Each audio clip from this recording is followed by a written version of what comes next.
Ah, friend. My expression wasn't much better than yours when I first saw this. Your eyes aren't deceiving you. It's her. The famous singer, Robin.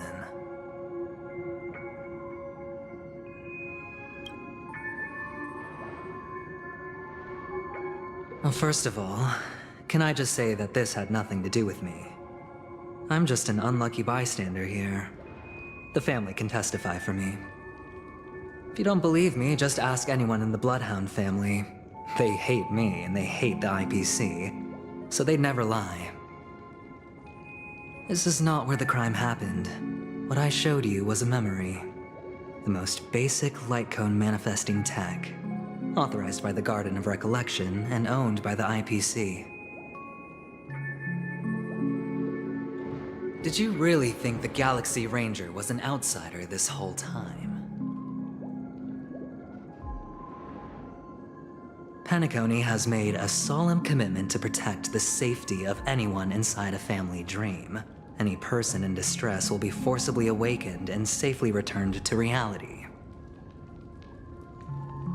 What gives them the confidence to make such conclusive statements?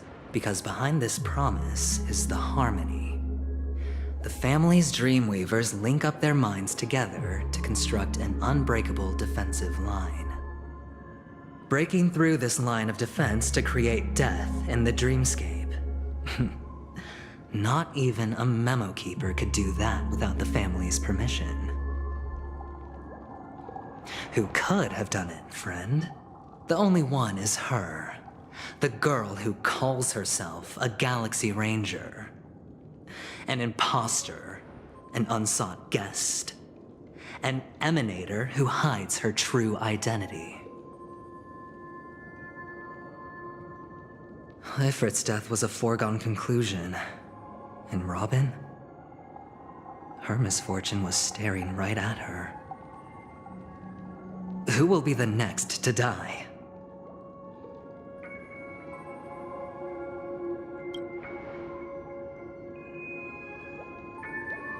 It's fine.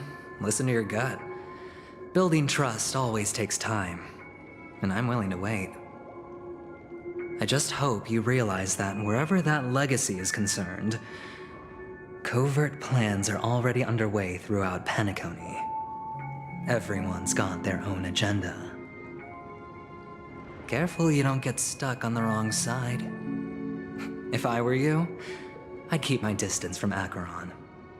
After all, any schemes out in the open are always going to be better than a monster in the shadows, right? Who's to say there isn't an even deeper conspiracy lurking beneath the surface? Memo Keeper, I think our little deal is finished. Aventurine is telling the truth. This memory is a real one, and there's no sign of any distortion grafting on. The IPC is not the Garden, and there are real limits to what they can actually do, but you know all this.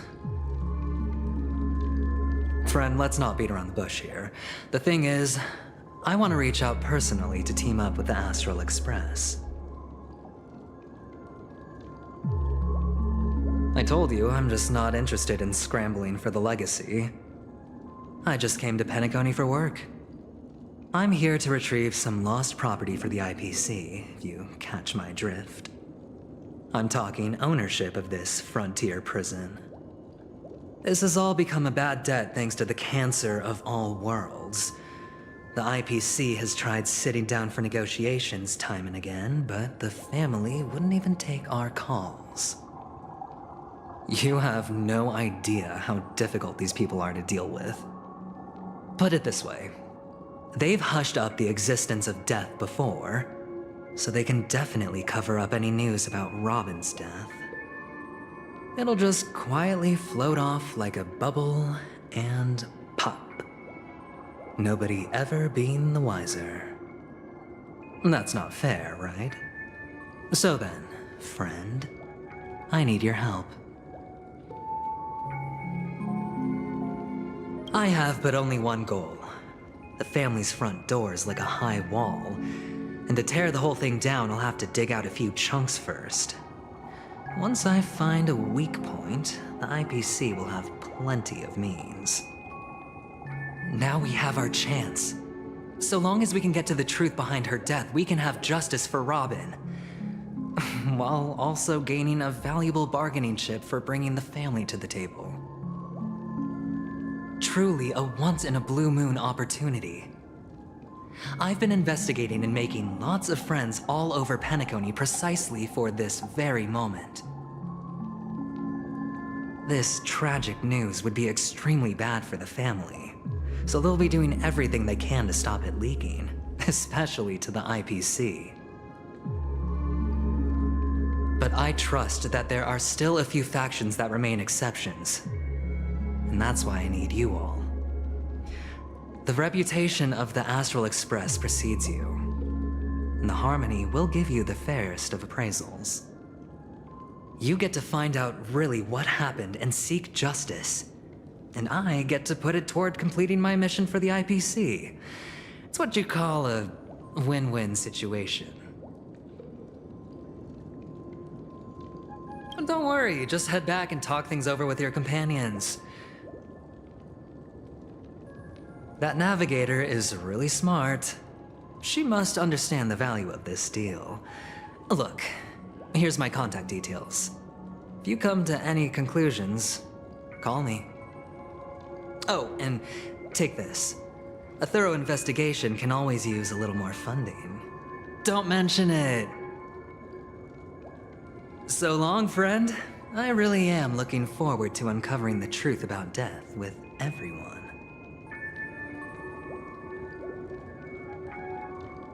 Aventurine just sauntered off. He really doesn't mean to force it, but something still seems off. What now? What are your plans? Blackswan. What is she thinking?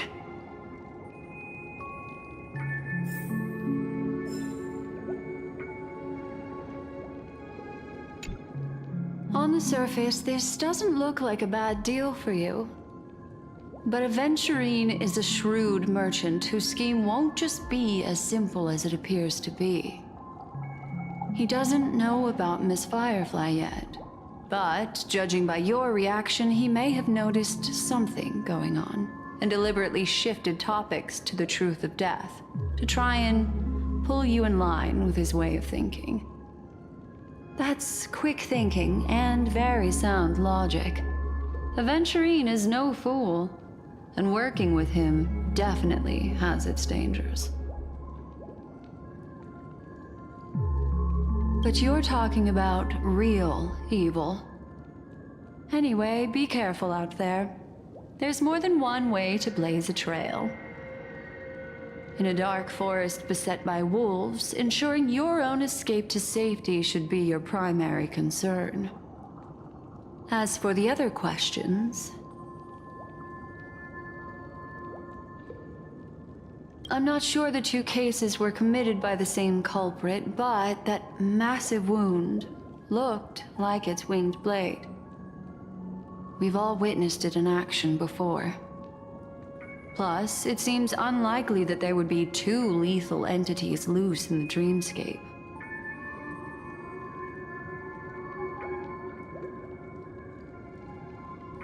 Sorry, I can't answer that question. That ranger is shrouded in mystery. I'm afraid no one is capable of providing an answer. But without a doubt, she is the most special guest at this banquet. It's like Aventurine said just then. It's best to keep your distance from her.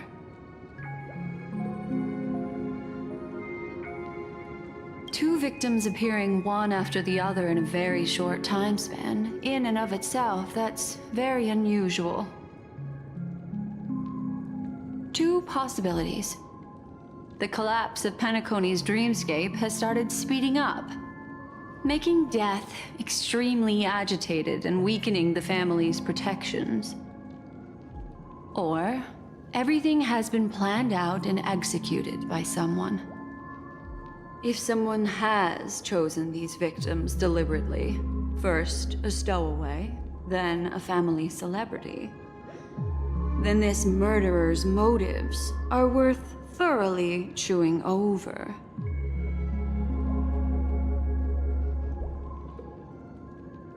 It's all happened so quickly, I can only make conjecture.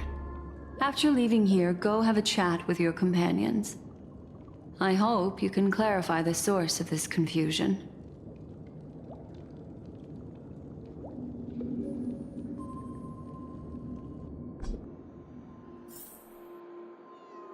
Come, this way.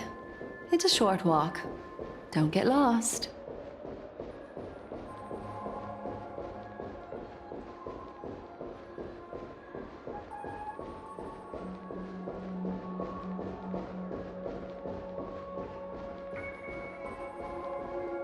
This way. This is where we part ways. All of this is like a nightmare. Unfortunately, the remembrance doesn't lie. What we just saw is the reality that happened, and it won't fade from our minds just because we wake up. But follow your heart and don't be afraid. We all walk through this world casting shadows of different lengths, and ultimately, all we leave behind are precious memories. Hold on just a sec.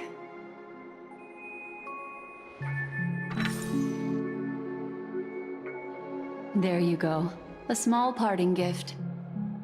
If one day you unfortunately fall into the deep waters of the memory zone, and there's no memo keeper to join you, hopefully it can guide you on my behalf. I also pay great attention to the ways of the world.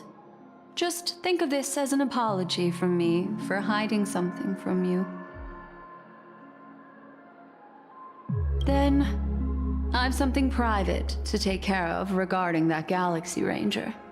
Let's leave things there, shall we? What fascinating memories will you bring for me next time we meet? I sincerely look forward to them.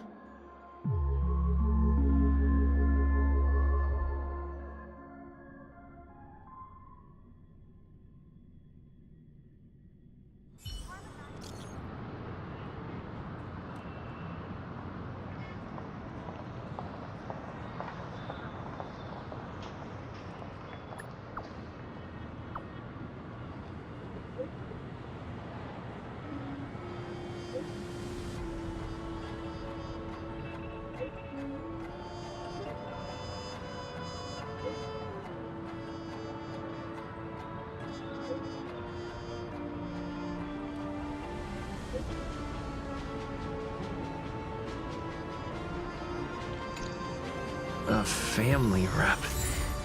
Is Himiko okay?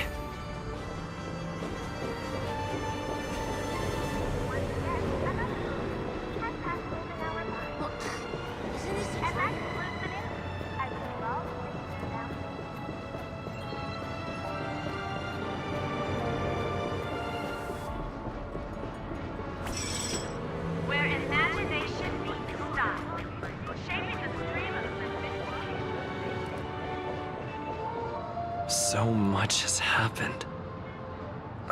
I should take a moment to gather my thoughts and wait for everyone to arrive.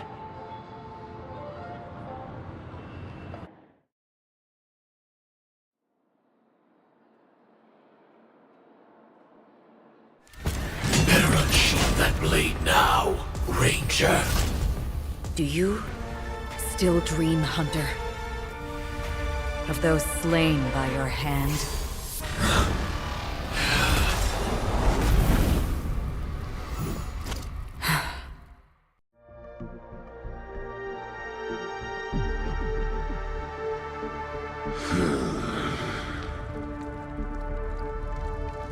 It appears the outcome has already been determined. We're still alive, as are you. You still have room to make a choice. Leave the music box behind, and then go. Choice. The bloody trail of the destruction leaves no room for hesitation. Vatora's fire demon. Even if you sacrifice your life for that eon, you won't get special treatment. Ranger, you tread the narrow path of the hunt. You could never understand. We come from the fire, and are born bathed in fire. We spread, burn, and destroy, until all the kindling has burned out and we leave only ashes on the ground. Burning forms the entire life of a fire demon, from the beginning to the end. We are born to die, just to put into practice a profile of another universal truth. All things are created for the destruction. Your companions don't seem to think so. They fight for your chance at survival. They are my children, and just as I was, they are flames that have yet to burn white hot. They're still young, and I don't blame them. But my flames are faint, and time is running out.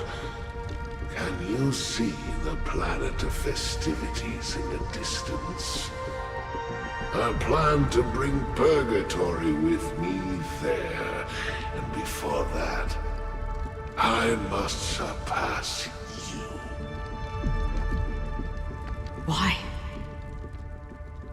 Because on the path they have forged, you have traveled farther than I have. Emanator.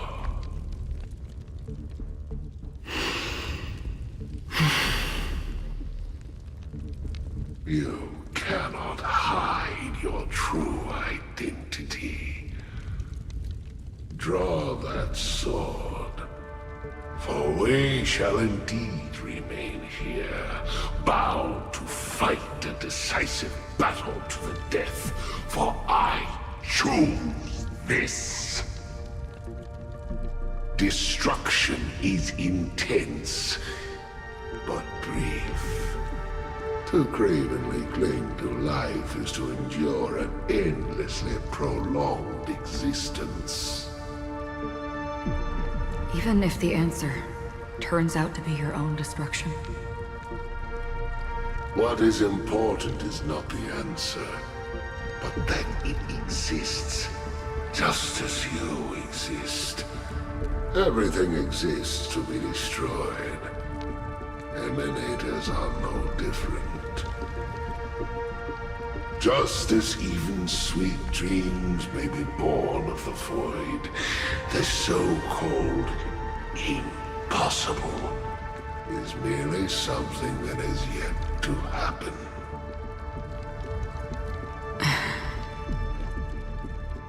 All right. I accept. You shall witness the most brilliant and intense fire in existence. May this flame illuminate the farthest reaches of your bottomless dream. A bottomless dream. Yes, that's right. But you've made one small mistake. This blade remains in its scabbard not out of pity or scorn. It's a personal secret that I don't want to disclose, but perhaps out of reciprocity.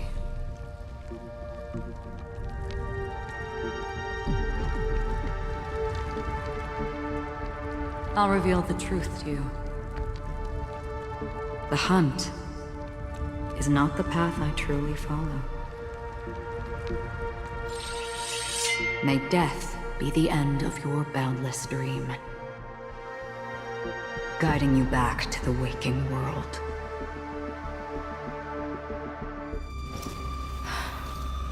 I still see them in my dreams. Hold it. Your time hasn't come yet. My time? I've seen many clever disguises that can conceal appearances, but they can never cover up who a person really is. And you're no different. You had no desire to kill the Trailblazer. You only did what you did to drive me and the Memo Keeper away, but why?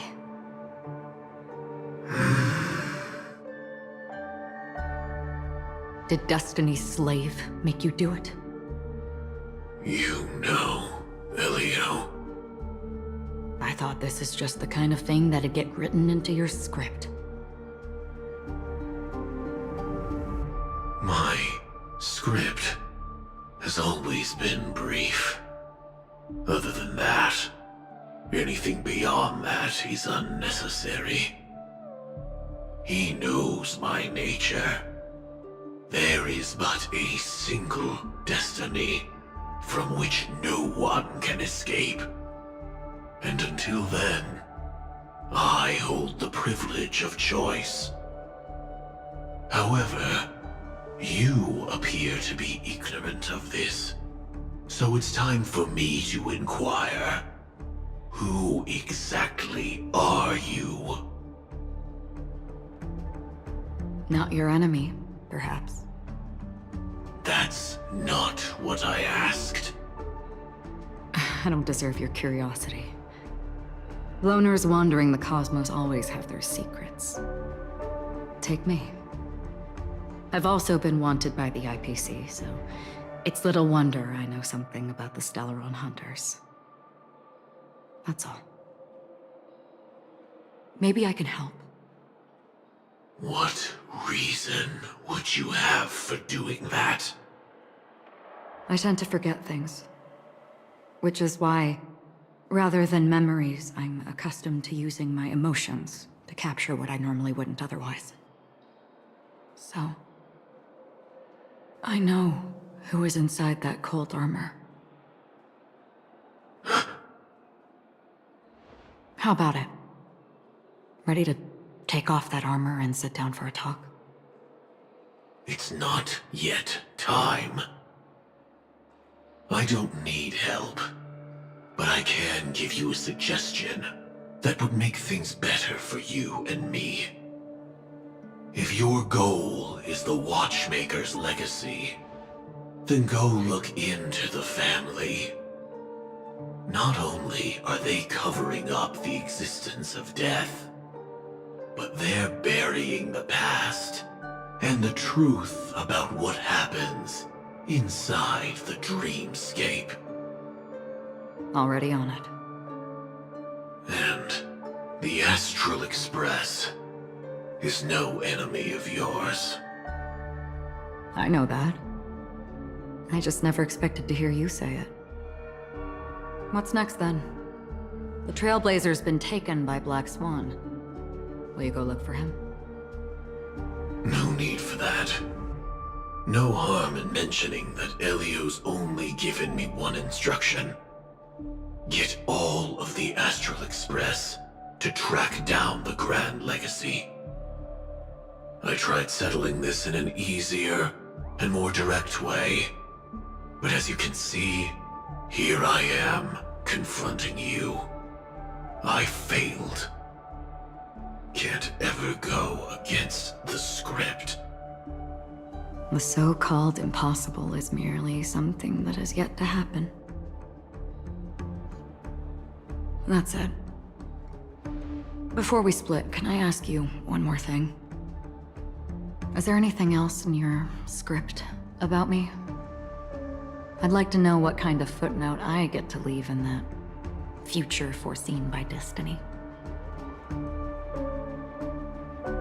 Unfortunately, not a thing came up. I knew it.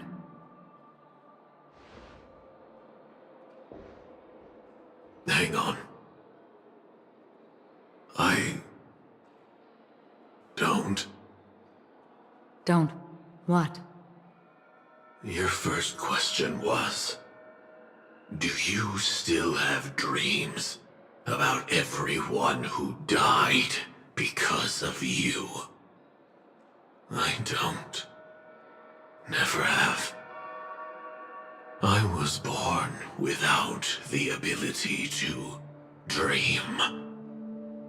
I live for this cold, harsh reality. For a little light, and to burn, to keep on burning, until I turn to ash. So, I really envy you. Is that so? Then you're already living in the waking world.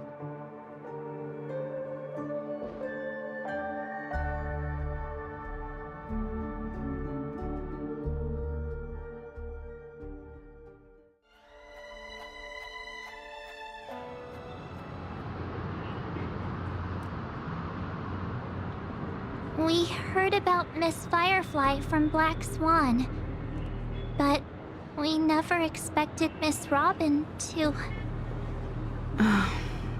I'm sorry that I couldn't be with you then. Reality cruises on in serenity, while undercurrents bubble up from the dreamscape.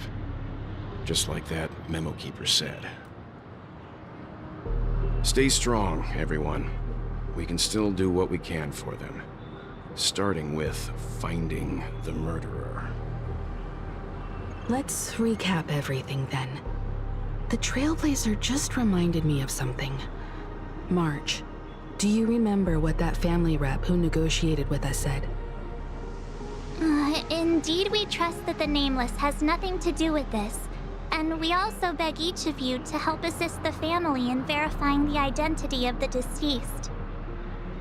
That's how it was put, in reference to Miss Firefly. Looking back, he seemed a little evasive at the time. And he also failed to mention anything about the earlier murder, too. The family's planning on covering up all news about Miss Robin's death. If news gets out, Penacony's going to turn into a bloodbath. But the murder that followed closely after was obviously beyond their anticipation. The family had to try and turn things to their advantage by bringing in reinforcements from outside. The Charmony Festival is nearly here. They must be snowed under. It may also be that Miss Firefly's murder had so many witnesses that it couldn't be covered up. So they went with the flow and let more people on the scene to control the situation. After all, the nature of the two murders is fundamentally different. The family's first protective measure should be against malicious actors among the guests, such as that IPC envoy. All the while accusing that Galaxy Ranger. Are we missing the forest for the trees here? I always felt that Aventurine's reasons for accusing Miss Acheron were highly subtle. Can we believe him? At this point, I'm afraid the only ones we can trust are ourselves. Look, let's try to gather intel first and then list all the possible outcomes we can. Then we go through them, eliminating contradictions one by one. The fewer facts remaining, the closer we are to the truth. I've still got this sense of foreboding. It's like we're stuck in a whirlpool, spinning around that legacy even after everything that's happened. This time we're playing the role of a real detective. But before we start, what are we going to say to the family and Aventurine? As I see things, the family harbors no ill will towards the Astral Express. If they didn't trust the crew, they wouldn't have casually commissioned outsiders to investigate a case that's, in all likelihood, a scandal. Plus, this is the family's turf. Teaming up with them should make things easier for us in the future. As for that aventurine, Well, I'd like to hear your thoughts. He's complex. He deliberately slow-played his hand during negotiations while running circles around us all the while. He appealed convincingly to both reason and emotion. It wasn't forced, but the intent was obvious. Still, it's good to have contacts among all this uncertainty. Aventurine showed his skills, and as far as our interests are aligned, he can become a reliable ally. We also need to keep a certain distance from the family. Never let them get too close. Teaming up with the IPC helps balance that out. If either side makes a move, we have the option to pull out. So you suggest accepting Aventurine's proposal to team up? Yes. It's risky, but we can only wait until both sides have played their cards before making any further judgments. I get why, but there's a whole lot of bad guys and girls around here, and I'm worried about getting stabbed in the back. He's been bullied a few times now, and I can't stand it anymore.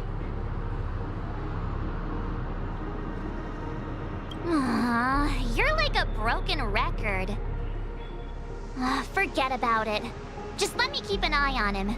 If that doesn't work, we can just turn the tables and use him instead. Then, could you please reply to Aventurine? Everyone, take this time to put together your thoughts.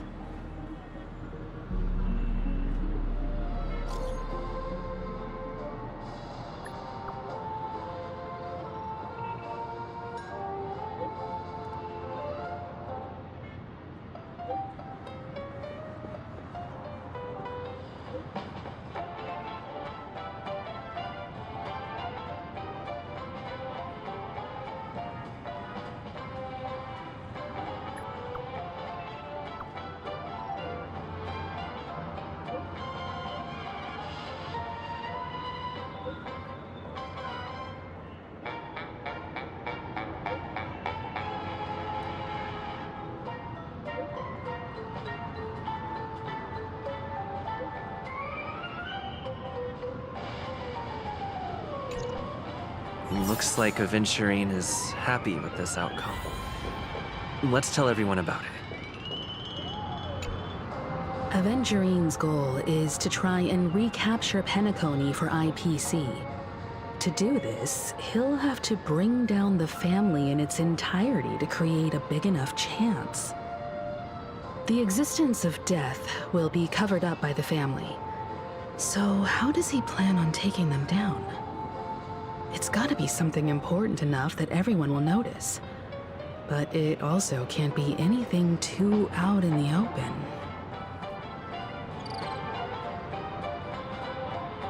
An attack on the hotel guests?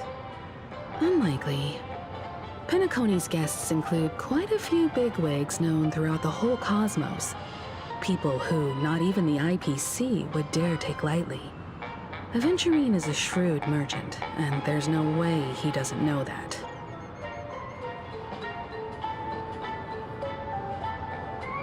I'm just speculating. In any case, we have to be careful when handling Aventurine. He's skilled at reading people and discerning the right moment to strike. Also, he's clearly a born gambler if he's willing to go all in to win.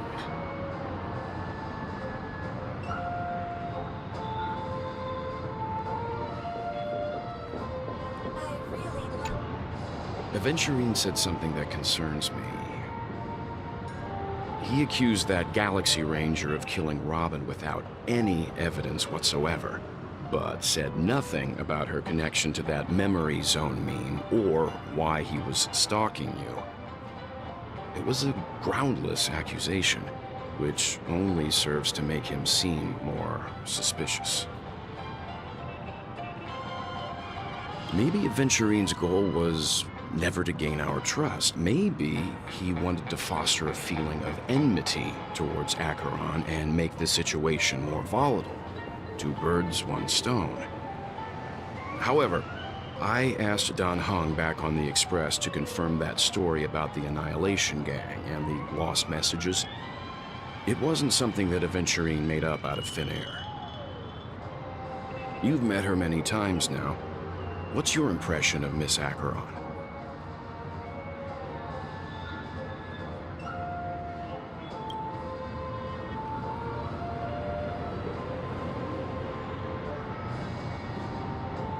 That fits the stereotype of a Galaxy Ranger to a T. They're eccentric, unpredictable, and fond of being alone. No wonder she's a suspect.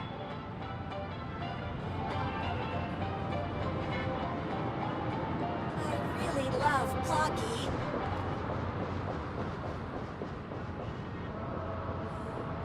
Can this be considered the majestic hall of art? I hope it's not too soon to bring it up. But I feel like Miss Robin isn't actually dead, but that she's still alive and well. Somewhere. That everything's just some horrible prank. Because aren't we supposed to be inside a dream? How could someone die in a beautiful dreamscape like this? Shouldn't only good things happen here? Whenever I see the Grand Theater, I just can't stop all these thoughts from flooding my head.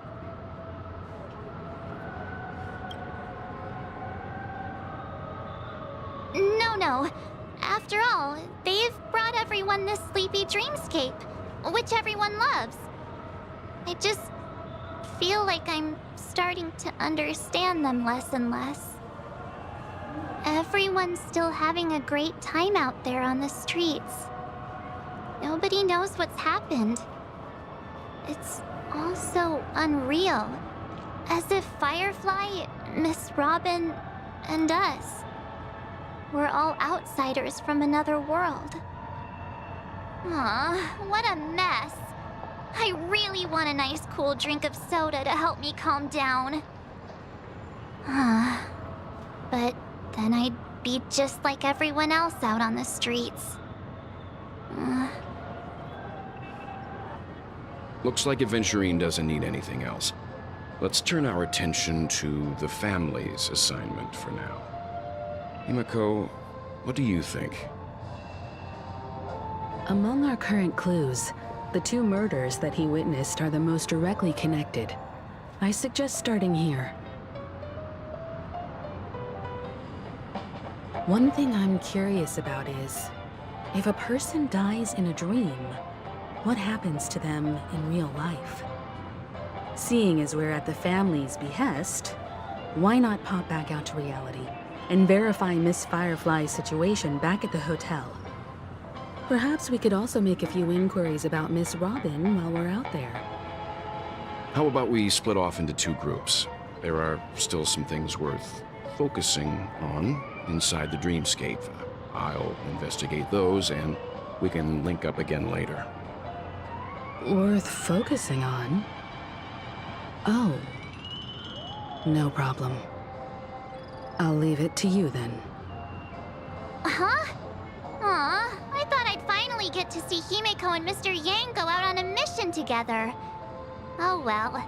Take care then, Mr. Yang. I will. Keep in touch.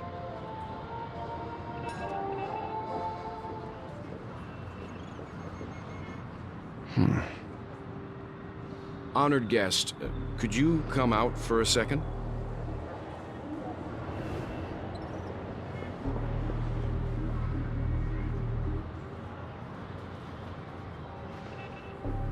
I'd be embarrassed too, getting stared at like that.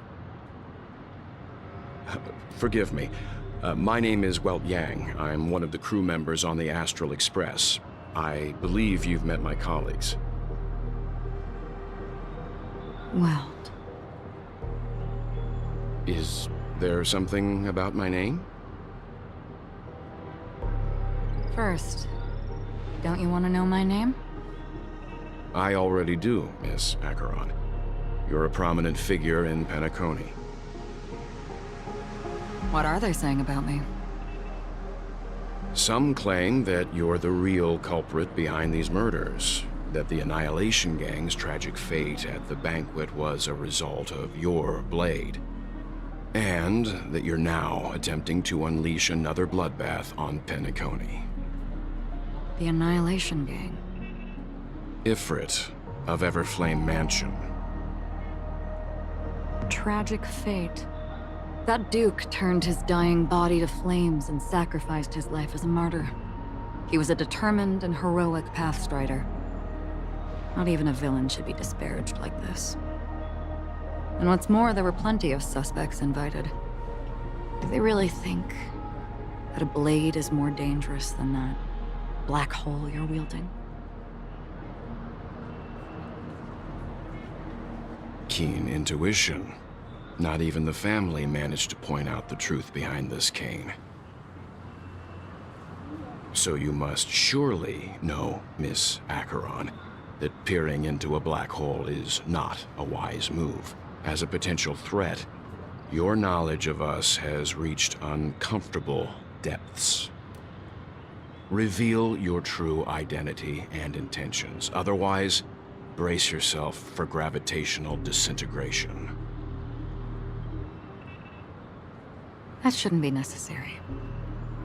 But if it makes the Nameless feel less defensive, I'll be happy to abide.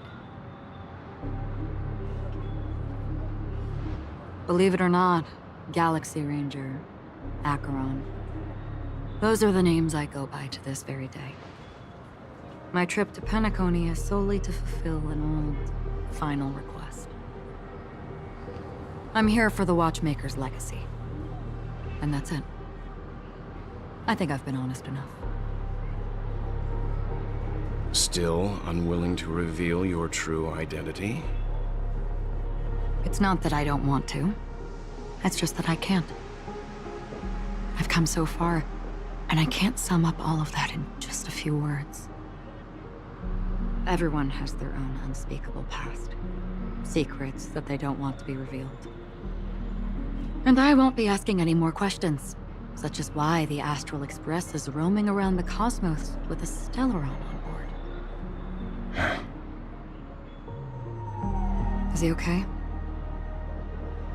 That memo keeper didn't do anything, right? He's fine. Let's stick with the topic. Gaining my trust all depends on how much you're willing to reveal.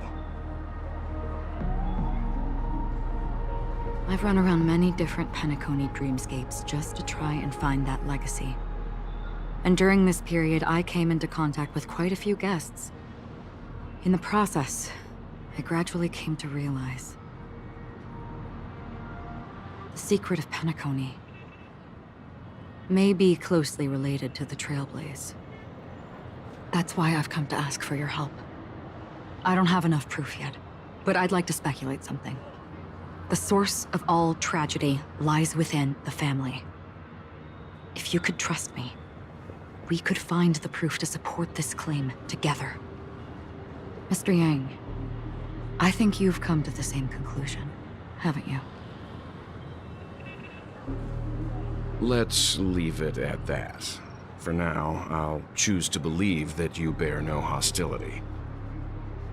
Share your findings with me and me alone. I don't want vague conjecture to interfere with other people's judgments before we find solid proof.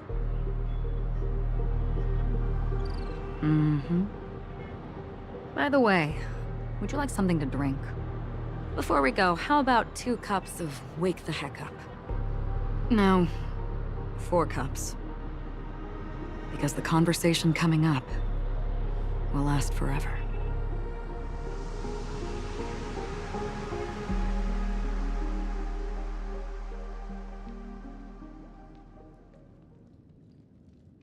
I've been watching her closely for a while now, and the first invitation was in the banquet hall of the hotel. She just sat in one corner, keeping silent, chugging down a couple cups of Wake the Heck Up.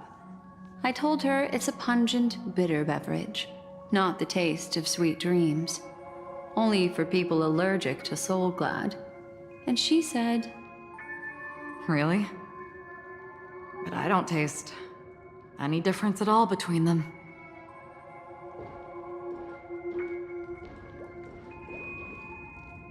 the guest rooms are charmingly minimalist. An aesthetic you share, Miss Acheron. It's a cinch, this music box. The invitation received by the Annihilation Gang. There are latent memories that linger on it yet. You see, memories of you are not yours alone. They travel in other people, other things. I know much, and I can predict even more. With some help, the dead can be made to speak. The Annihilation Gang, that band of desperados who all disappeared after meeting you.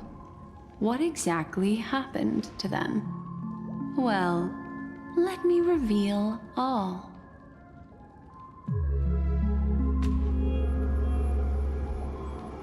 Gradation 12.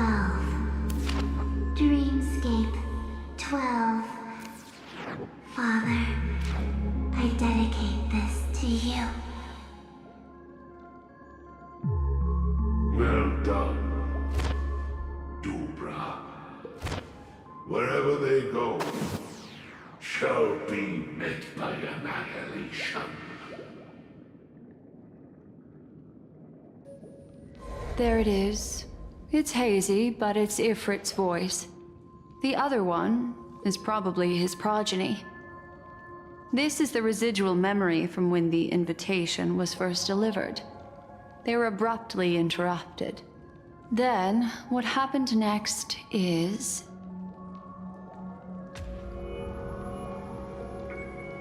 They sought refuge in a land of sleep, merely wishing for undisturbed rest, away from the storms. Children of the flame, this marks your rite of passage. She won't be necessary. I alone am enough.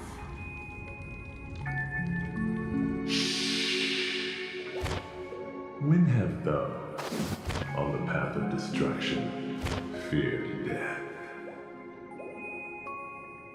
The Everflame Mansion has set out on a journey. Those poor people, they have no idea what lies in wait ahead of them. Memory recovery is going well, but slowly. She'll be here soon, and time is short. There's nobody else here, so there's no need to be delicate. In fact, I think I'd better go all out.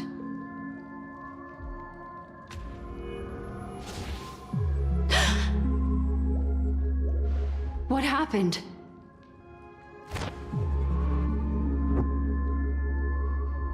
The memory after that is blank. How is that possible? This music box fell into Acheron's hands, and she brought it to Penacony. That's a fact, and that's how it should have gone. But along the way...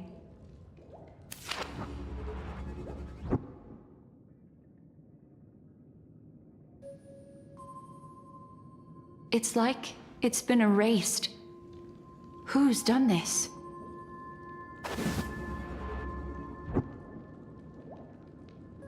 Who are you? Who are you? It's... no. Is this not a memory? Oh, a memo keeper. Do you serve the Garden of Recollection? Or the Cremators? My name is Constance. A pleasure to meet you. We were supposed to meet in Penacony and spend an unforgettable time together. But that seems unrealistic. Dolly is not welcome on the Banquet Star, and I don't need a coming-of-age ceremony. And you, I know what you're looking for. Want her secret? I can give it to you. And then, you can enjoy the banquet for me. I wish you unforgettable memories. Oh. A phone. Wanna listen in?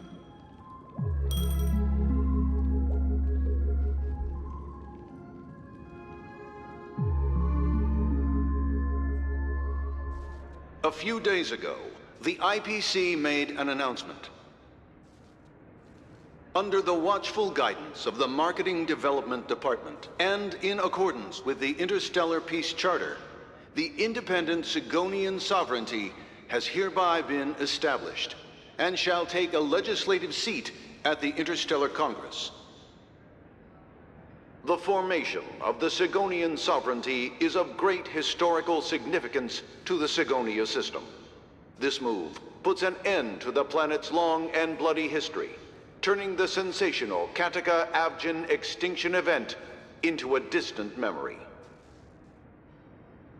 Sigonia 4 is located in an unclaimed zone at the intersection of the Denise, Prothean, and Dorneau star clusters. The planet's surface environment is known for being extremely harsh, constantly faced with the threat of impact from small-scale celestial objects.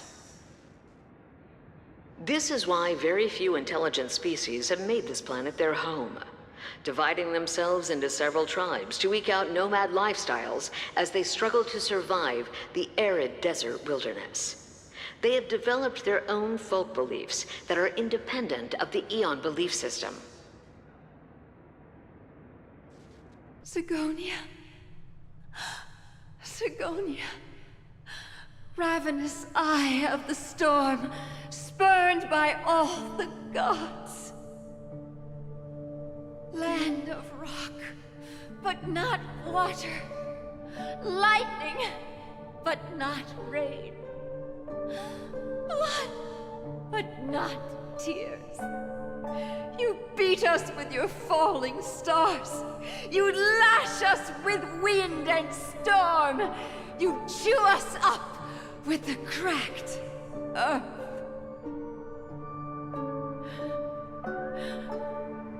You promised us a land of honey, yet yoked us beneath a sword of bitterness. Oh, Gaiathra Triclops, if thou can hear me, please open up thy 3 eyes and gaze upon this child. When you took his father, my child was still sleeping in my belly. And where my husband went, I too soon must go. I don't ask for a peaceful death. Just for you to tell me, does the baby swaddled sweetly asleep? Does he dream of his mother's heartbeat and the sound of falling rain?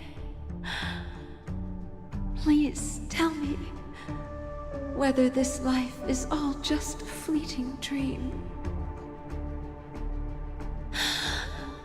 Otherwise, why would this child be born to face impending death? Mommy! Mommy! Mommy, the rain. It's raining. Raining?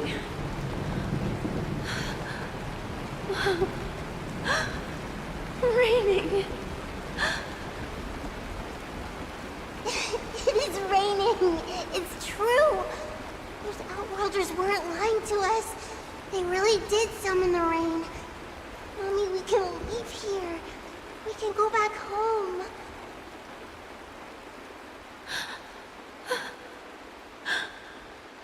Back home.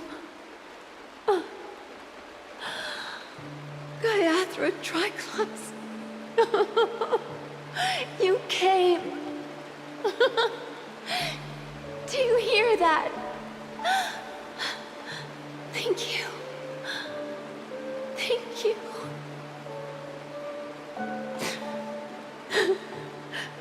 Darling, listen. This is the sound of rain. On the day you were born, the sky also sent down a gift like this from Gayatra.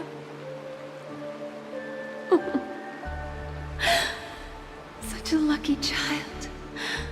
Such a blessed child. Just like your name. A gift from them to Avjen. My boy.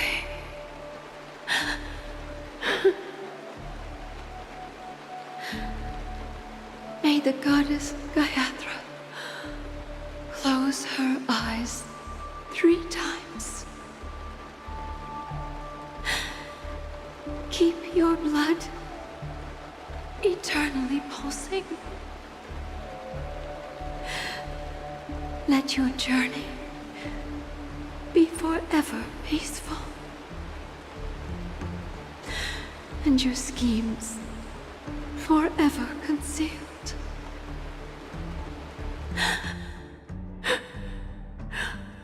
Welcome to this sad world, Kakavasha.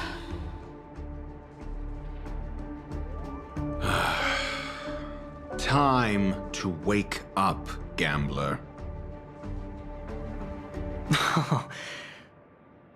Oh, heavens.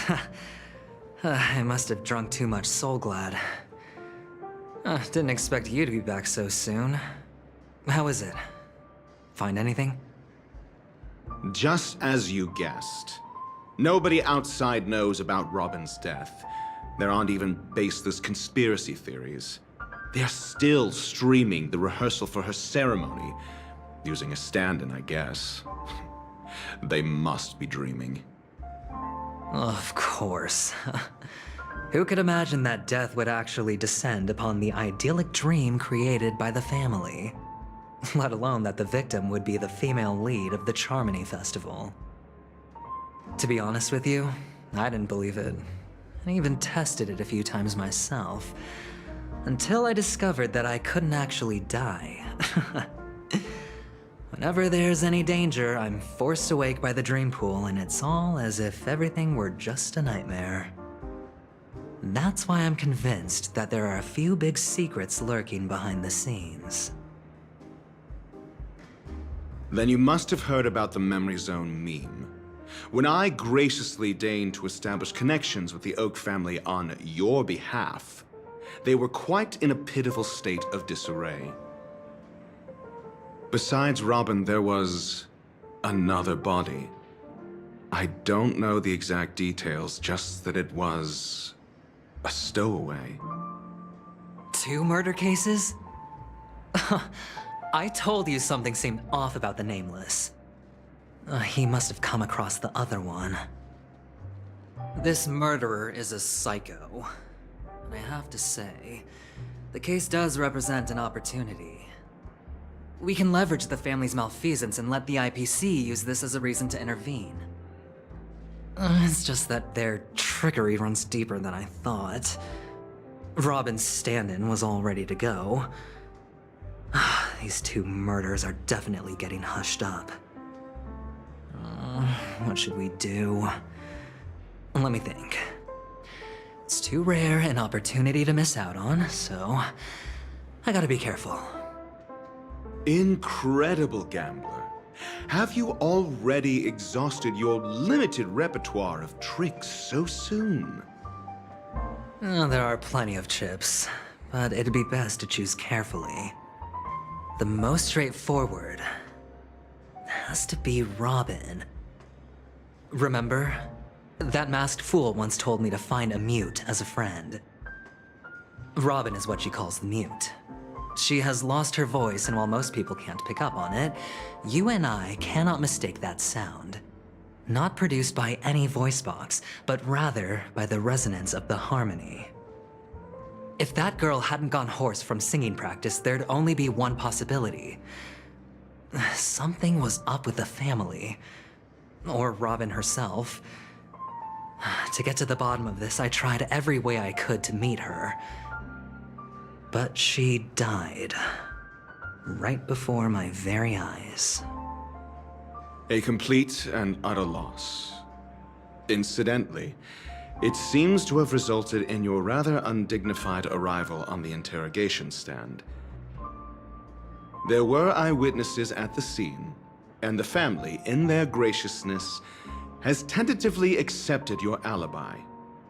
However, for the foreseeable future, you shall, regrettably, find yourself under the vigilant watch of the hounds. Well, things aren't looking too optimistic, Doctor. I'm starting to break out in a cold sweat. Do you reckon there's still any chance of a comeback, given how things are? A probability? Yes, it exists, but it verges on the infinitesimal. To phrase it in a manner more befitting the vernacular of Penacony, you're dreaming. But if you simply can't control yourself and want to try your hand, then there just so happens to be a suitable candidate. That man wants to see you again. Who? Sunday. Is this a public hearing or a private trial? If it were the former, it would hardly befit my stature to stoop to the role of a mere messenger. Fine. Well, that's great. It's all great. You see, the dead can't talk, but the living can. Ratio, I'm convinced now that there must be something wrong inside the family. Oh, just you wait and see. That man's sister has died. He can't sit on his hands. Well, without any further ado, let's set off. Lead the way. The show is about to begin.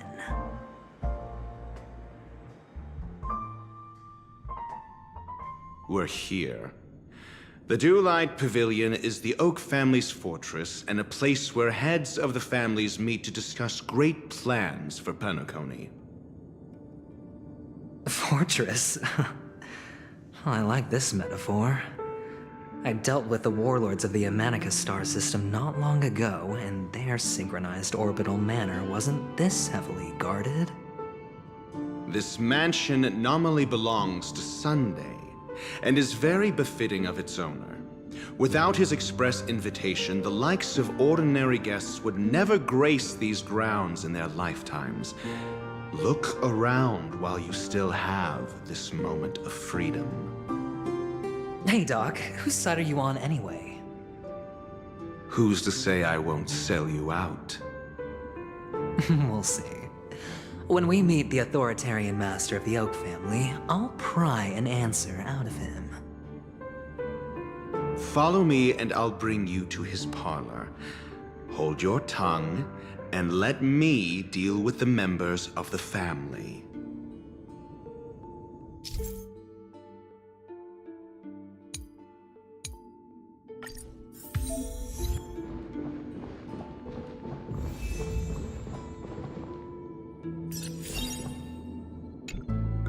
Hey, you two! That's a place of business. No entry. I was requested by Mr. Sunday to bring him the suspect. My name is Ratio. He should have mentioned it to you. Oh, I remember you. Veritas Ratio. Your punch virtual particle clock is impressive. Excuse me? The one on your head. Of course, it's nothing compared to my full pocket dimensional annihilating power armor of the Mobile Knights.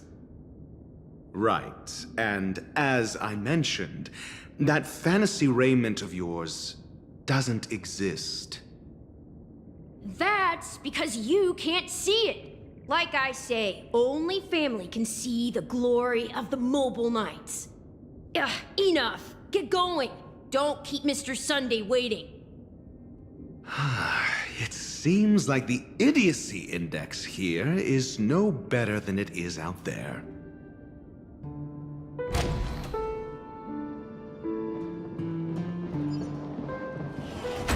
A dead end? The door is shut tight. Looks like we're on our own. I mean, there isn't a door. How did you get in before? For security reasons, the family built the administrative site deep in the dreamscape, with the mechanisms hidden in these nightingale statues. The direction of the statues can be controlled. On the previous occasion, an attendant named Kona had gone to the side room to verify something before setting the statues in the correct positions. Well, maybe we should do the same. Let's go and take a look. Of course, we can also use brute force.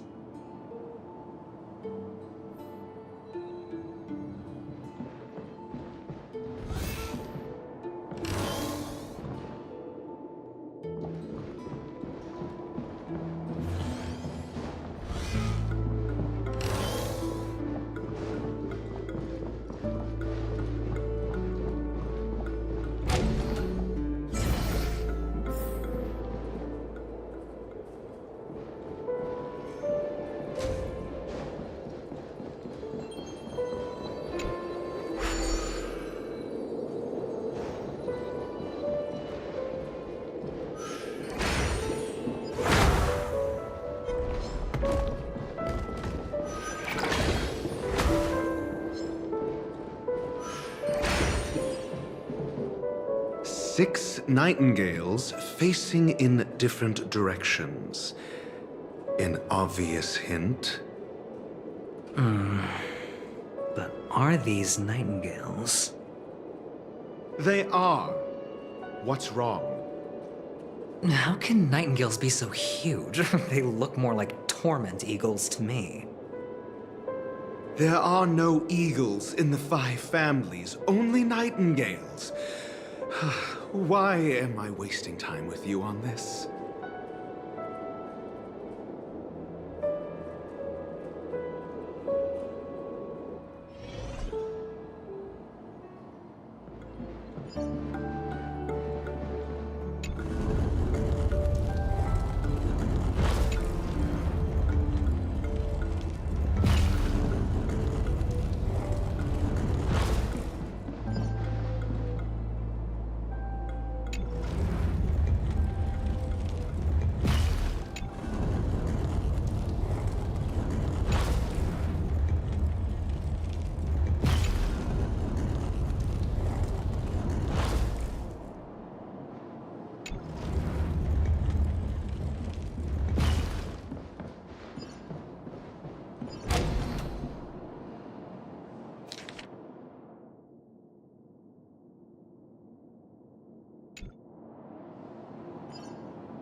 Just as I thought. Here's the correct answer. A truly miraculous discovery. Perhaps I should offer you the chance to join the Genius Society. Really? Well, I thought you'd given up on that already. I was being sarcastic. Can't you tell?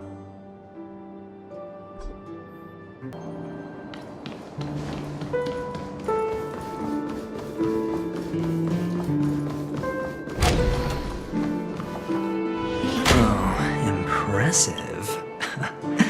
So much for Mr. Sunday's reserved, virtuous image. Do you need me to remind you? We're in a dreamscape. No matter how grand the mansion looks, it'll not affect Penacony. Stop wasting your time nitpicking the family here. Yeah, you're right. The only way to destroy the family is death. Sunday must have thought the same. Let's head down.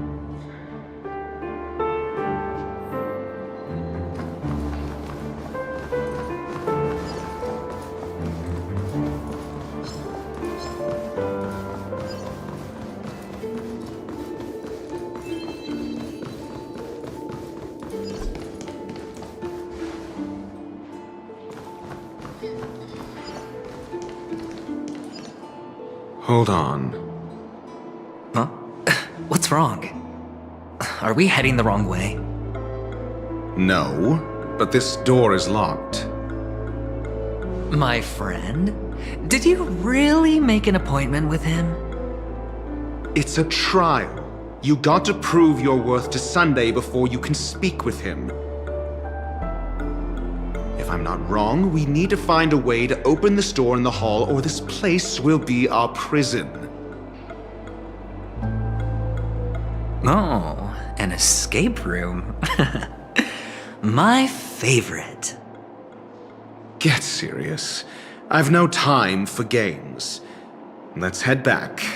The hint is probably in that prominent sandpit. Wow. That's an enormous sandpit. I'd love to build a tall building for myself. Once I have enough savings. Oh, look. There's a noticeable gap in the model. I believe you're right. There wasn't a gap before. That man must have done it intentionally. Well, with your brilliant mind, you shouldn't have any trouble recalling what was here last time. Right, Doctor? Of course. Let's look around. When I see it, I will know it. Fine. Fine. Why do I feel that we're pursuing a degree in burglary now?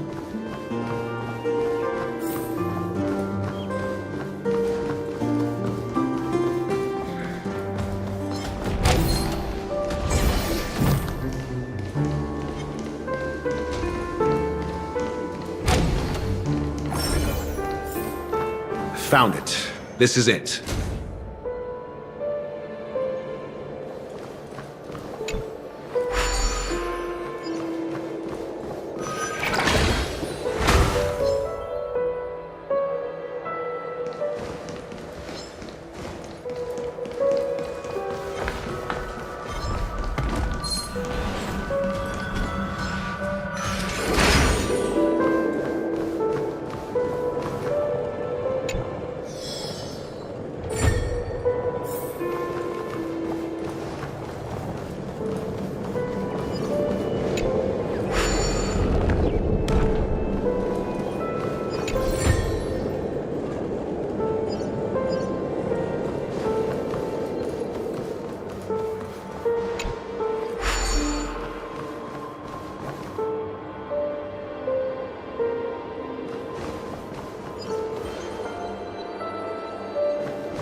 The nameplate reads Gulliver's Arch. Well, I'm amazed you can remember something this tiny. You know, this reminds me of a tunnel I once saw that could shrink people who passed through it. If I were you, I would shut my mouth. It's wise to remain silent when you should.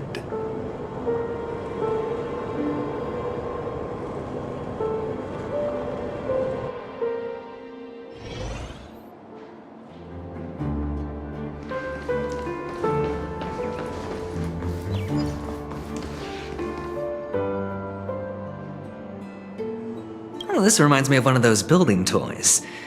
You know, with the blocks. I've never played with them before. I wonder if it's more interesting than stacking chips. Oh, look. The gap is closed. And it fits perfectly. So, what's next?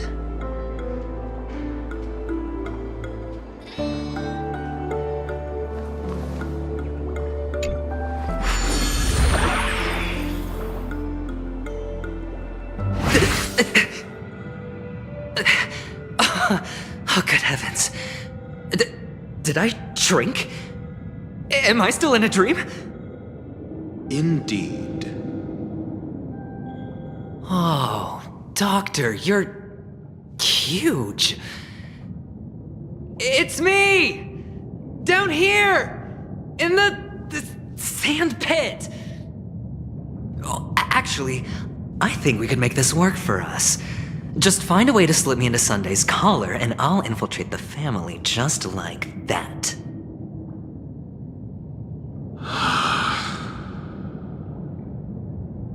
Oh, fine. I was just kidding. Let's find a way to open the door.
Hedge your bets. It all does. So beautiful. Spend freely. No dirty tricks, all right? Earth shatters, heaven trembles! Etched in your bones. You want to betray me?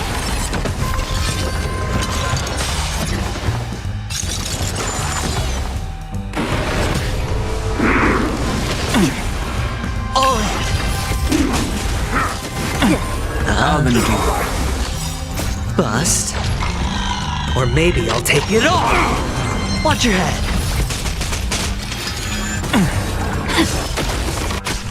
Cleaning up now!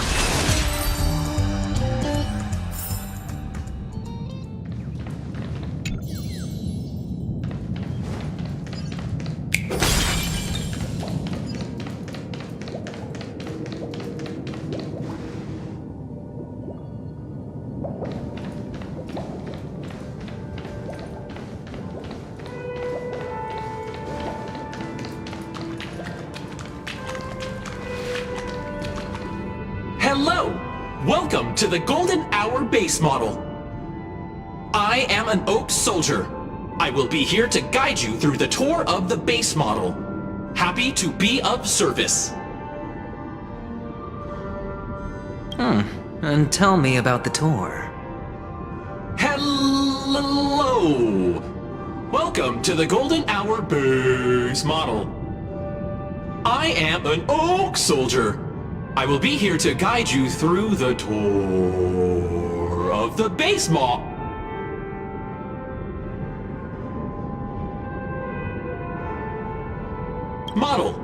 Happy to be of service. Generating guide. Please wait patient.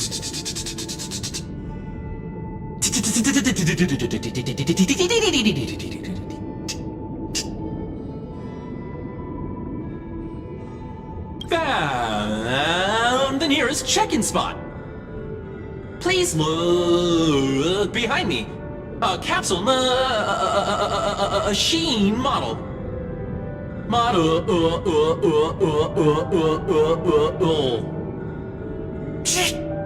Ah!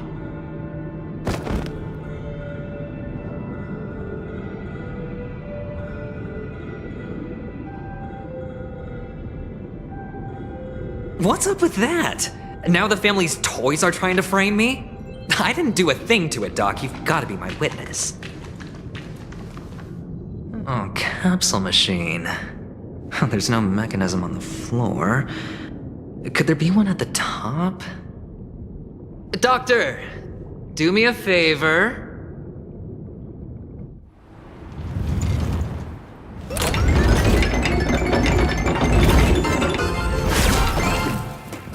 So, I was right.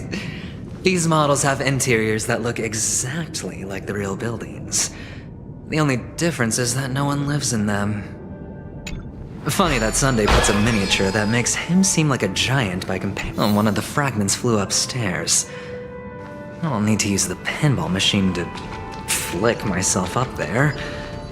But it's tough.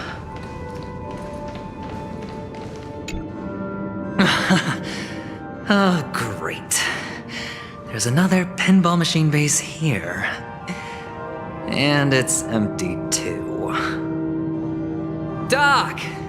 I'll need your brain power again. There's no need to yell, I can hear you. The pinball machine must be hidden somewhere in the hall. Like the arch. Wait here, and I'll be back in a minute.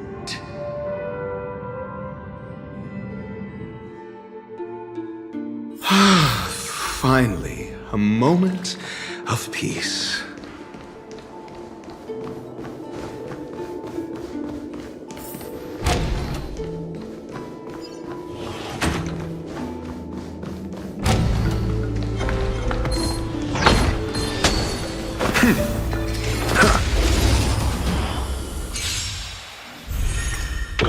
Answer me!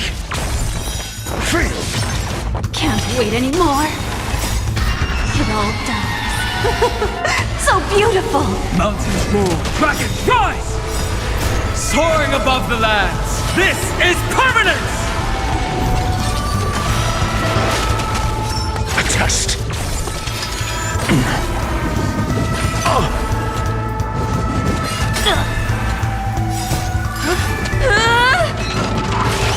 Sorry.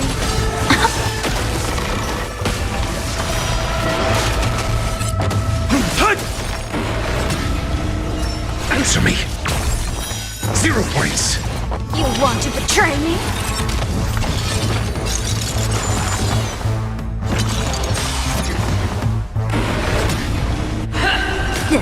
Prayers won't help you.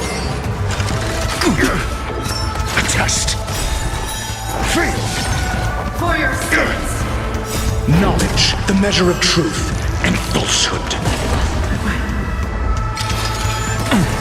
Etched in your bones.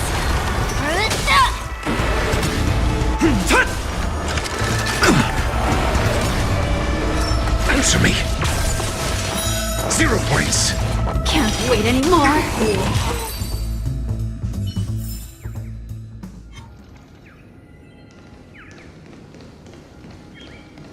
That's it. Pleasant moments of solitude are always fleeting.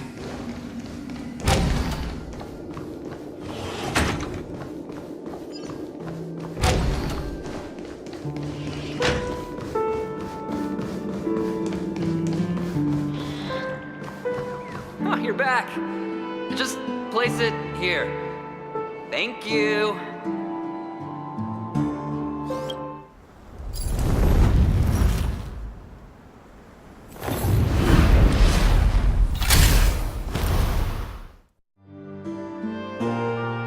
Thanks, Doc.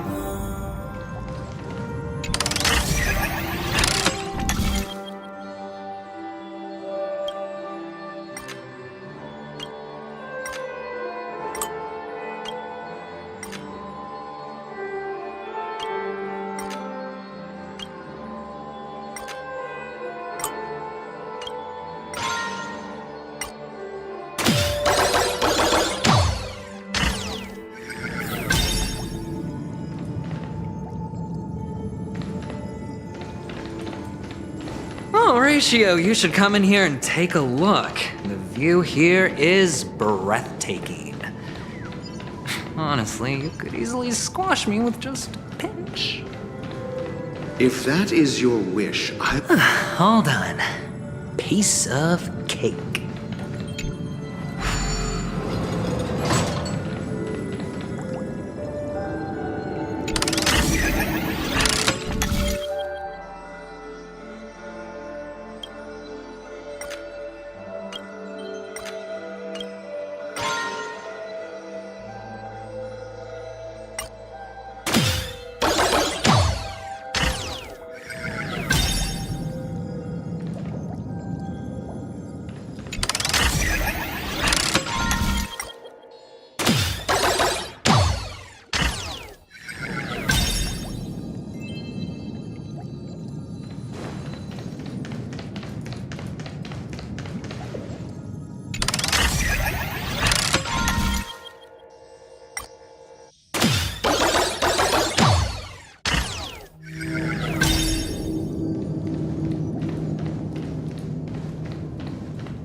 And the joyous tour of Toy City has come to an end. It makes me feel sad.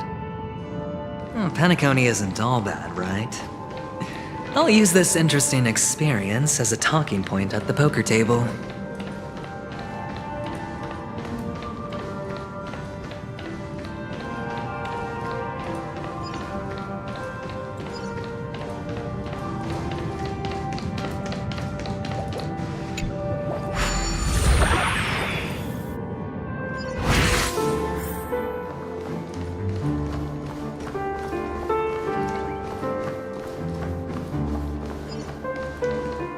It's a pity you made it out of the sandpit alive.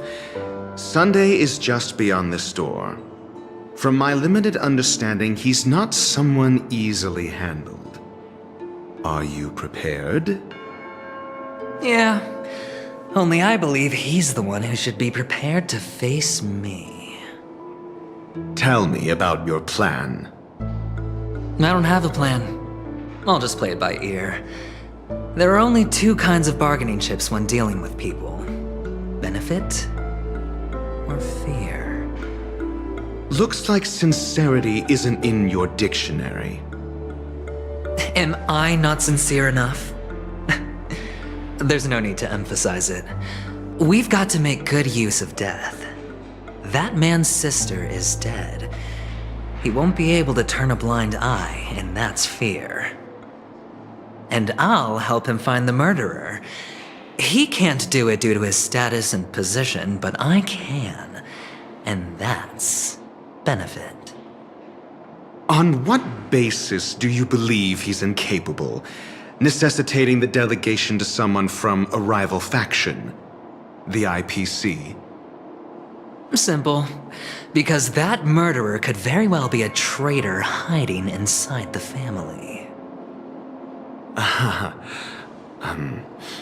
Do you mean the Galaxy Ranger whom you accused previously? That was just an excuse, good doctor. There's something wrong with that woman. We need someone who can keep her in check. It's better to minimize the variables outside our control while we execute our plans. Moreover, I need to know her identity. If I'm lucky. She could be an important pawn, and it's good to have more helpful friends when dealing with this matter. But honestly, the murder case is likely unrelated to her. I believe my standpoint. There's a rat in the family. Otherwise, why would Mr. Sunday arrange a private meeting with us?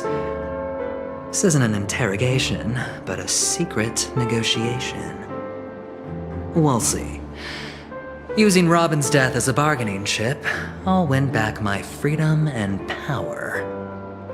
In the end, I'll ruin this beautiful dream and create the grandest death. If the chance of winning is just beyond this door, even if that chance is close to zero, well, You can't win if you don't play, right? Ah, the charming audacity. To think that you, of all people, might emerge victorious, dear gambler. 3 chips are enough. All or nothing.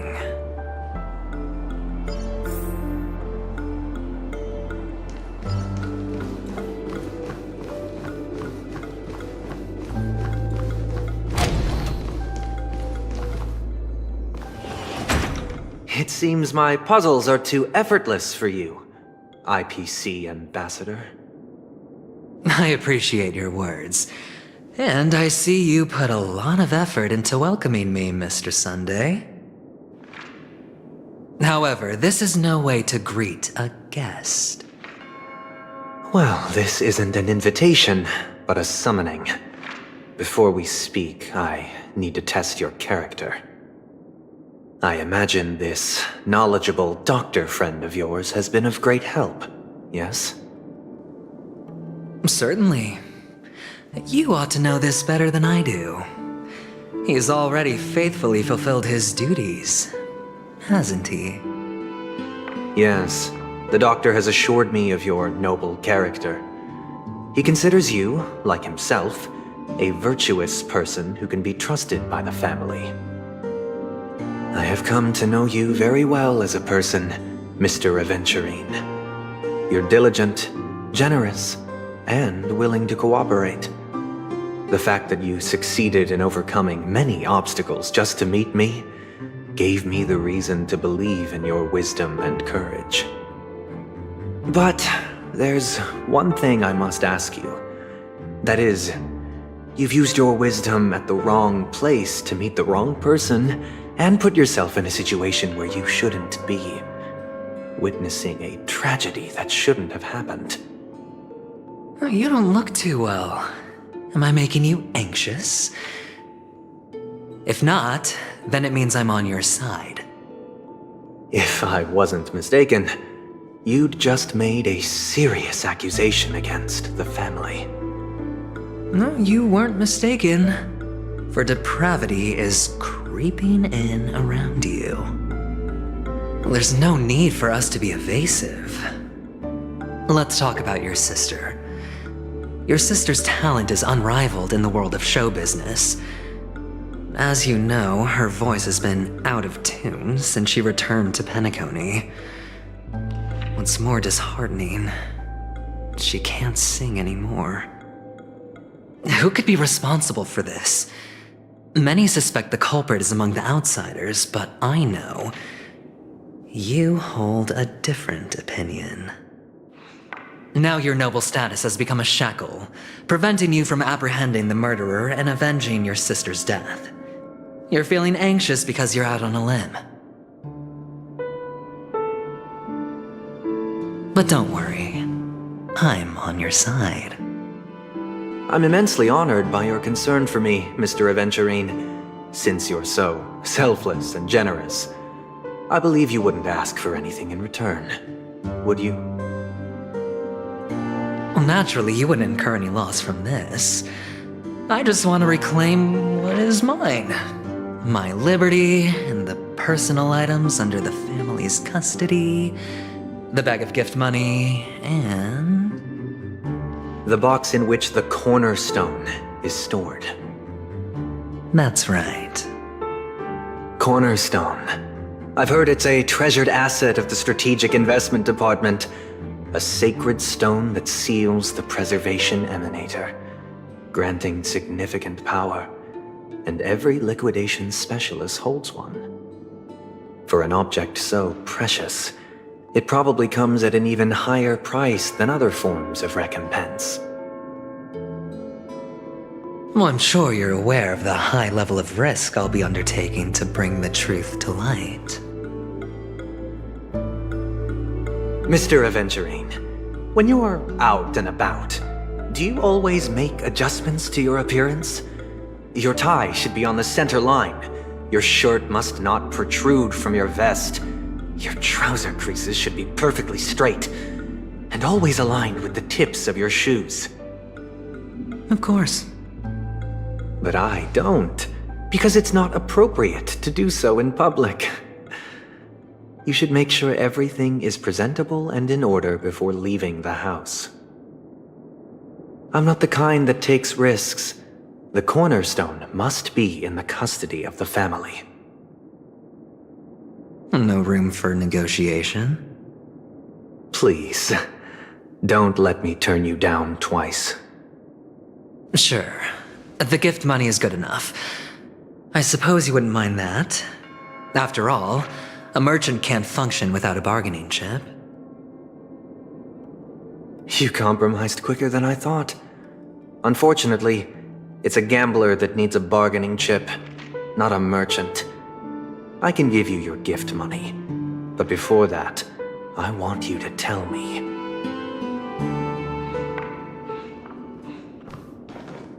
The fact that you can decisively forsake the box you asked for, what exactly is stored in it?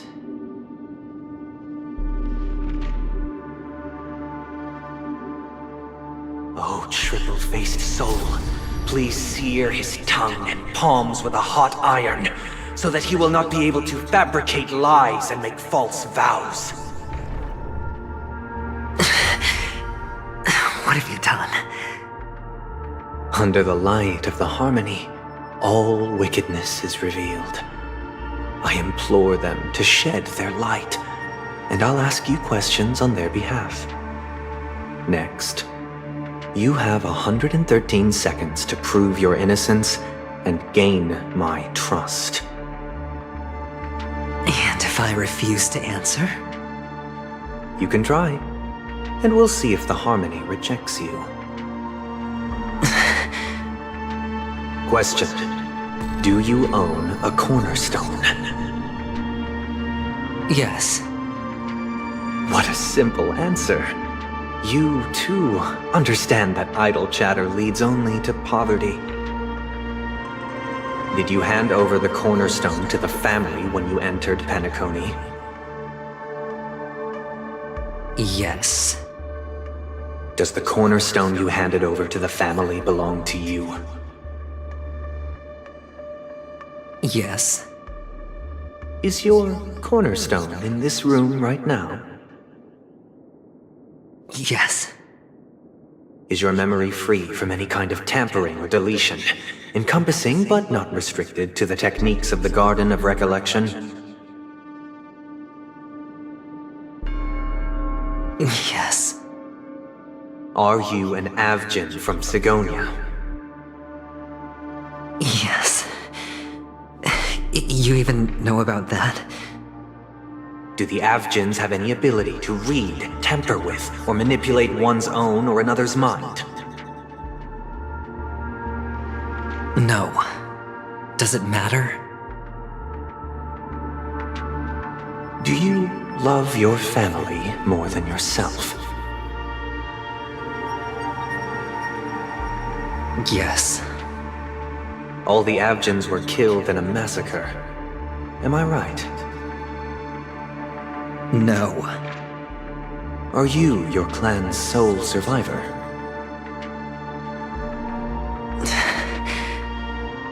Perhaps. Do you hate and wish to destroy this world with your own hands?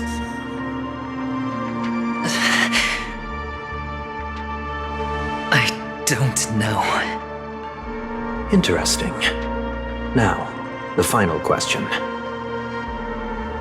Can you swear that at this very moment, the aventurine stone is safe and sound in this box?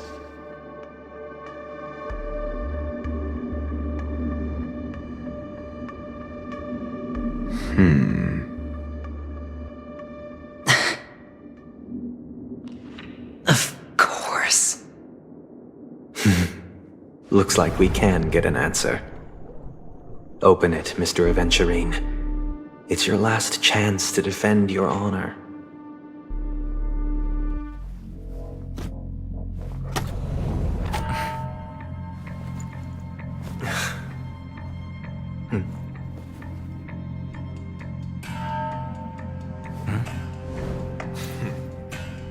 Please.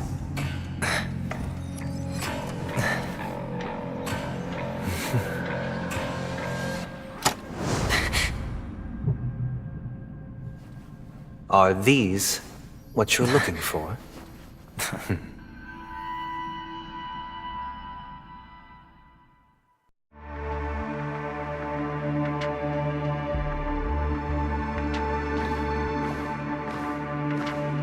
Since you came as promised, learned doctor, does this mean that you are willing to take the side of the family in this farce?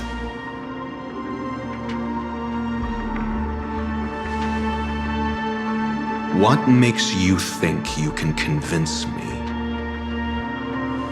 I've heard you haven't enjoyed Mr. Aventurine's company. I also understand that you're an avid learner who sees the pursuit of knowledge above all. In that case, you ought to realize that a competent scholar knows their position and wouldn't forsake more vital matters for the sake of petty pride. If you agree to assist the family, I'll share our research findings on the Stellaron. You must be quite aware that, besides the family, no other faction is willing to share such information.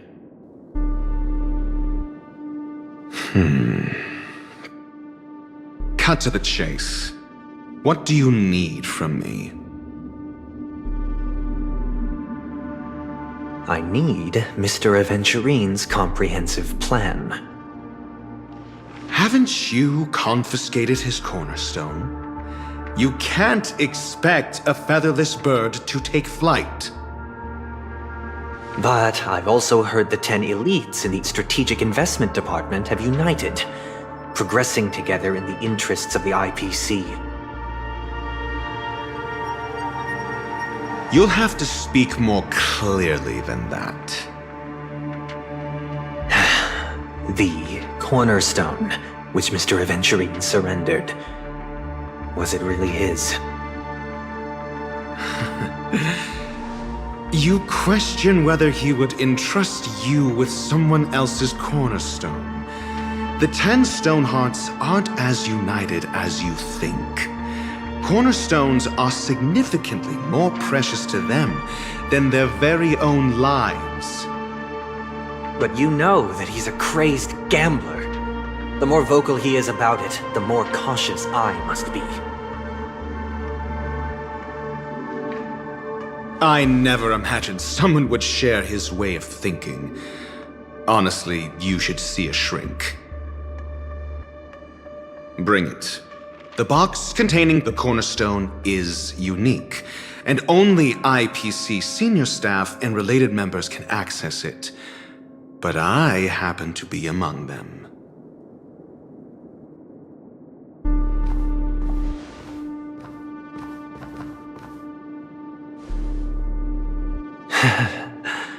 I appreciate it.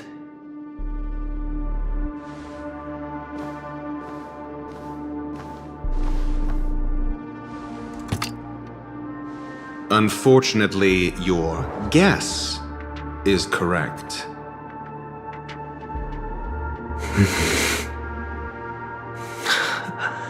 The golden stone. Its color and glow are similar to that of Klepoth's body. This is the very ruse he intends to use to fool you. He won't reveal to you that the 10 Stonehearts chisel their own will into the cornerstones, granting them an unparalleled radiance. And this golden stone is also known as a topaz, not a aventurine, and it belongs to Topaz. So, do you wish to confront him? Not at the moment. I'm more interested to know the location of his cornerstone. The safest place somewhere you'd never think of. Because he never intended to hide it. In fact, that cornerstone has been in your hands from the very beginning.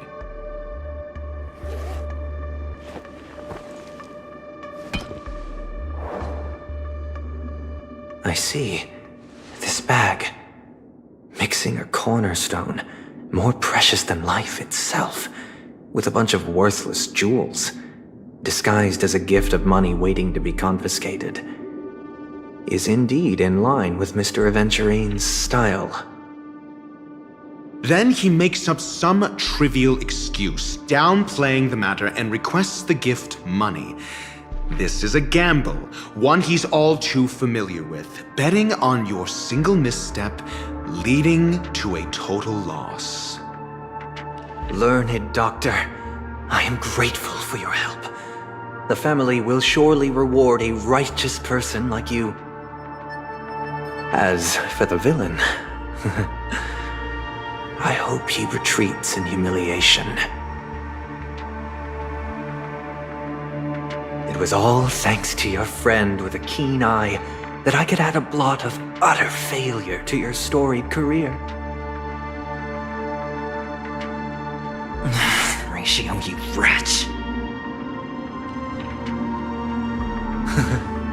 Finally shown your true colors, huh? Oh, and just to remind you, you currently only have 17 system hours left to live. Treasure your remaining time, and savor the delectable aftertaste of defeat. You might as well explain yourself a little more clearly. What I performed on you just now was the Harmony's consecration. You were to show allegiance beneath the illumination of their grace. Yet you acted willfully, uttering nothing but falsehoods, transforming the consecration into a trial. I genuinely see no reason to absolve you from it. Is this what the Harmony represents? But is it built upon constraint and coercion? You misunderstand, Mr. Aventurine. Punishment is meant for the irreverent, but I have seen your resilient spirit, and thus I offer you the possibility of a new beginning. Throughout these 17 system hours, you will be unable to escape the dreamscape, or contact any of your companions. You only have 2 paths before you, and it all depends on whether you can complete my test within the time limit. Should you succeed, you will be able to coalesce into the Harmony and be with your family. If you fail, you will suffer the wrath of the eternal Centurion and fall into an abyss of doom. Sounds like I'm gonna end up the same either way. I indeed do need a servant to help me uncover the evil hidden in the family from an external perspective. I will purge the evil from the inside and bring the real culprits to justice within 17 system hours. When the time comes, compare your findings with mine. If both our findings align, or if you can provide me more insights, then they will truly be able to grant you mercy and honesty. Shameless hypocrites. You took everything from me and still demand the truth? That isn't fair. Your carnival reeks with the stench of cash. Nothing is achievable without it. This is meant to be an act of personal virtue, not requiring the family's support. Your bag is over there. Do as you please. I believe you can trade this bag of worthless jewels for everything you need. That's what gamblers excel at, isn't it? Off you go, Mr. Aventurine. You are free. I will wait here for your good news.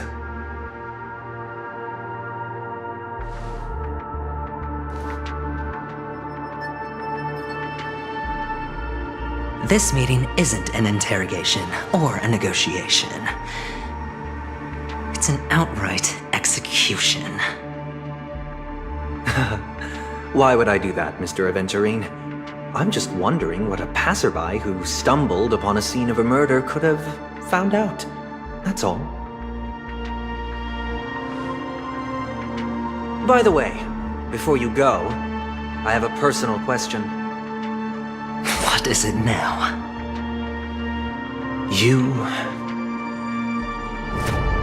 you truly wish to bring about the destruction of this world?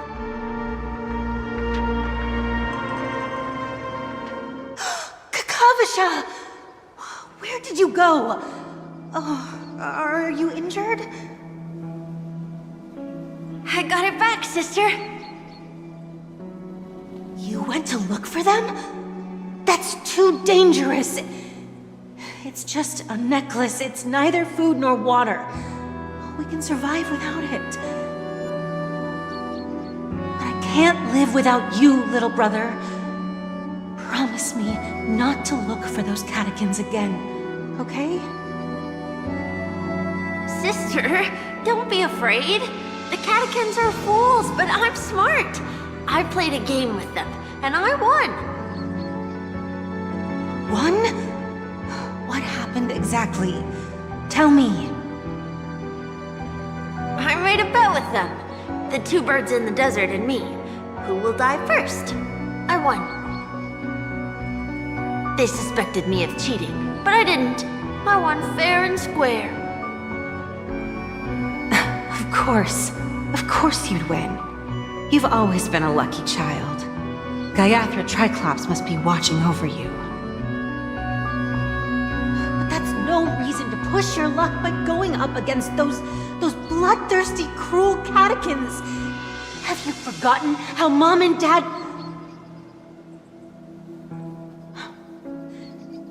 Look, this is just a necklace. But Kakavasha, you are my only family.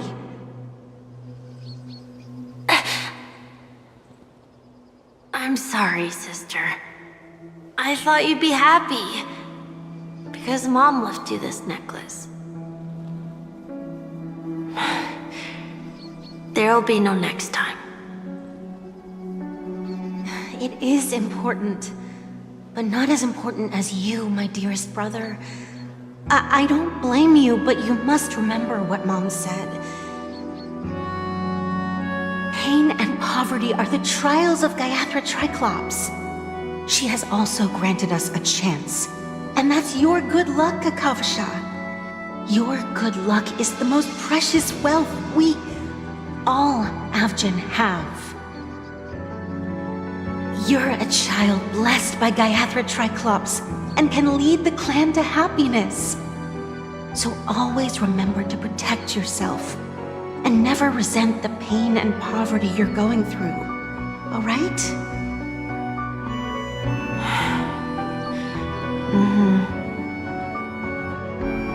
Listen to me and swear to Gaiathra Triclops. Okay. We'll swear to Gaiathra Triclops to protect this wealth. But sister, if Gaiathra Triclops was really watching over us, then why did she not protect Dad when he was swept away by the quicksand? After all, Dad went to the Catechins' land only to prepare for Gaiathra Triclops' offerings. And where was Gaiathra Triclops when Mom was shivering in our arms? Mom was still pleading for Gaiathra Triclops' forgiveness under her breath until the moment she closed her eyes. Sister, everyone praises me for being smart, but I don't get it. If every rain pour was Gaiathra Triclops' forgiveness and grace, then how bad were our sins? So much so that we were born in this world of death?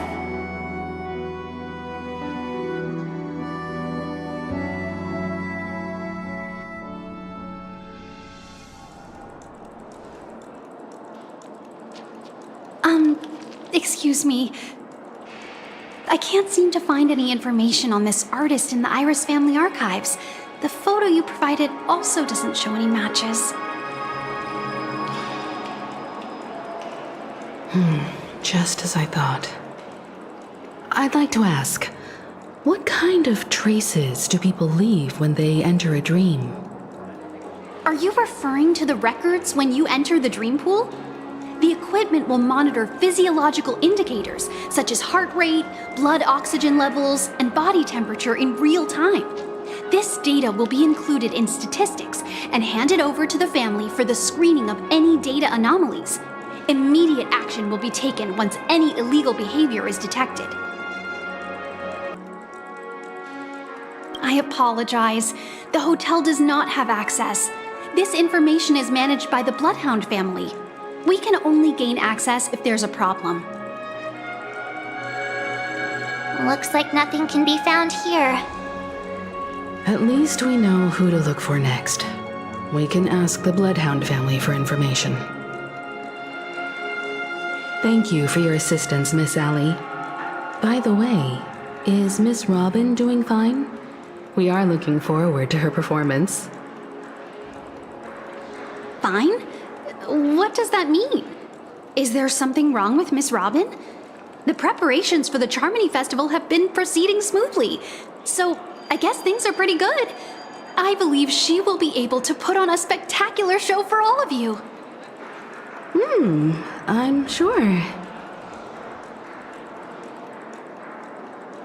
Sure enough, no one knows about Miss Robin. I'm not surprised. But that Miss Firefly is truly mysterious. There's no information on her in the hotel system. Even if she's a stowaway, she should have a disguised identity after entering the planet. She's also in the running for the legacy. How is she going to sneak into the dreamscape unnoticed? Is there any other way to enter a dream? Besides the hotel room's dream pool?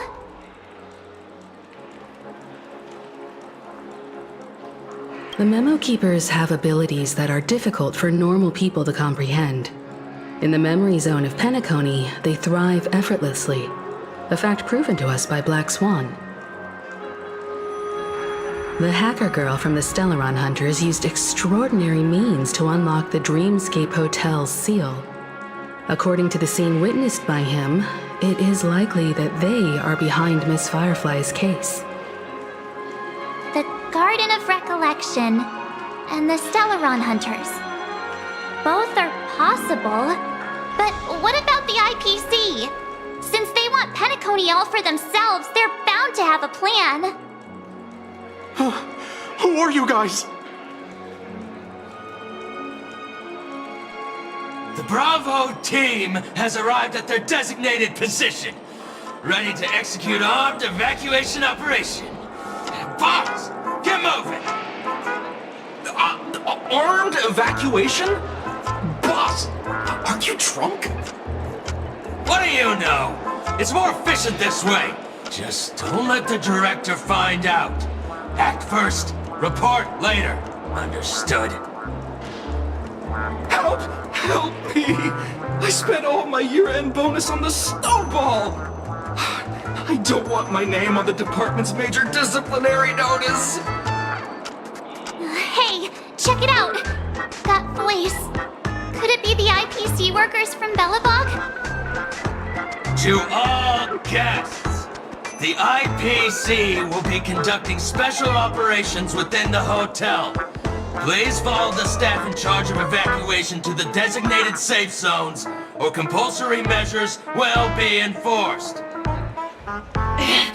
I'll request a beating for you lot! You've been told not to drink during work hours. Take him back to the hotel room. I'll organize a meeting later to properly go over how this incident report should be written.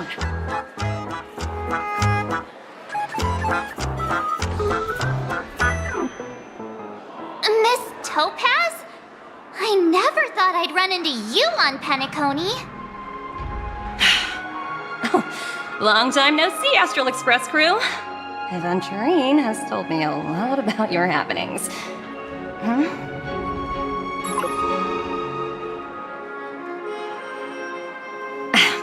It's fine. Do as they ask and try to avoid any conflicts with the family. Report to me before taking any action. Yes, all right. As you see, the IPC isn't very popular here on Penacony. Cordiality from the family is a mere facade. The former frontier prison has turned around and cuffed its shackles on the IPC staff now. Only aventurine, who carries an invitation, is allowed to attend the banquet.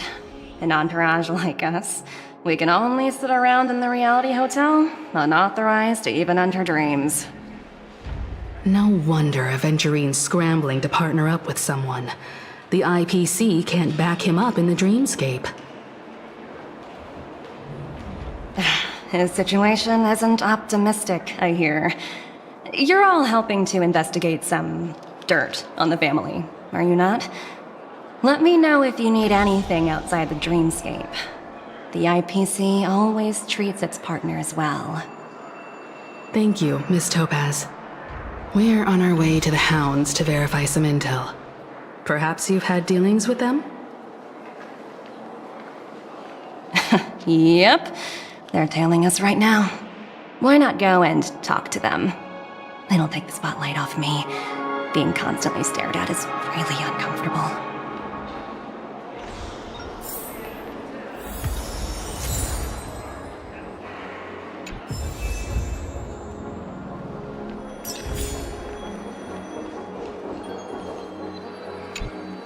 We're carrying out our captain's orders. What do you want? We made a mistake last time, and we're working hard to rectify it now. We don't have time for anything else. Surveilling the IPC executive Topaz, ensuring that she stays put at the Reverie Hotel during her time on Penacony. We've got the right one this time. So that's it. They were the pair who were after Firefly at the time.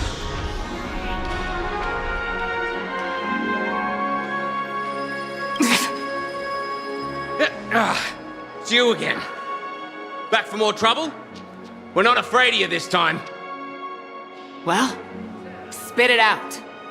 Stop bothering us if you've nothing important. So you know each other. Why do you keep running into people you've beaten up before?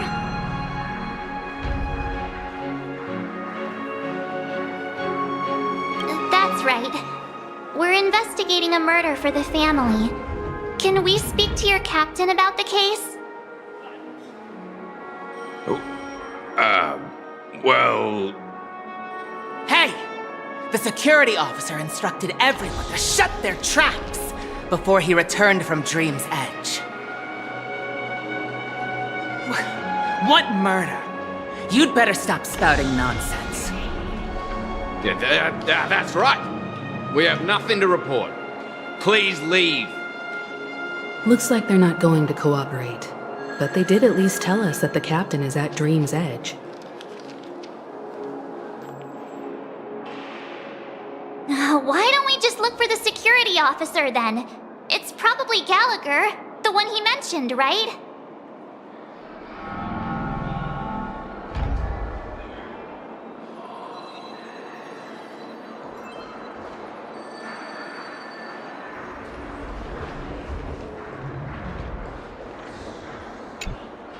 How does it feel to be in business with Aventurine? I bet you're not used to it. That's just his style. All or nothing is his mantra. He's always cozying up to his clients while egging them on to undertake some dangerous assignment with him. But everyone has their merits, so I won't comment further. But Aventurine's luck has always been good. He's always closed all his cases without a hitch, and basically never lost a gamble. Which is why, on the issue of retaking Penacony, I'm watching with keen interest. As for the two cases, apologies, but I don't have much info on them either. All I can do is ask you to keep digging for more details.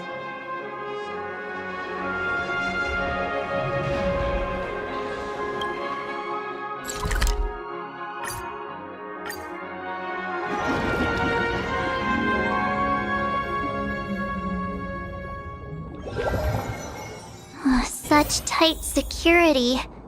I bet they're stumped by the case as well. Gallagher. Apologies. The Bloodhound family is running an investigation up ahead.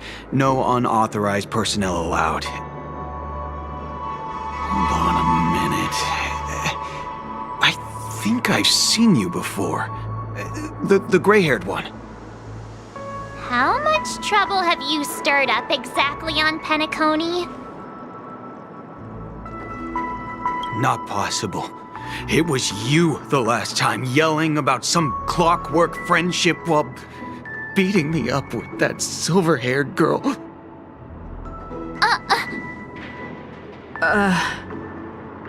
I'm not letting you get by this time.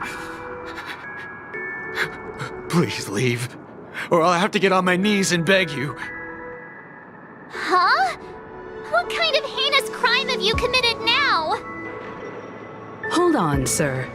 We have documents authorized by the family that would aid your investigation. If it wouldn't trouble you, could we see this Mr. Gallagher? Who exactly is this Gallagher you keep talking about? There've been a few people mentioning this name. Even the one with the gray hair. He didn't send you all here? It was the security officer who dispatched us. That's all I can divulge. He'll do! He's the one we've been looking for! Sorry, no can do. The boss said that since it's a matter of the family's reputation, no one's allowed through. Everyone, please leave. There's really no need for us to make things difficult for each other, right? We're really sorry for troubling you. Let's think of another way. Another way. That's it! Didn't they say something about that? What was it? Clockwork? That got this guy to change his mind. Can you perform it again? That, clocky magic. Please?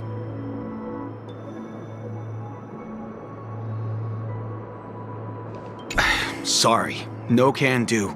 The boss said that since it's a matter of the family's reputation, no one's allowed through.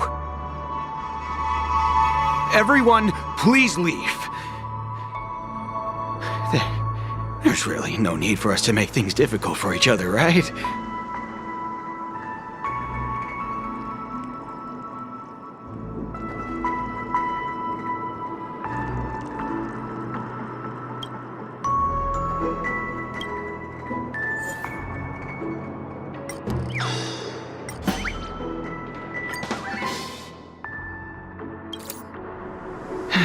Let me see what time it is now.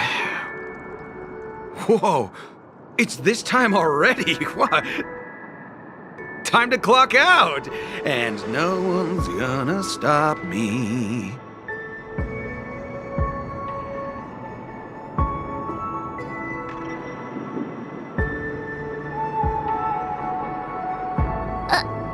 What? Huh? This clockwork trick of yours, it's kinda dangerous. At least he won't be getting in our way again. Let's go find that Gallagher and ask him the intricacies of the case. I was wondering what all the commotion was. Huh. Oh, it's you guys. Welcome. Since you made it here, what can I do for you? Hello, Mr. Gallagher, sir. Judging from your tone, it sounds like you were expecting us. Miss Himiko, you're too polite. There's no need to call me sir. Mr. Gallagher, you even know my name. Of course I do. You folks are from the legendary Astral Express, and honorable guests of the Watchmaker. I had an encounter with this gentleman in the golden hour. I remember that little silver-haired girl was there too.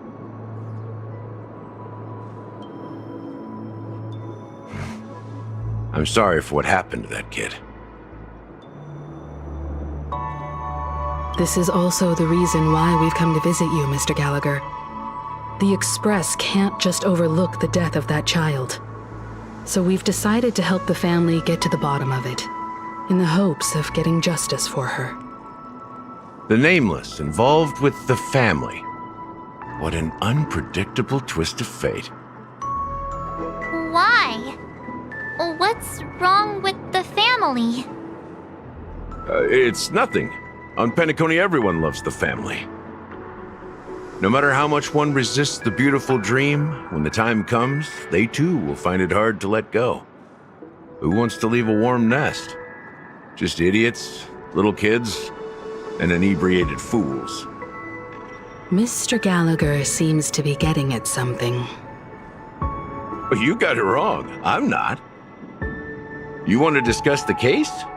Sure, come with me. This is not a good place to talk. Let's go elsewhere.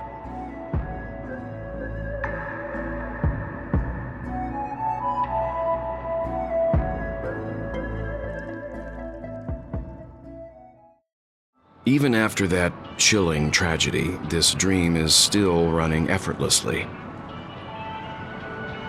Other than the family of the Harmony, it's hard to imagine any other power in the universe that could sustain a building of such magnitude. The family itself is a huge, perfect building, like a living idol. Each member of the family sees themselves as a piece of the divine puzzle, revolving around a singular core and a shared ideal. Under their command, they loyally fulfill their roles, offering themselves while also receiving sustenance in return. Interesting analogy. Perhaps that's why Penacony's beautiful dream has persisted for so long. But the human body has its limits, and so does the divine's. That doesn't sound like the kind of comment a Galaxy Ranger would make. Just pointing out the facts. Mr. Yang will definitely have a better sense of what's going on than I do. Why do you say that, Miss Acheron?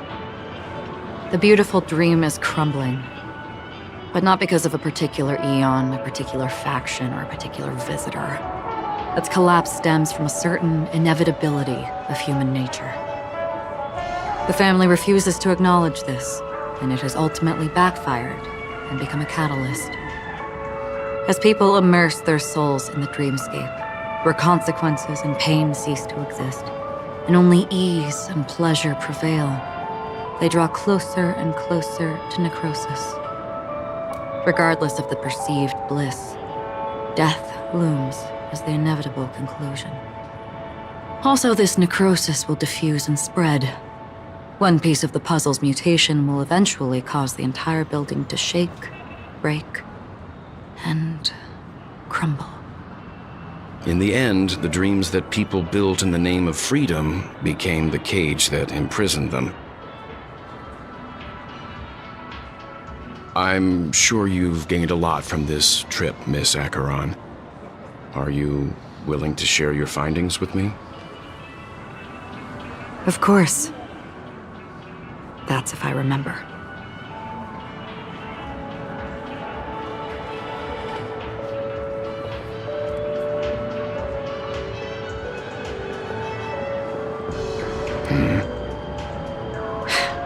Don't mind me. It's just a habit. Owing to events in the past, I've become easily forgetful. It's only when this sword is unsheathed that those hazy memories start to become clearer. Take your time. That should do it. I vividly remember everything that occurred on Penacony. Ask away. The moment of daybreak. I've heard that's where the Dawn Factory, which processes the foundation of the dreamscape, is located. Behind the dreamscape's song and dance stand many imagination factories. Workers create all kinds of whimsical works day in and day out in their dreams. Then they return to reality and sleep on a narrow bed in a room A far cry from luxury. They say it will suffice. Experiencing the bizarre and motley dreamscape is the best reward. There I encountered a young woman who had just come of age, the perfect time to indulge in beautiful dreams. Her greatest wish was to one day move to the golden hour and see the magnificent garments she had woven with her own hands. For certain reasons, her wish was difficult to fulfill. But I managed to bring her a garment.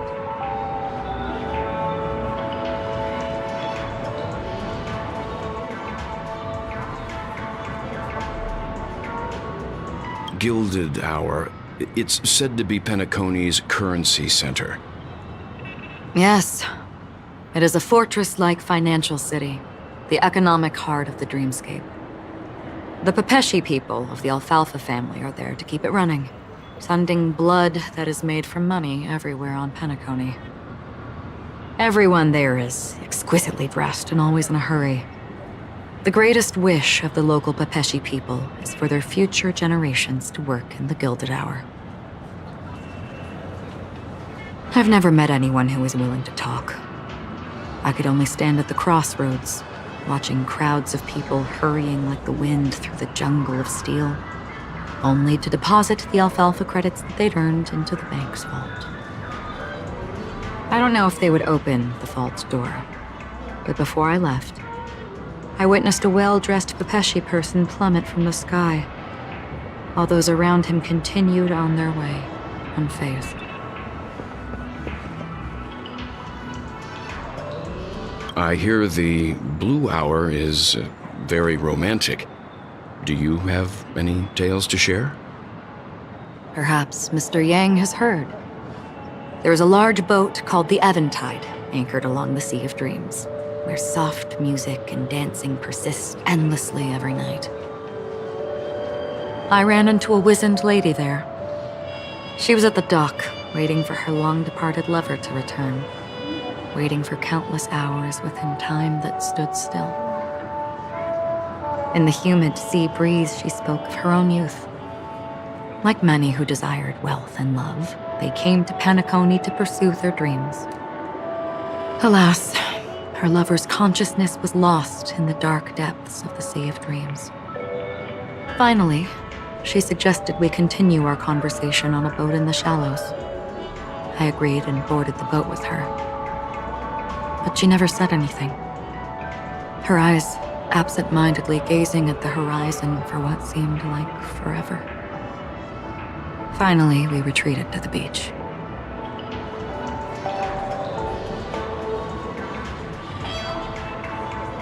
The dreamscape of chic, luxury, and consumerism, the moment of dusk. My companions have been there too. Then you all must have seen those who are attempting to realize their dreams. Or have realized them, scattering money as if it were dust and betting it on all or nothing. Everything has a price, and everything can be bought or sold. Even dreams themselves. I saw an Intellitron there, who was preparing to auction himself. When someone wins a bid under stipulated periods and rules, he would do the buyer's every bidding, becoming that person's very possession. That Intellitron had been auctioned off 12 times, and I participated in his 13th. That was the grandest banquet I had ever attended. But never again did anyone cast another glance at him. This time around, there were no successful bids for him.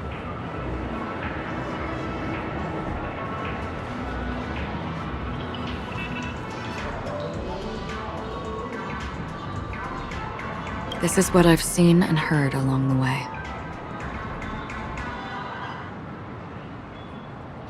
Someone once said to me, Penacony wasn't like this a long time ago, nor should it be. I've traveled through the reality and dreamscape of the planet of festivities, watched the tides of night rise and fall when time stopped for people, where the spirits of the rich and impoverished remain forever fixed on their own scales.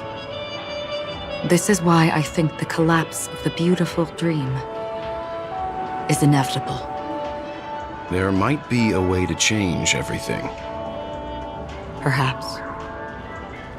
But if this is indeed the world that people desire, if this is precisely why life chooses to slumber, should we still seek to change it?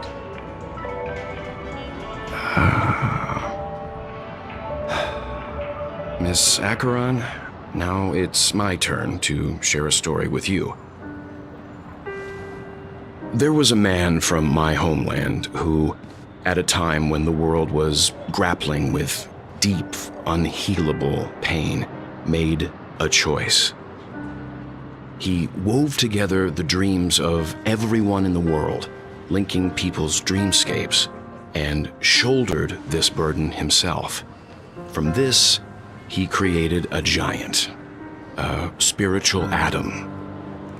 And since that moment, the giant stood between heaven and earth, becoming the pillar of the world's existence. As a price, those who found it hard to move forward, who could not advance, forever lost their future. They slumbered in a dream, devoid of disaster and pain, living out their days peacefully in the man's created utopia. And it is because of the wishes of those people who wished not to awaken that this spiritual atom became unbreakable. And yet, you stand here right now, which also means that man failed. Because people must always move towards the future. Even if human weaknesses make them pause when they truly cannot move forward, humanity will eventually seek a way to save itself. And that man, he was never a failure. Like everyone in that world, he etched the possibilities of human nature into his heart. He was the sun chaser of legend, soaring towards the sky and embracing his final victory with his fall. He ascended to heights uncharted, only to come face to face with the sun, a place not visited by anyone before. His wings would melt because of it, only for him to fall into the sea. And after that, countless others would surpass him, soaring to even greater heights. A fitting metaphor for the Nameless's trailblazing spirit. Thank you, Mr. Yang. I know what you wish to confirm. The universe has innumerable similar, yet different worlds. In these worlds, there are innumerable people who look alike, yet don't. I too have embarked on journeys, encountering old friends with familiar faces on different worlds, witnessing their destinies follow paths similar to mine. So I will tell you, even if not completely similar, the story you just told, it overlaps with my past. And within that abyssal dream, I ended that man's life. Alone.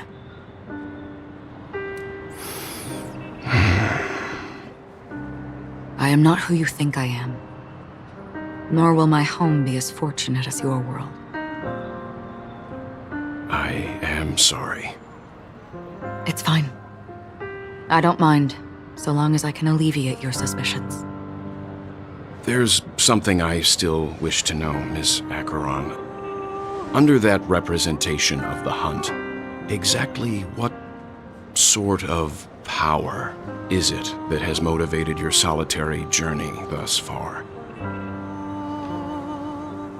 Mr. Yang, before answering that question, I wish to continue the previous topic.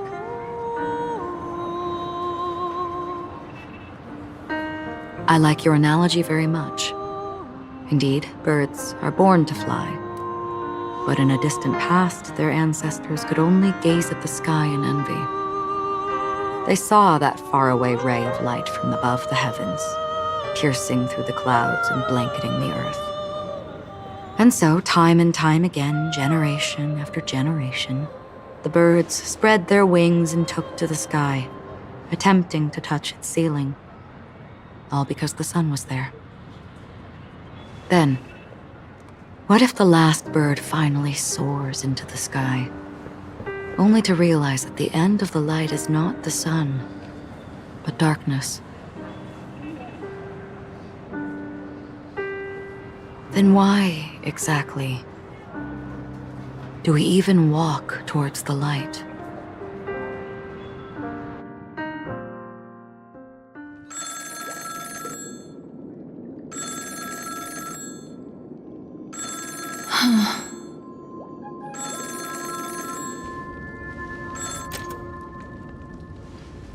Long time no see. Having fun on Penacony? Acheron?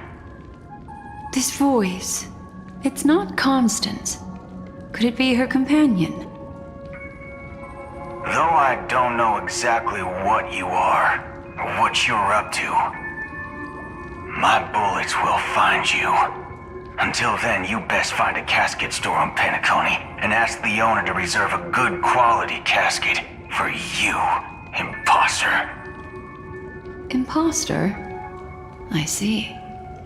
She gave my whereabouts to someone who's tracking Acheron too.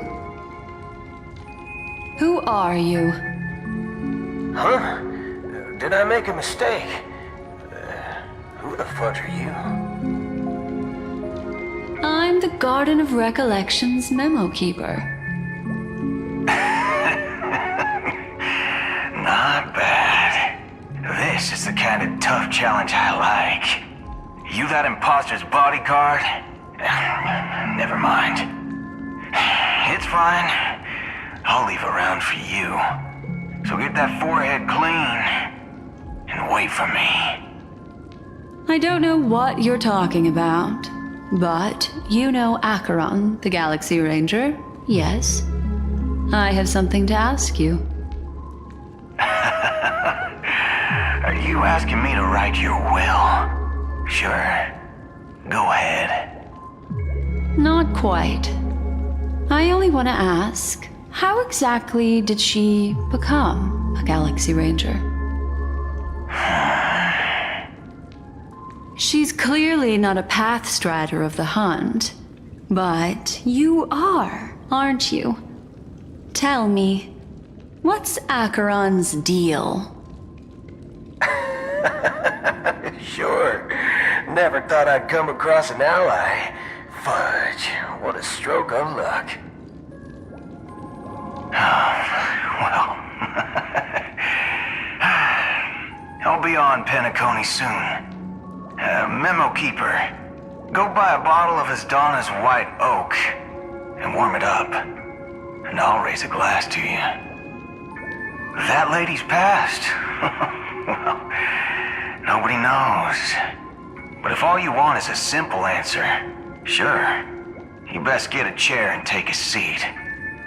That woman, named Acheron, is an emanator who should not exist.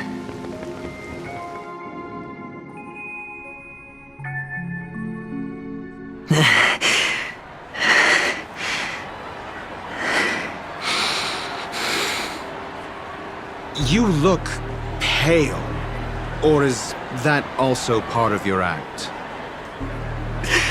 I didn't think you'd have the nerve to show yourself. I thought this was exactly what you wanted.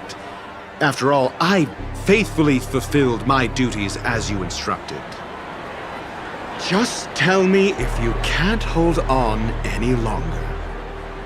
So, the genius of the Council of Mundanites wants to be my Undertaker now. What an honor.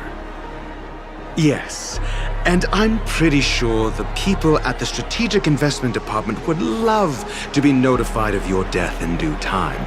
But let's not forget, you won't be seeing them, because I'm the manager of this task. Great. Then tell your people that aventurine is ready to go in 17 system hours. Oh, you've got a lot of nerve. How exactly do you plan on completing your task while your hands are tied by the harmony? My conversation with Sunday convinced me that there's a traitor in the family. That they hold the secrets of Penacony. So, I took the opportunity to set everything in motion. I even managed to recover the gift money. Things haven't gone this smoothly since I walked through the doors of the Reverie. Now I'm only one step away from victory. Let's just wait and see. Sounds like a very elaborate way of saying that you failed. That's all I can say. Have you forgotten, Doctor? You betrayed me. Go. Do what you must.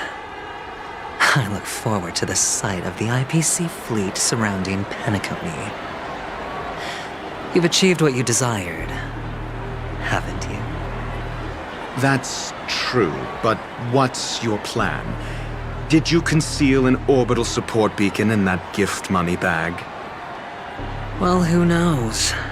Maybe that's why I'm handing out cash even when I'm about to bite the dust.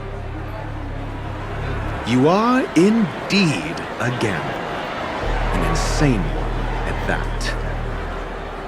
Maybe I am. Who knows? Fine. Here, take this. Open it when you're on your last legs. You'll thank me. What's this? Medical advice?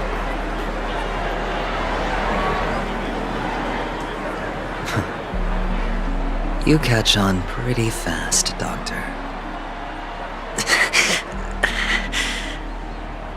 Asking me to solve a case without giving a single clue. How typical of you, you wing-headed scoundrel. But the way you're all on edge about that stowaway, it's just as I guessed it would be. As for now, let the rain of wealth from the IPC fall evenly on everyone.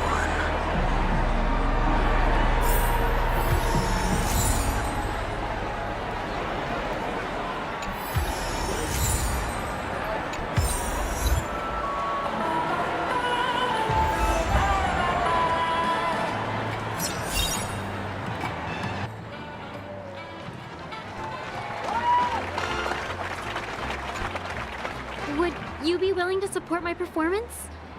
And keep the Song of Beauty alive in the cosmos? Wow, how fabulous! But why would you give such a wonderful gift to a random stranger like me?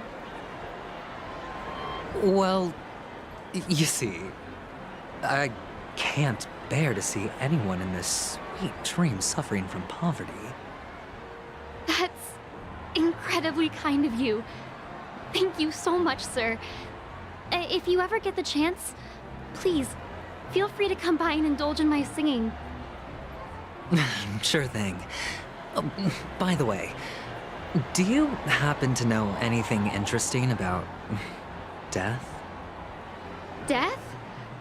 That's a pretty scary topic, and it doesn't really match the mood of this sweet dream. Oh, you see, I'm a tabloid reporter collecting ghost stories in Penacony. As you know, the more chilling the stories, the more attention they get. Maybe you could help me out. Well, if you're up for some gossip, it's not about death, but there have been some rumors about a guest at the Reality Hotel who fell into a deep sleep and didn't wake up. It was like they were in some sort of coma. Nobody knows what caused it, but luckily the customer eventually regained consciousness. Well, all customers are under the protection of the family, after all. Thank you. This will make for a very juicy headline. May Shibe protect us. Unexplained coma. That's actually what happens to your body if your brain dies in a dream. But unfortunately, the customer ended up waking up in the end.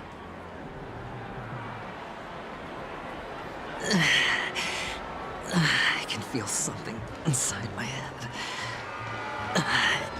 Is the harmony starting to kick in? The world has truly lost its way.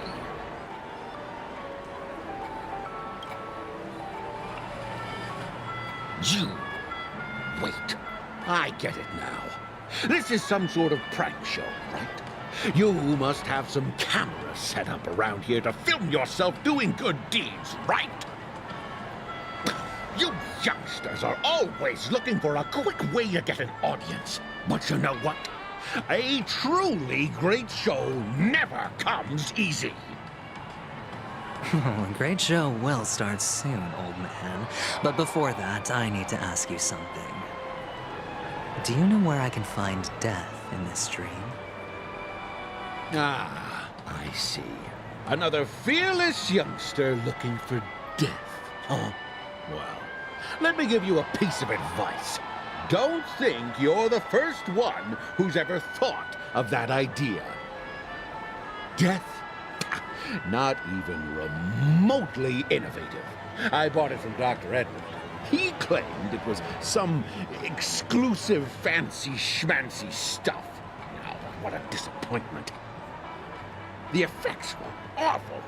First, some monster covered in eyes stabs you in the gut, and then all you see are blurry glimpses of buildings and lights. The sky was spinning so fast it almost made me puke. Is that all? Yeah, what else can you expect? Don't put too much stock in the Penacony movie industry. They even called this junk groundbreaking art. Can you believe it? What a joke. Well, I'll leave you be then. I hope you have a wonderful day. A monster covered in eyes. That sounds like the Memory Zone meme. But buildings and lights... I don't think those have anything to do with death. Well, that whole dream bubble was probably created using rumors and gossip.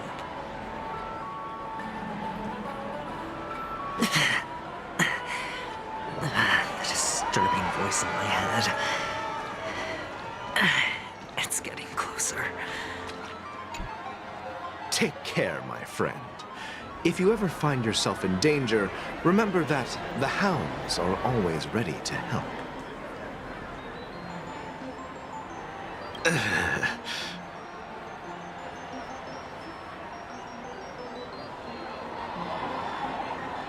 You don't look good, my friend. If you need assistance, I can contact the hotel and have them wake you up forcefully. That won't be necessary. I have some business to attend to. But thank you all the same. All right, then. If you ever need help, don't hesitate to reach out to us hounds. Well, actually, I do need a favor.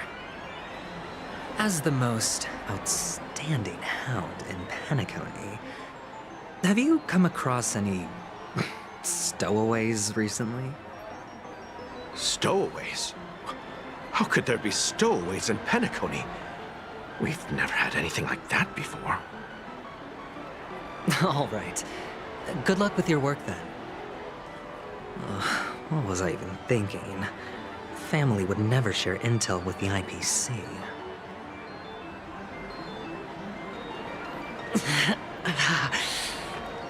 Does everyone have to go through so much torment before joining the family?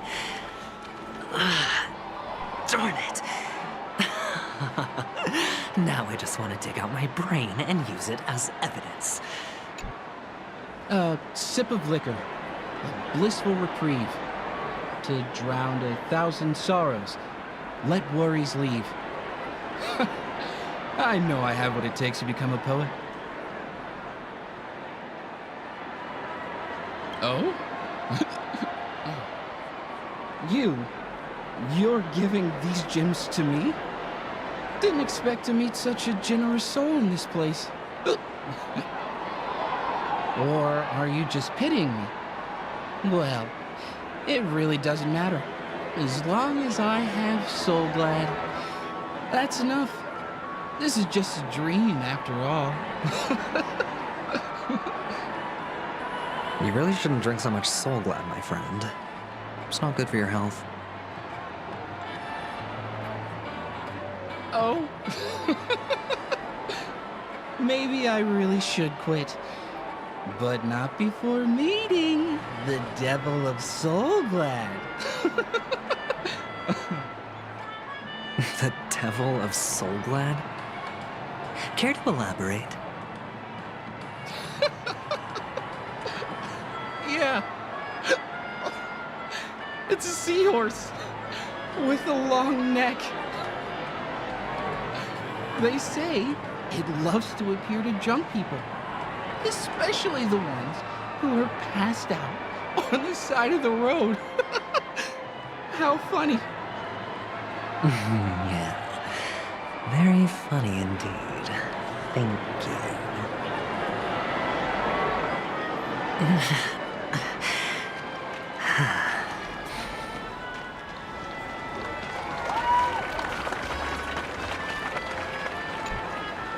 You want to talk to me? Sure, but nothing too sensitive, okay? Huh. Wealthy people have fancy ways to enjoy this dream. But to be honest, I've never seen anyone who gives out money to others like you. So, are you trying to be the prince from the tale, handing out his gold leaf garment and melting his lead heart in the fire? I'm flattered.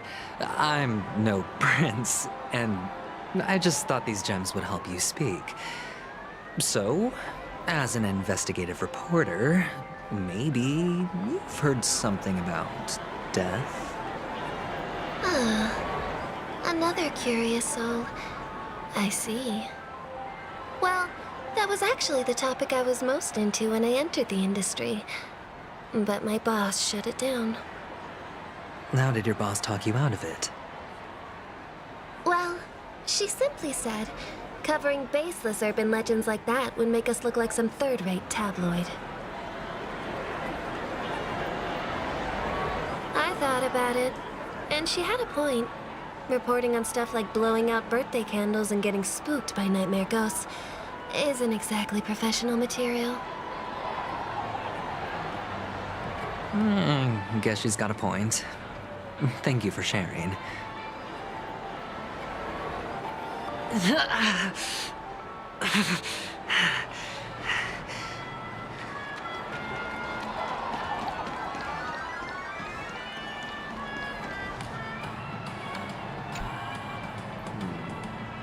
Were you wanting to talk to me?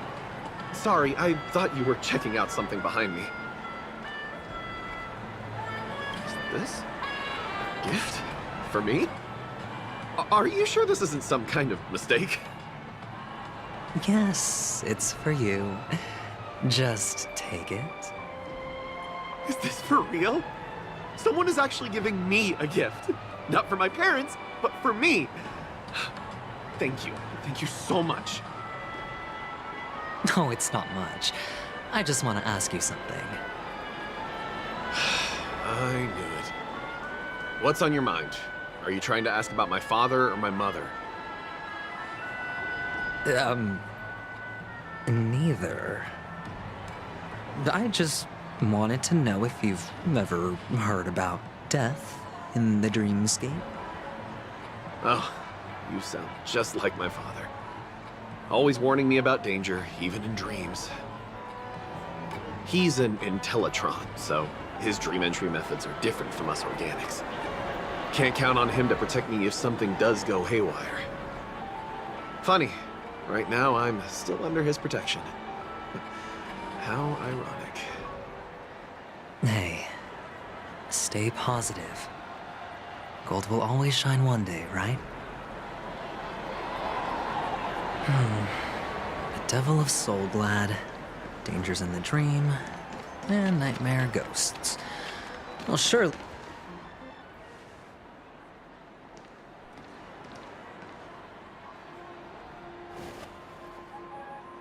Remember what I said. You Sigonians are better off hiding in the sewers. Look at you, snooping around and sticking your nose everywhere. Is the smell of death so enticing, my fine fellow? Oh, it's you, masked fool. I should have guessed it. You're the imposter who appeared on TV after Robin's death, right? I heard you got caught by the family. I gave you a clear clue. Befriend a mute. Simple and straightforward, you know?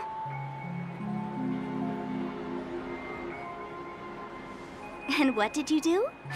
You messed it up and ended up as their prisoner. I told you to make friends with a mute, not become one yourself. You really let me down. What do you mean? You know better than I do. Who watched the little songbird that couldn't sing perish right before their eyes? You did, Blondie. No, I mean... What did you mean by becoming one myself? Well, it means you'll soon end up like her, unable to speak ever again. But it's a good thing if you ask me, because... Because I'm getting closer to the truth, right? Oh? Why else do you think I'm handing out cheap trinkets all over the streets, fool? All part of the act. Fool's bait. The more pathetic I seem, the more likely you'll come sniffing around. So, now that I've drawn you out, will you reward me with an answer for my efforts? Why should I help you? Don't you want to see Penacony descend into... chaos? Well, I can make that happen. I just need an answer to one question. Back then, when you asked me to find a mute, did you really mean Robin?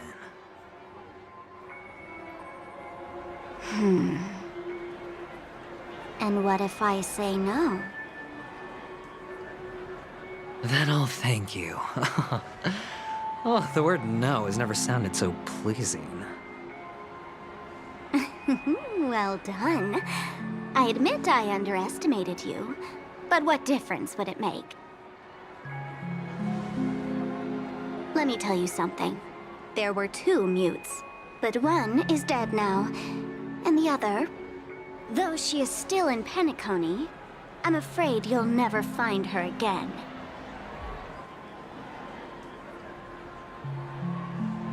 Now I'm completely sure that I was on the right track from the beginning and never strayed, fool. Right now, there are only 2 things missing from my grasp. The meaning behind the truth, and the means to expose it. How impressive.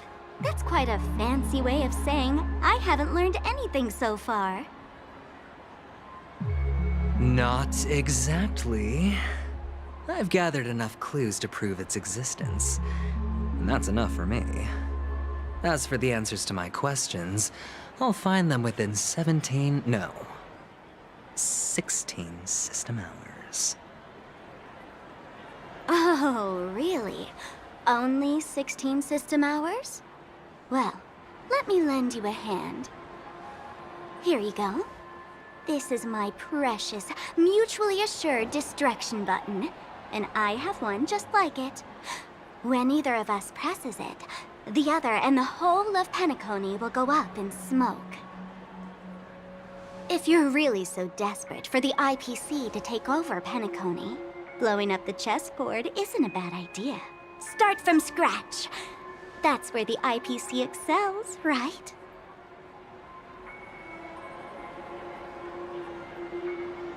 Just press the button when you're at your wit's end. And of course, feel free to reach out to me for my hospice care, too. Oh, a deadly button, huh? Well, I guess the family didn't take your threat seriously at all. Otherwise, how on earth did you manage to bring it in here? I have my own ways. That's all you need to know. Well, I'm afraid I'll have to decline your offer. Who knows if your little gadget will actually work.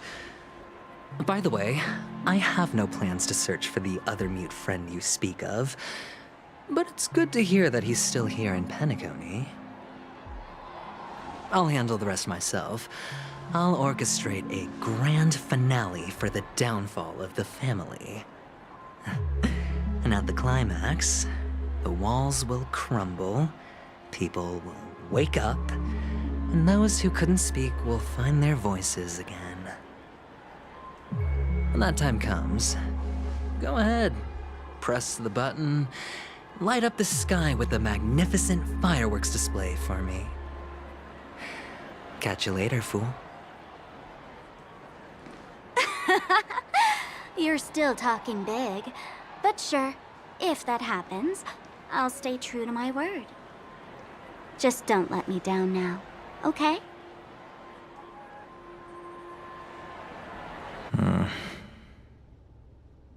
So, number 35. You're back.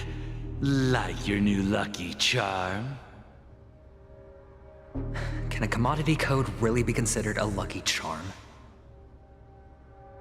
Silence! I didn't give you permission to speak, you Sigonian hound.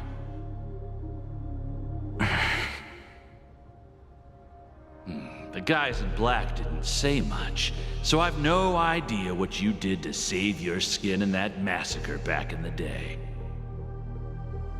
But I figured you must have had good luck, so I bought you.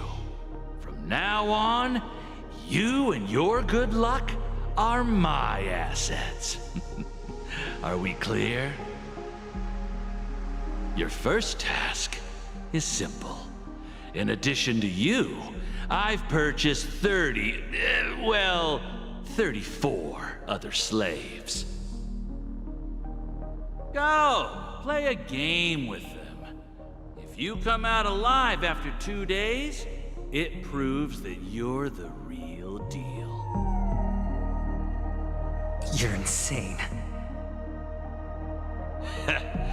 Testing out if you're a good product. Aren't you worried that the money you spent on me will go to waste? I've got stacks on stacks, Blondie. The slave market is never short of self-righteous brats like you.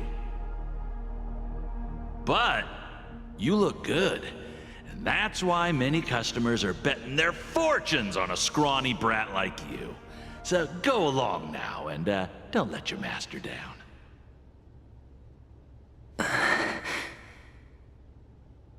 How much did you spend? What? My price. How much did you pay for me? Huh. You really want to know?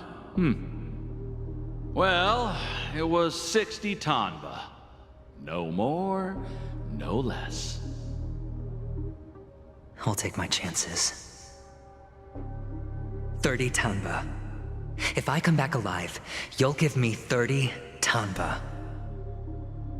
Deal? Are you trying to strike a bet with me? Oh, you've got some guts. Yeah, sorry, but that won't do. Don't forget your place, slave. You're not qualified to be at the table. You're just a chip. A life thrown away in someone else's hands. Either you come back with more chips for your master, or you never come back. It's all or nothing. Don't embarrass me, my lucky hound.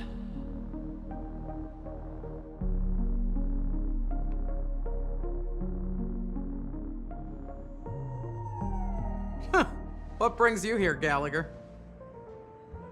Some friends from the old days. Do you have a moment to spare, Siobhan? Oh, I have the whole day to spare. Ladies and gentlemen, welcome to Dream Jolt Hostelry. This bar offers a wide variety of drinks, but we draw the line at Soul Glad. Why settle for ordinary when you can experience extraordinary? We're dedicated to serving up nothing but pure joy and laughter. What would you like to drink? I'll whip it up for you. Oh, look! A lady as cool as Serval! Who's Serval? Will you, introduce me to her? Huh? Oops. She's heard us. Just spare them, my esteemed bartender. I'll take over the bar today. I'm getting up there in age, and I need some practice before I forget the skills that used to put food on my table. Where did you stash the ingredients? They're all under the counter. Since our guests have traveled from afar, shouldn't you whip up some special drinks? That's exactly what I had in mind. Hey, my friends, do me a favor. Go around the bar and bring me any ingredients you fancy. The discussion might take quite some time, so I'll prepare some customized, non-alcoholic drinks for you. In the bar? But aren't all the ingredients right there on the counter? Why, we're in a dream, my lovely lady. You can help yourself to anything if you wish for it. Comfort, hunger, confusion, or even boredom. It's all within reach, right at your fingertips. Oh, did you hear that? She just called me my lovely lady. Even in reality, mixing drinks is more than just throwing ingredients together. A bartender needs to capture the bar's atmosphere, master technique, and spin a tale of mystery and anticipation. Only then can a perfect drink crafted with a customer's life story be created. In other words, what you get from your drink is down to luck, so don't overthink it. Indecisiveness has no place when it comes to enjoyment.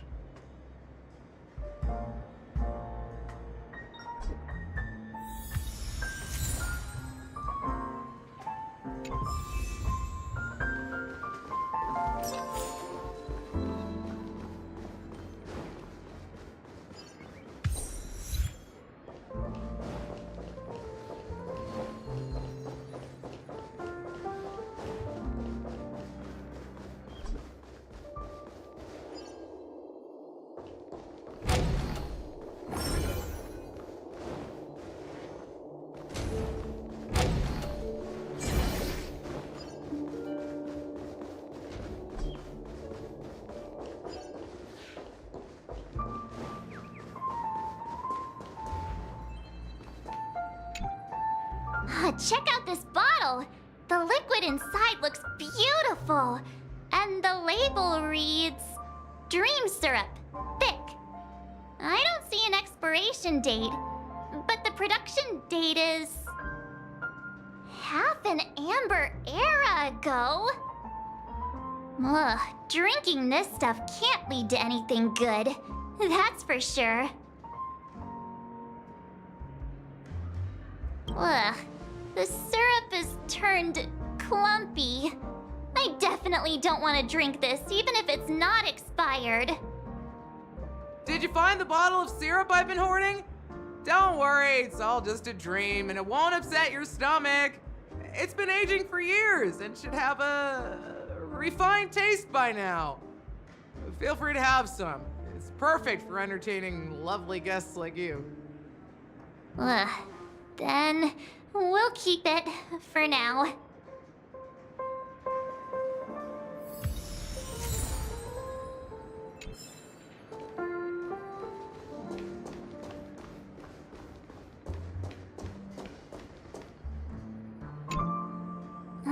can this be used for mixing drinks? Oh, and there's a note underneath. Exchange with your precious things. Oh, what should we exchange for it? And who should we give our stuff to?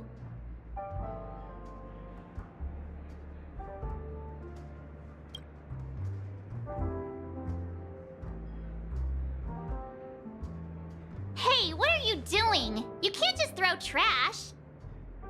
No way. The words on the note are changing. Happiness is the dream of the humble. Does this mean we can take it? Something feels weird about this. Oh, that's quite a stash. Not sure if it's enough. Stay out of my way. I'm looking for Siobhan. Uh-huh? What's all the commotion about?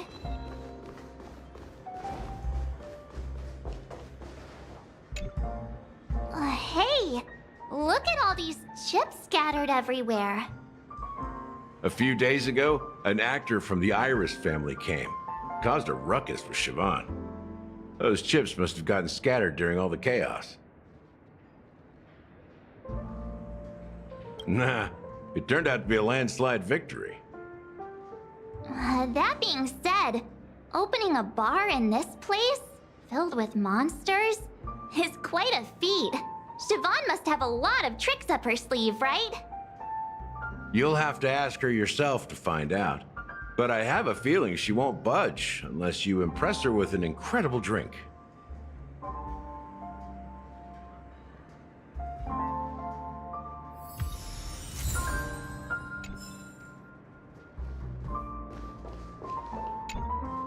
It's Soul Glad!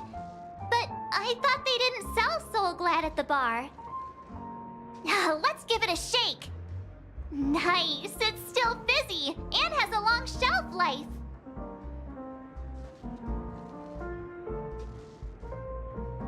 That's possible.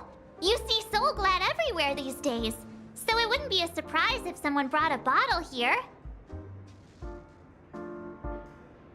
Why don't they sell Soul Glad in this bar? Did something happen? It's all about the bartender's pride. It wouldn't make sense for customers to come here and order drinks they can find anywhere else. That's the mindset I use when I brew my coffee. You're right, Himeko.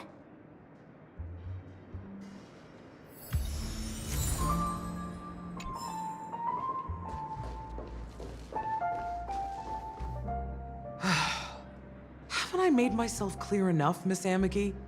The Dream Jolt Hostelry only welcomes guests who want to enjoy a drink to their heart's content. I'm sorry, but I'm not interested in your proposal. But you have the talent. You'll attract a huge audience. You're destined for the Iris' stage, not for this rundown shack. Come with me. We'll become the talk of Penacony, a shining light into every corner of the dreamscape. Please, Siobhan, I really need you. As you see, I'm entertaining my guests. Don't make me repeat myself. Fine. If you don't come along, I'll just sit here and not go anywhere else. Give me a sparkling drink. Sweet. With extra ice. Just one moment. What's her deal? We can't discuss the case with other people hanging around the bar. Hey, can you do that clockwork trick of yours again? Yeah, I'm counting on you.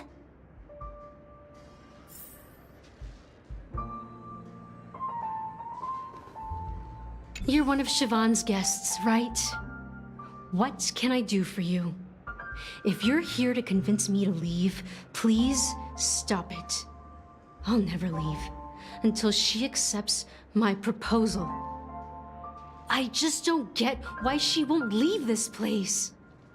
This rundown shack with no customers whatsoever.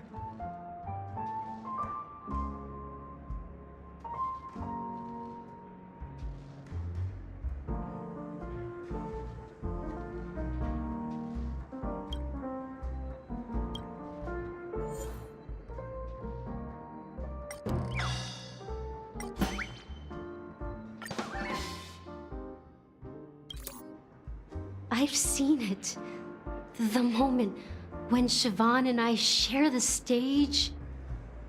The crowd is going wild, applause crashing like waves, the aroma of irises fills the air. A beautiful melody playing, ribbons dancing around us, and the taste is sweeter than honey. I've seen that scene countless times in my dreams, and every time it mesmerizes me. That's why I have to bring her back to that world, no matter what it takes. Want to raise a glass, my attentive listener? Let's consider it a toast to my far-fetched dream.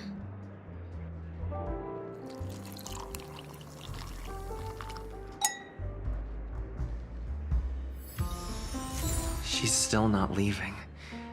Maybe I'll have to try again. I just don't get why she won't leave this place.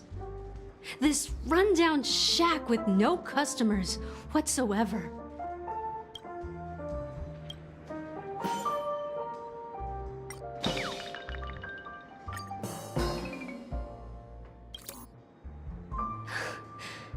It's ridiculous, right? Our paths were never meant to cross, yet I'm still holding on to her. I'm too timid and shy, longing to shine but afraid of stepping into the spotlight. I need her guidance, because I'll never be able to do anything alone. You don't know Siobhan's past, and you have no clue how radiant she used to be. Even among the talented Iris family, her skill was unmatched. I know she probably thinks I'm just trying to ride her fame to get ahead. But all I want is for her to reclaim her place.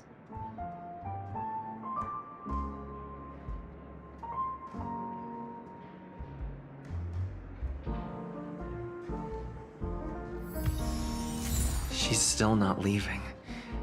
Maybe I'll have to try again. I just don't get why she won't leave this place.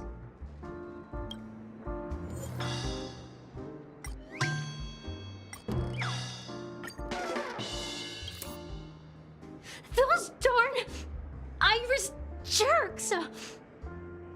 They're the ones who forced Siobhan into hiding here, running this pesky bar.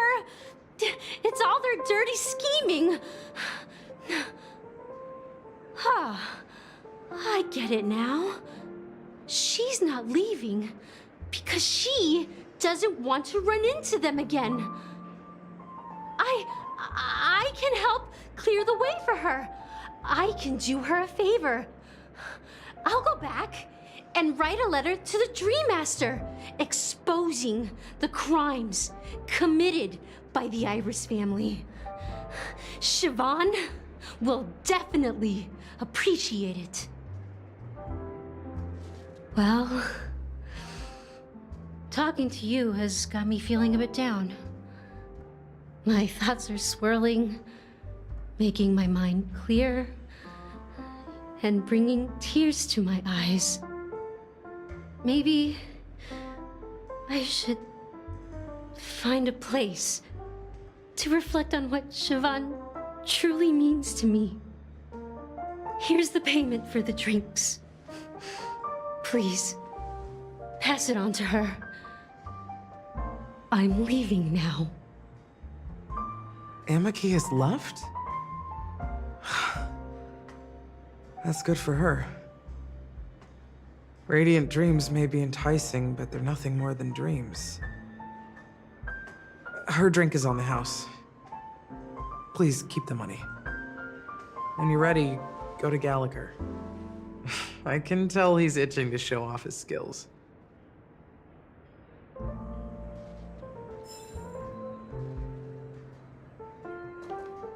That being said, mixing a drink is way simpler than you'd imagine. Just pick your favorite ingredients, toss them in a glass, mix it up, and it's done. So, go ahead. Explore the bar and bring me any ingredients you prefer. Nice work. Let me take a look. You found some interesting ingredients there. Now, take your pick. Each drink has its own unique flavor, and the base ingredient sets the tone for the initial taste and the lingering aftertaste. So, which one would you like to use as the base?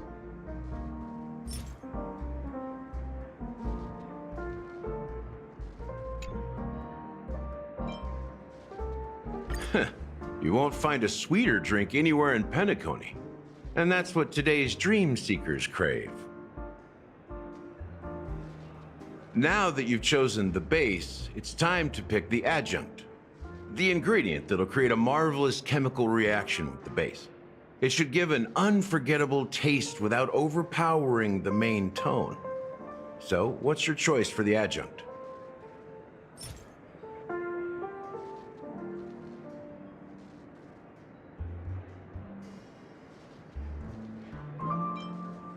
Bright future. A taste that's been a long time coming. I'll never forget the flavor that danced on my tongue as Mikhail whisked me through the dreamscape wilderness. Those were haunting times. Too beautiful to be real. Mikhail. Almost there. Let's pick a decoration. Which style do you prefer? Anything you need, I've got it.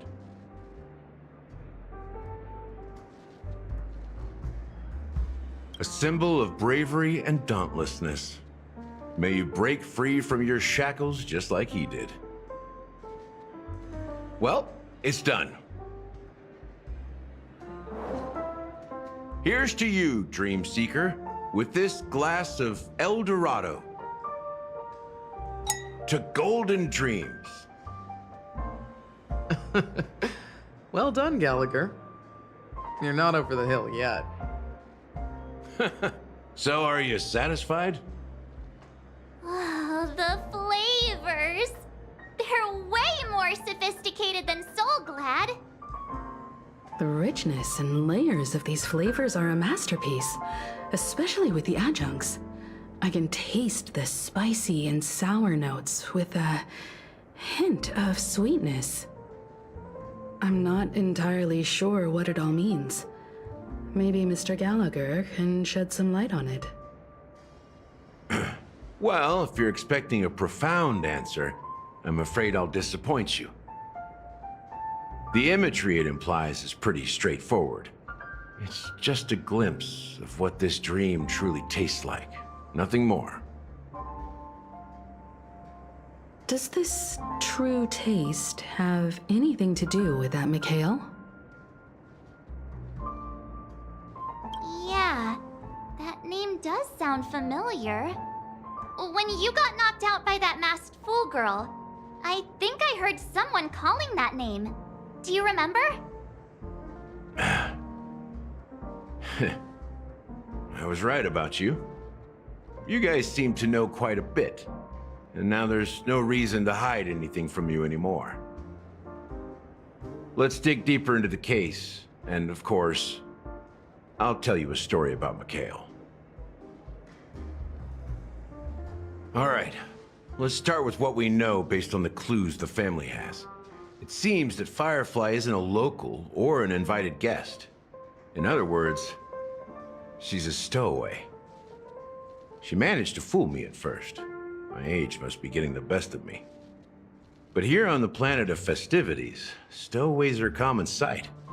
You're bound to run into one sooner or later. After the incident, the hounds wasted no time searching for that girl in both the dreamscape and reality. But here's the thing. We only received bad news, and the trickiest kind at that. She simply vanished, leaving no trace in the dreamscape or reality, as if she had never come to Penacony at all. Huh?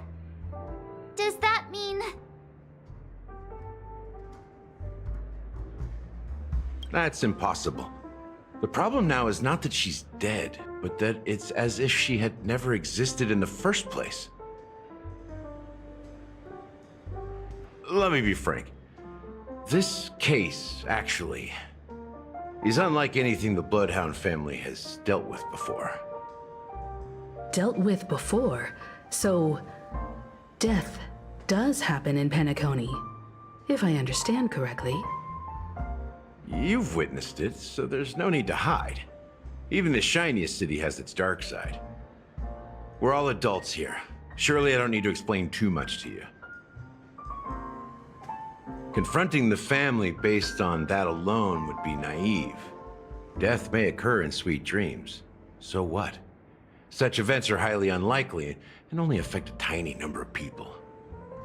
If you really want to delve deeper into this case, you need to understand the true problem with the family. I guess it's time to tell the story of that Mikhail. You're very perceptive. The Astral Express has received that music box too, right? Do you know the secrets it holds? There's a message. Witness the impossible in the realm of dreams. Find the legacy of the Watchmaker, father of Penacony, and thus the answer to the question, why does life slumber? That's the exact wording. Hey, why are you laughing? Wait, did you write it? It's quite poetic. No, but I'm the officer in charge of this case, so how could I not know? I'm sure you must have noticed that this message didn't come from the family. You might have even guessed that the relationship between the family and the Watchmaker isn't as close as it seems. That's just our speculation.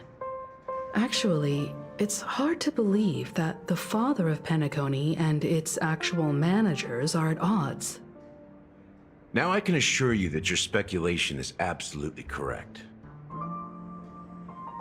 The family has considered the Watchmaker an enemy for a long time, but the hounds haven't been able to track him down, as he seems to be living only in the characters and stories he created.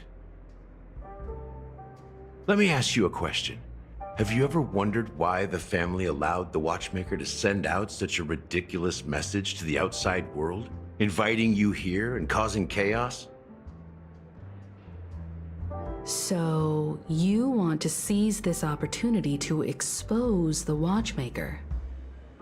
Well, now you understand why the Oak family authorized the Nameless to assist in the investigation, but kept you in the dark, right?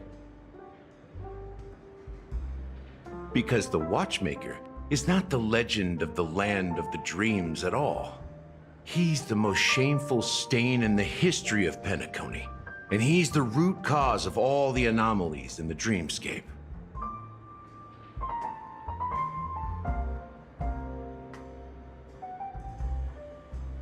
You don't get it? Well, I mean, Mikhail, the betrayer of the family, he's the Watchmaker.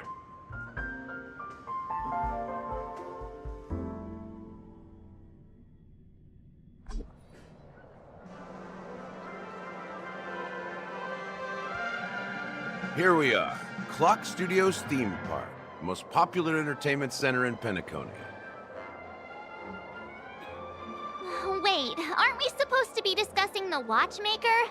I would have expected you to take us to maybe a library or an archive room of sorts. But an amusement park? The culture of a city reflects its history in the most authentic way. To you, it's a fun place. But to me, it's a prison for the planet's past. You know that Penacony used to be the IPC's prison planet, right? All the prisoners were brought here, helping the Garden of Recollection salvage the leaking memoria from the macrovoid. The prolonged exposure to high concentrations of memoria caused a unique phenomenon. The dreams of countless prisoners intersected and overlapped, and people started meeting each other in their dreams, living lives that were almost identical to reality. But everything has a price, and sweet dreams are no exception. In the end, the dream world was unable to alleviate the suffering of prisoners in reality. One of the prisoners broke free from the IPC's shackles and fought for freedom.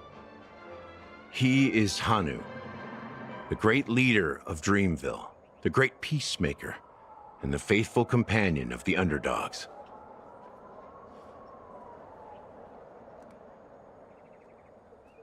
History is always written by the winners. However, it's undeniable that Clocky is an animation that draws from Penacony's actual history. These characters not only exist in Dreamville, but also in the distant past. Once you realize this, you'll understand why we're here.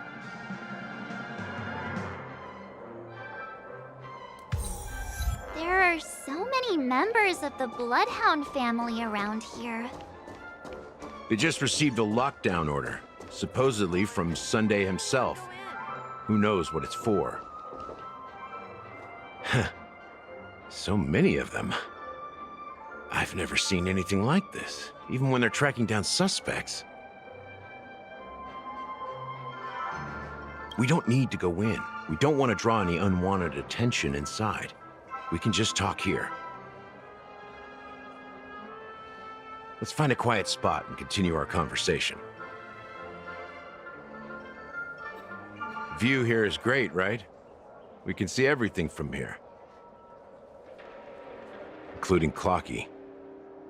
If all the characters in the animation are based on characters in reality, then Clocky's counterpart is definitely the Watchmaker. In the animation, he's Hanu's partner and one of the founders of Dreamville. Does that mean the Watchmaker was personally involved in that war and sided with Asdana?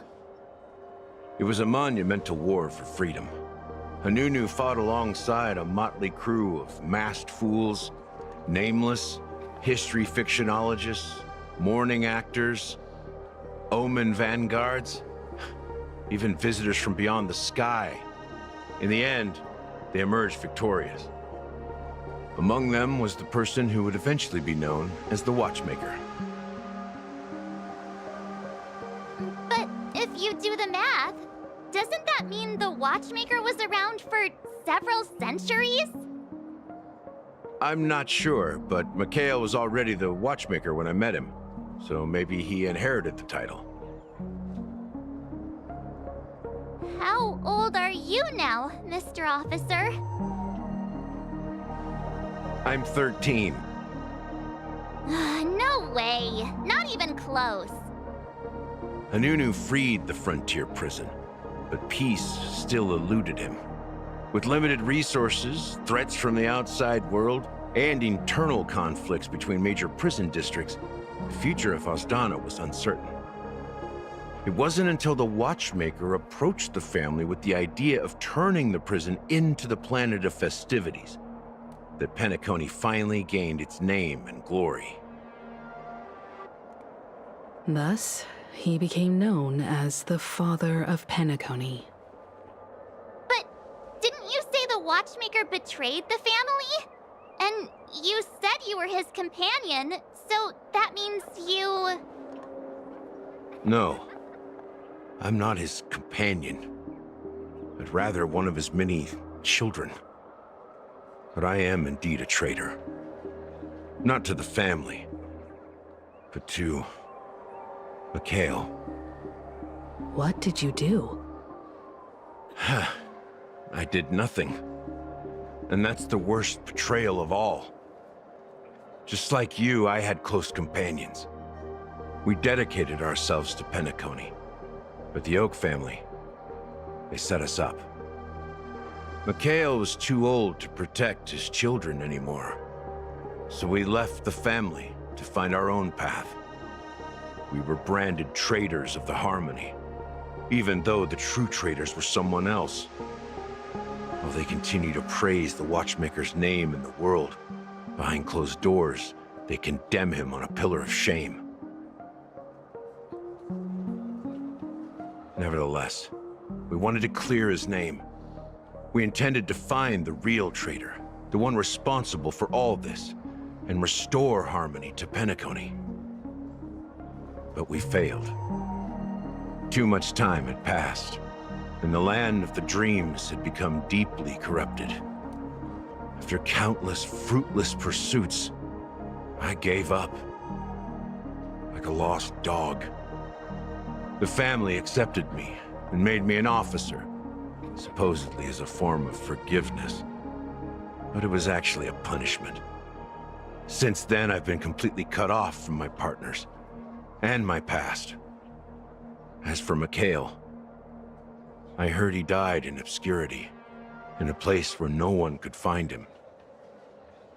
That's when I realized that the Penacony I once knew would never return. We're truly sorry for what happened. But this is not the end of the story, right? Apparently, someone has inherited the title of the Watchmaker and has been secretly working against the family all this time.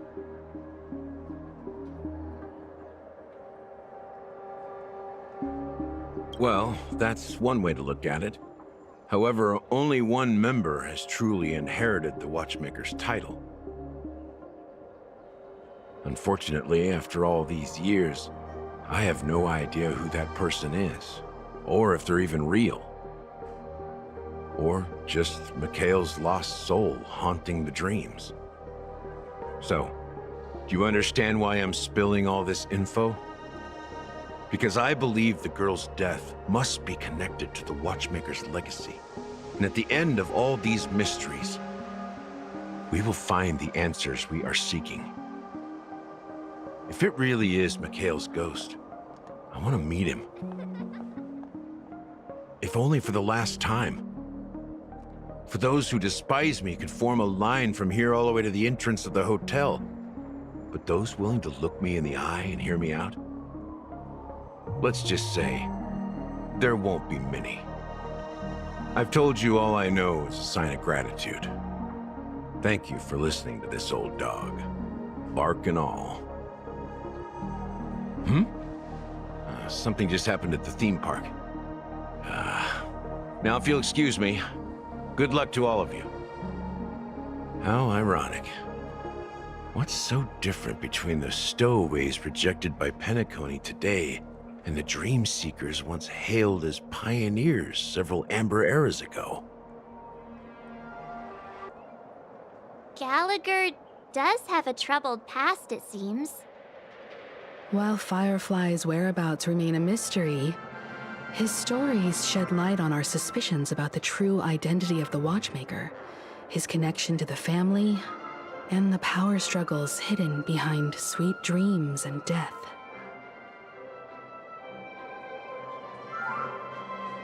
Exactly. Gallagher suggests that the real traitor is someone else, probably within the Oak family. That lines up with what we've gathered so far. Firefly got involved in this mess because of the legacy, and now we're sure that Aventurine's accusations against Acheron are baseless.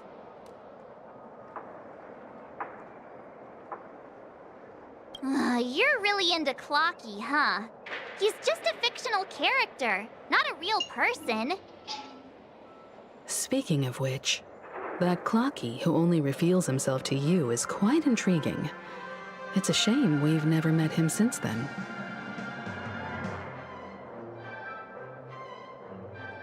Now that we've confirmed a lot of our suspicions, let's take a moment to think about the clues we have. Send a message to Welt and see how things are going on his end.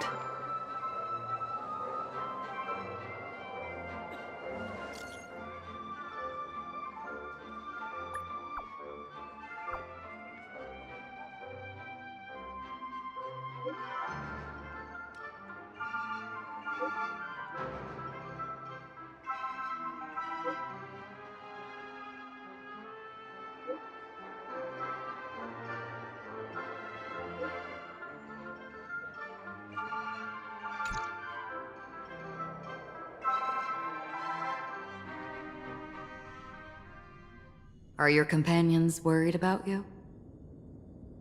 They're just checking up on me. Let's get in and get out.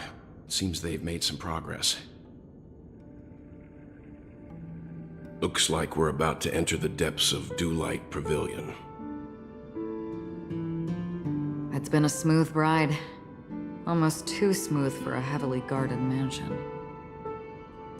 Let's see if there's anyone waiting to greet us.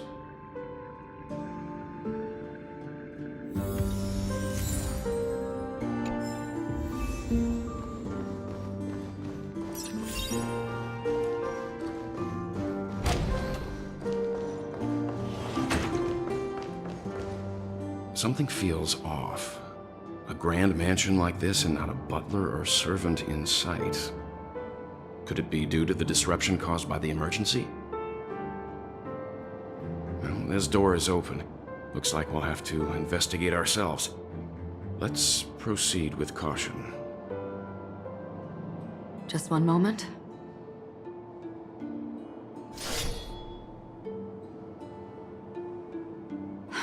Light. I've made myself less noticeable. The crew can explain their presence as authorized by the family, but I can't come up with any excuses for being here. I see. What an interesting technique.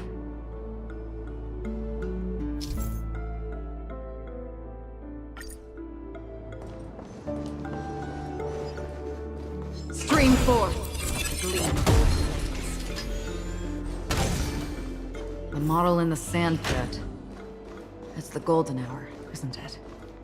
The footprints here are different from the rest. There are 2 sets of them. Looks like outsiders might have passed through here not long ago.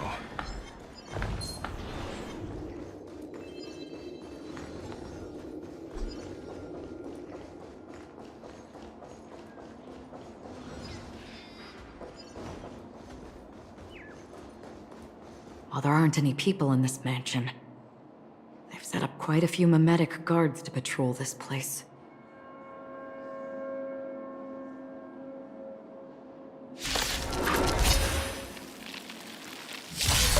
This is where it is. It all does. So beautiful! From the still waters of oblivion. Can't wait anymore. I weep for the departed. It too shall fall.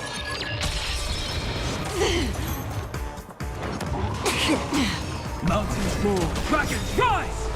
Soaring above the lands, this is permanence! Immolate in my dance!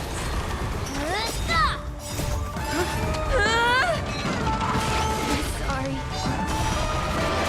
Destined for oblivion. You want to betray me? Got it! On the still waters of oblivion. Can't wait anymore.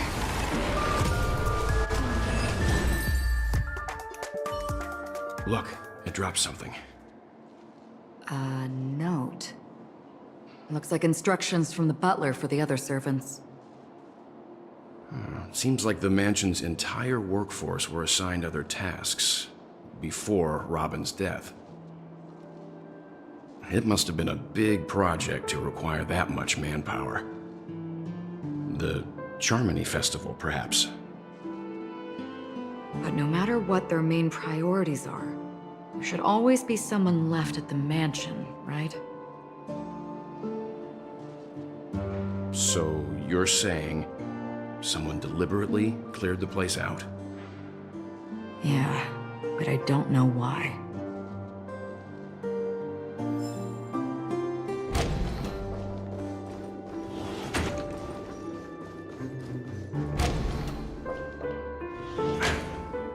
No one here either.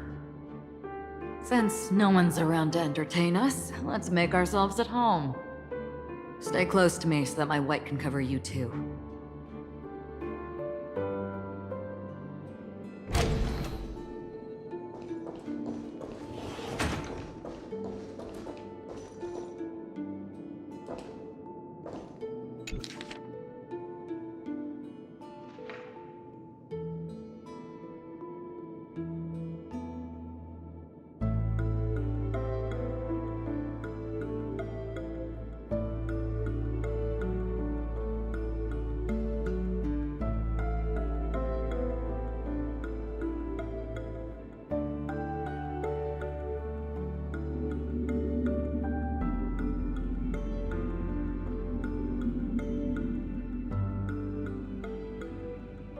The information about Robin, Firefly, and the other victims.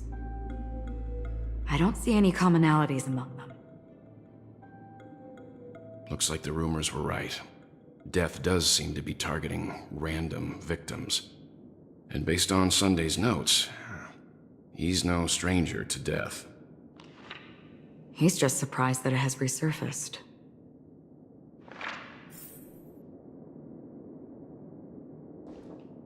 This light cone is securely guarded. It must hold some important memories. According to Robin's interview, despite having performed on so many grand stages, her favorite performance was a pretend show she put on with her brother when they were just kids. I wonder how their relationship is now. Growing up brings gains, but also losses. Yeah, time has a way of smoothing things out. The beautiful dreams of youth will eventually fade away.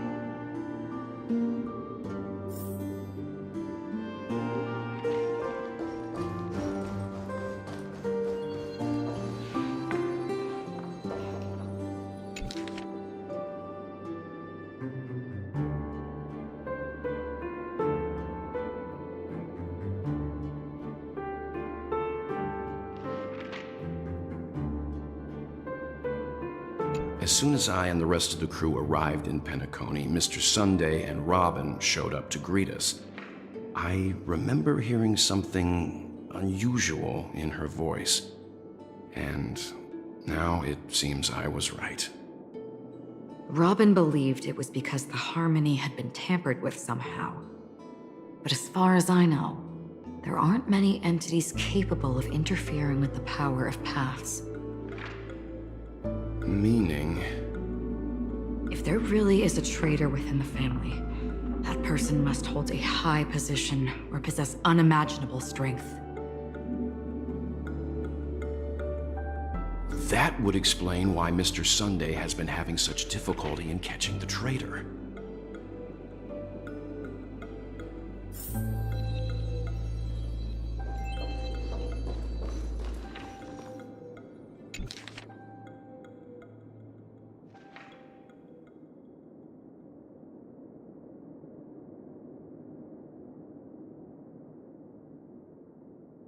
It seems neither the Dream Master of Penacony nor this old Odie is happy with Sunday's recent performance. They don't seem to care much about death. Instead, they're more concerned about the Charmony Festival and the Watchmaker. Maybe the other family heads don't think death is a big deal. One thing's for sure. There's a lot of internal conflict within the family, and everybody has their own agenda.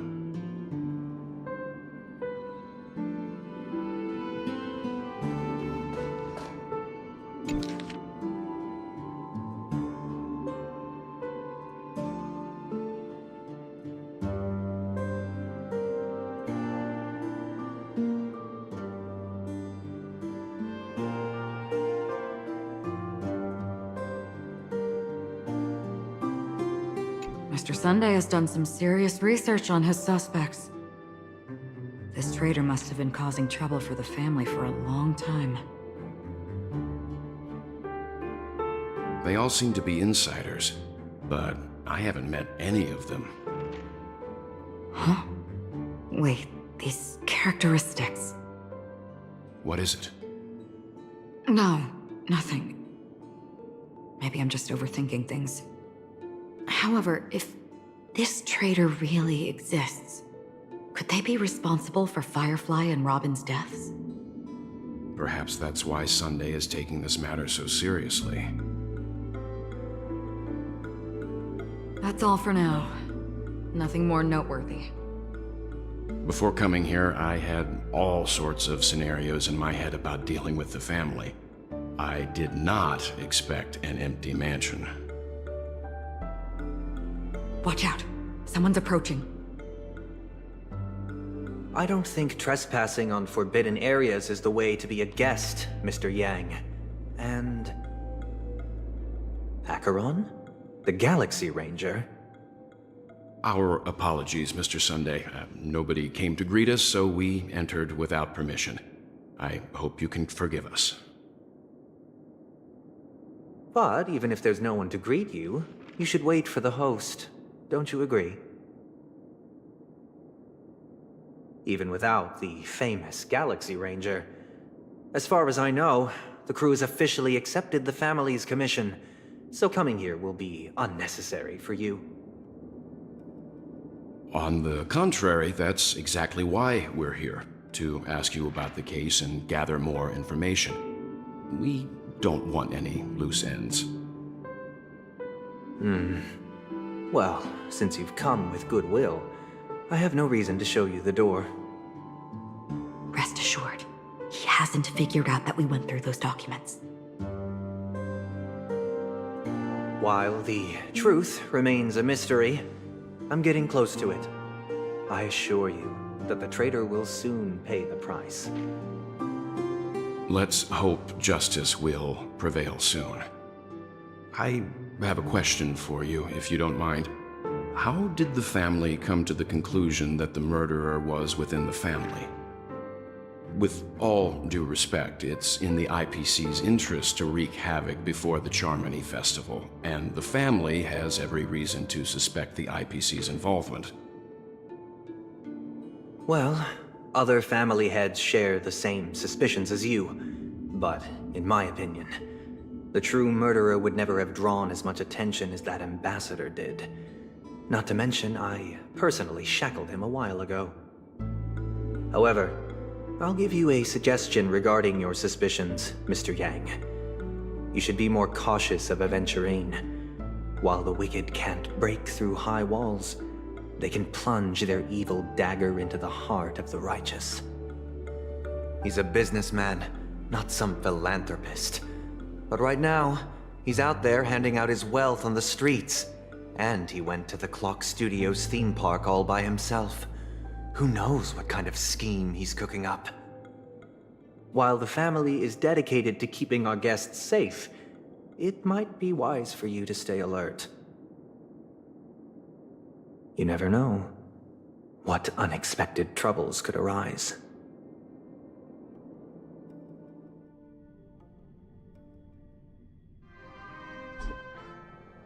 According to a Pierpoint hotline tip, there was a major breakthrough in the shocking Ejhazio aventurine case. The suspect has been arrested.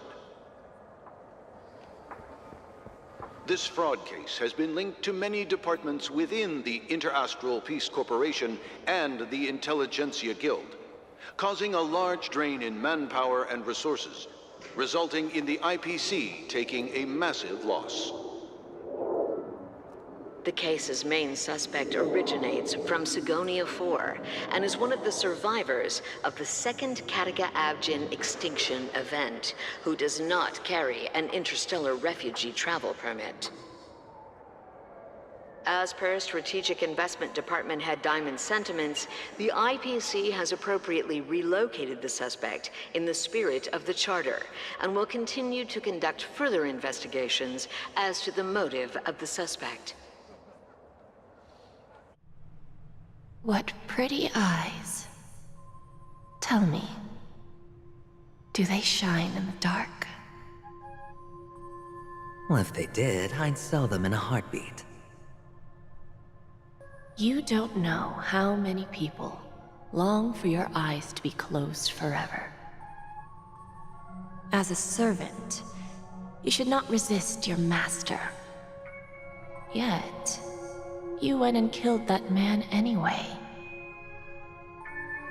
No lawyer has the audacity to defend you. Perhaps you ought to represent yourself. Not difficult, but definitely pointless. You're pretty confident on your eloquence. Did you also think that when you lied to the Intelligentsia Guild? Ask and you shall receive. You wanted the perfect construction material. All I did was offer a possibility. It was just a small wager. If your luck holds out, the IPC will dig something up from the golden sands of Ejihazo. Maybe even the Sand King's remains. Pity your luck has run out. I'll admit that. What I'm more curious about, though, is why such a grand scheme failed to benefit anyone in the end, including the perpetrator himself. Madam, I already have what I want. To be brought before you for the next high-stakes gamble. Then let's talk about the second gamble.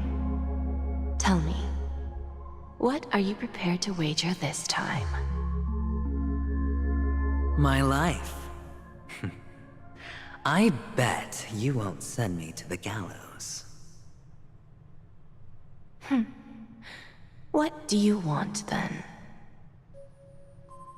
I want your Lenore to meet with me. I have something to say. And then what? I want cash. It can't be that simple, can it? It is that simple. 30 tanbas. The remainder of my market value.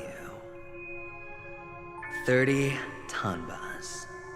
No more, no less. With this money, I'll climb to even greater heights than you. Grasp even more riches than you. I wager you won't give me this chance. Which is why you should call him here. Interesting. A pity Diamond won't see you. No one gets to see him. From here on out, I am Diamond's representative, and I will decide on his behalf. You're wrong. 30 tanbas. He'll give you that. And much more than that. Wealth, status, power. The IPC will give you whatever you want, even what you don't want. Kakavasha. A good name, but unfortunately destined to be buried in the dirt. You, though, you deserve to live, to create even more wealth for us. Go, pick the clothes you like, then choose your desired identity. And then, use them well, child. May your schemes be forever concealed. Life is like a long-term investment. Those who choose correctly, do the correct things, reach the correct outcomes, and show the world their value. People can't always make the right choices in their lives. But luck has always been on my side. I've never lost. Is it because Gayathra blesses me? Well, if that's the case, she must also be looking upon me right now. My success is inevitable. But what then? Even if I overcome this difficult trial, what would come next? what awaits me after this glorious gamble? An even more glorious one? Will I return triumphant with unending riches after countless successes, or will I encounter failure, never to return?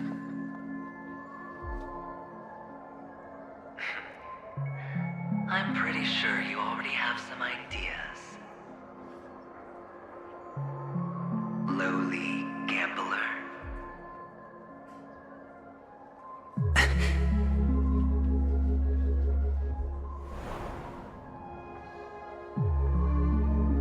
What?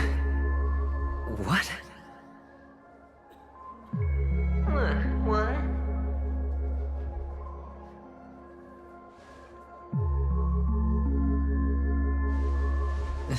Am I dreaming, or have I gone completely insane? Perhaps both. Forgotten me already? When you were strapped to that electric chair by a mannequin warlords, who was it that gave you the idea? Fine. I may be crazy, but I'm not stupid. Get out of my head, newborn of the Harmony. The Harmony? Oh, don't play the fool. It's not the first time we've met. No need to be so polite. I'm you, and perhaps even more aware of yourself than you. Of what exactly you want. You're dying. And you still want to drag a bunch of unfortunate fools with you through death's door. That's why you're here, isn't it? A grand unveiling. You really think you can pull it off? Why not?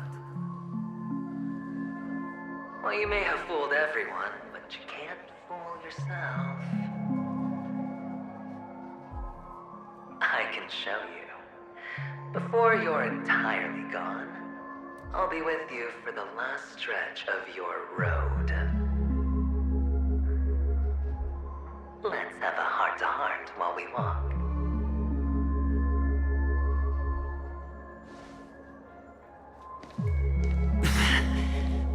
What exactly are you? Most people in this world spend their entire lives just to reach one outcome. And I am that outcome. Kakavasha, I am your future. First I'm hearing things, and now I'm seeing them. Great. Am I going to be elevated into the Harmony's Emanator next? Why are there no... just a Pepeshi? No. A child?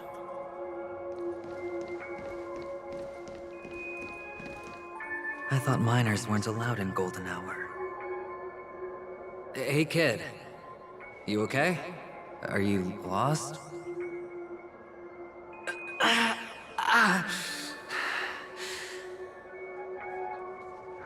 What's wrong, mister? You don't look well.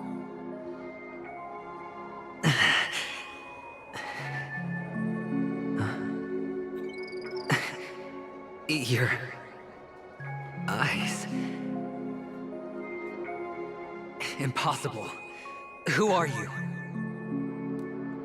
They're pretty, aren't they? Sis said they're a gift from Mama Funga. Colorful eyes are said to bring good luck.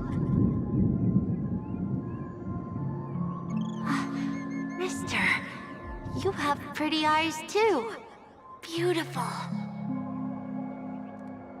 Are you alone? Where are your parents? They're in that amusement park. Papa and Mama went in first. I'm just about to go look for them. I have to go. Goodbye, mister. Hope you have a good time, too. Those eyes. And Mama Funga. No, it can't. There aren't any Avgens left.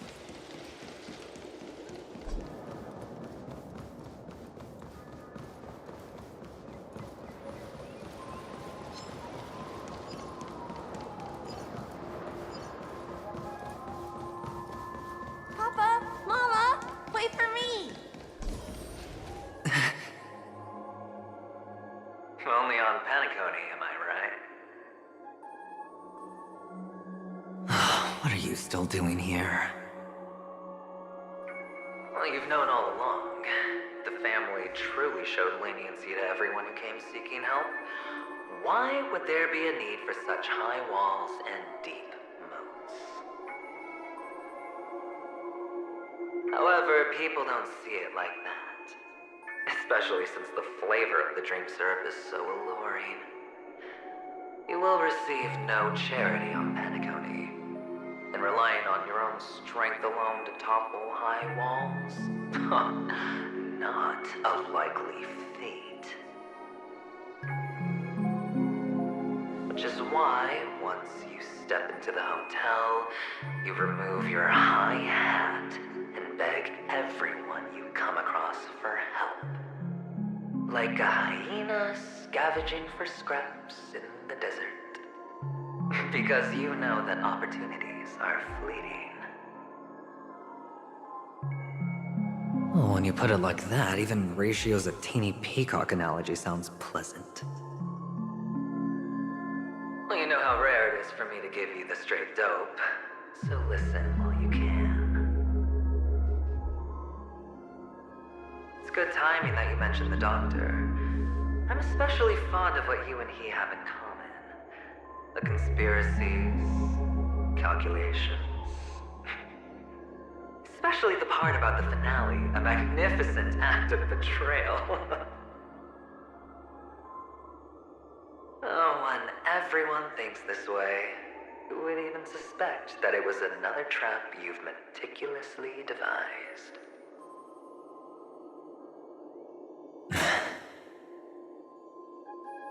Go on. Tell me I'm right. You know who you really are, Mr. Cavalier Gambler.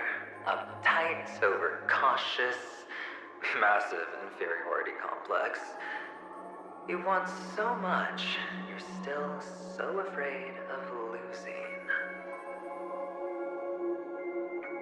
They only see your big bets, your bravado, the full house, the straight flush. They don't know the other hand is below the table, clutching your chips for dear life. It's a heck of an act. No wonder the tavern sent you an invite. You're a natural kid. You don't stop at fooling the audience, you fool yourself too. Well, the best way to prevent others from seeing your true colors is first being able to fool yourself.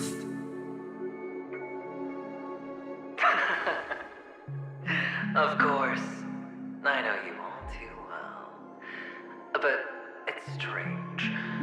Why did you decline that invitation? You had the chance to embrace elation. Was that not what you most wanted? But you chose the IPC instead. For the preservation? I doubt it. Do you even have anything in common with the preservation? Oh, I thought you knew. Didn't you say you had me pegged? We're done. Either stop talking or disappear from my sight. That's fine. But who exactly is about to disappear here? Well, it's not going to be me, anyway.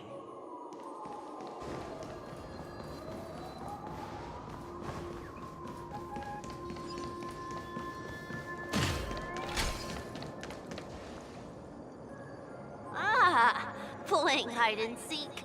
I'm really good at this.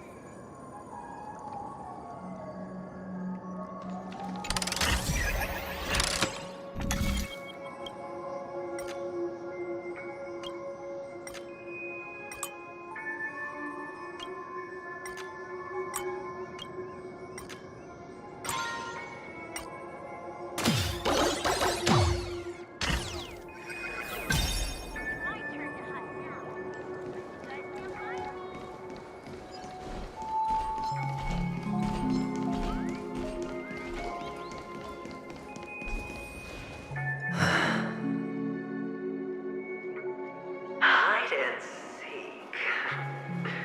What sweet childhood memories. When Mama said goodbye that day, how many catechins were like jackals hot on your heels? I know you won't forget that sound anytime soon. Those shrill cackles. You had to hide right under the noses of those savages.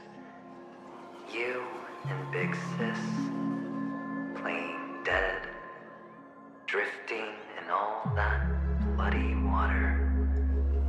Completely ruined that shirt. Shame. Wasn't that the last one Dad left behind? It wasn't ruined. I've always kept it. Come on. It's a rag. It's not like you can ever wear it. Now you don't have to hide. You probably won't even deign to get your pretty outfit wet in the rain. And your social capital has changed after all. I've never changed. On the contrary, now you're the one who does the hunting. The last round of hide and seek, and you get to be it. You should enjoy it.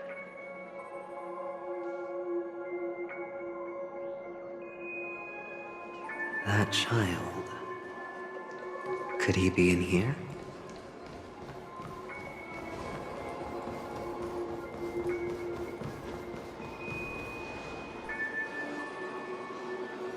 Is this...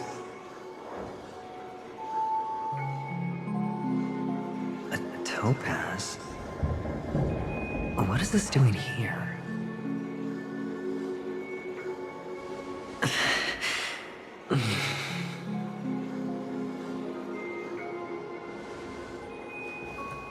What does your cornerstone wrench out of your heart, son? I was merely curious at why it was here. Maybe that winged guy put it here. To taunt you. Just to make you realize that your painstakingly arranged magic show is nothing but a death rattle. The cornerstone's hue is the same as the radiance of Clipant's body. I've got to give it to you. I've heard a lot of baloney, but that lie deserves a prize for sheer nerve. If you were just a little bit smarter, the jig would have been up right there. This is just bait. Of course. That's why Ratio's betrayal was one of the keys to your plan. I have to say, that doctor's acting was superb. Or maybe he wasn't acting at all. All the better for you. Sunday didn't become head of the Oak family by acting sloppy. He's obsessed with control. You have to give him enough detail to satisfy his meticulous nature, but not so much that he gets suspicious. Which is why you had Ratio seek him out and leak the plan on purpose. To prevent the other party from suspecting anything. The intel you gave to Ratio was all true. He spoke the same to Sunday. Finally, Sunday took the bait, found the other cornerstone, and before you know it...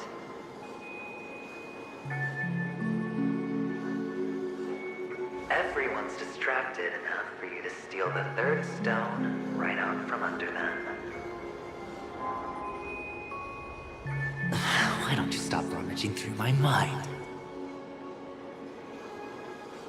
Your mind? It's our mind. You're me, and I'm you. We're the same.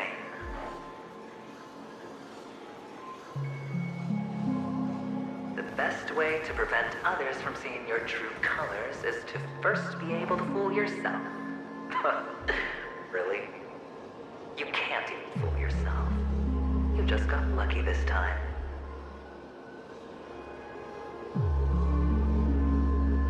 This is the other cornerstone in Sunday's hands. Rather beautiful green. Just like you. Smooth. Cunning. Tell me, what's its name?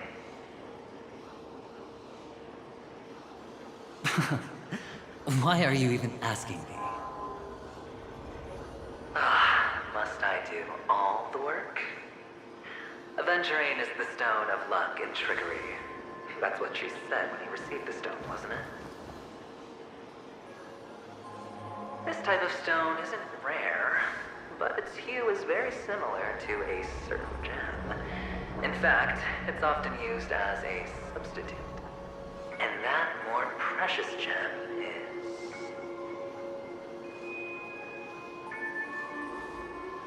jade.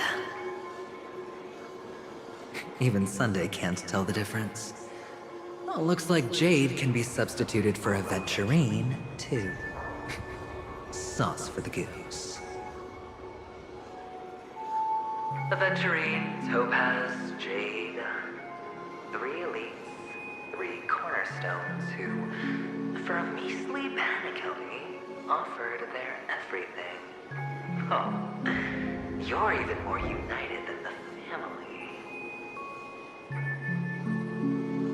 As I've said before, 3 chips are sufficient. All or nothing. But will it be the former or the latter? We'll find out soon enough. So, where's the real aventurine stone? Take it out. Let's have a look. Suddenly you don't know where it is? I just want to hear you say it. After all, it really does resemble its owner.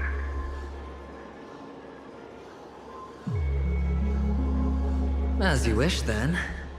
They never went anywhere. They're right where they belong. Piled up with these cheap baubles. You smashed the aventurine stone before you left? Oh, just look at it. Shattered. Just like your life. Poor thing. A humble pebble coated in the most lustrous sheen. I take it back. This thing's far more precious than your life. You're absolutely clear about the consequences of doing this. Blasphemy against Klipoth's body. You think the IPC will let you get off scot-free?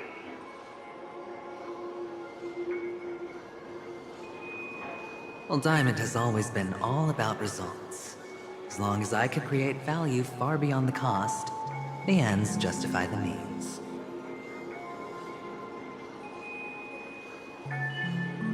How else would the family be fooled if there was no price to pay? It doesn't matter.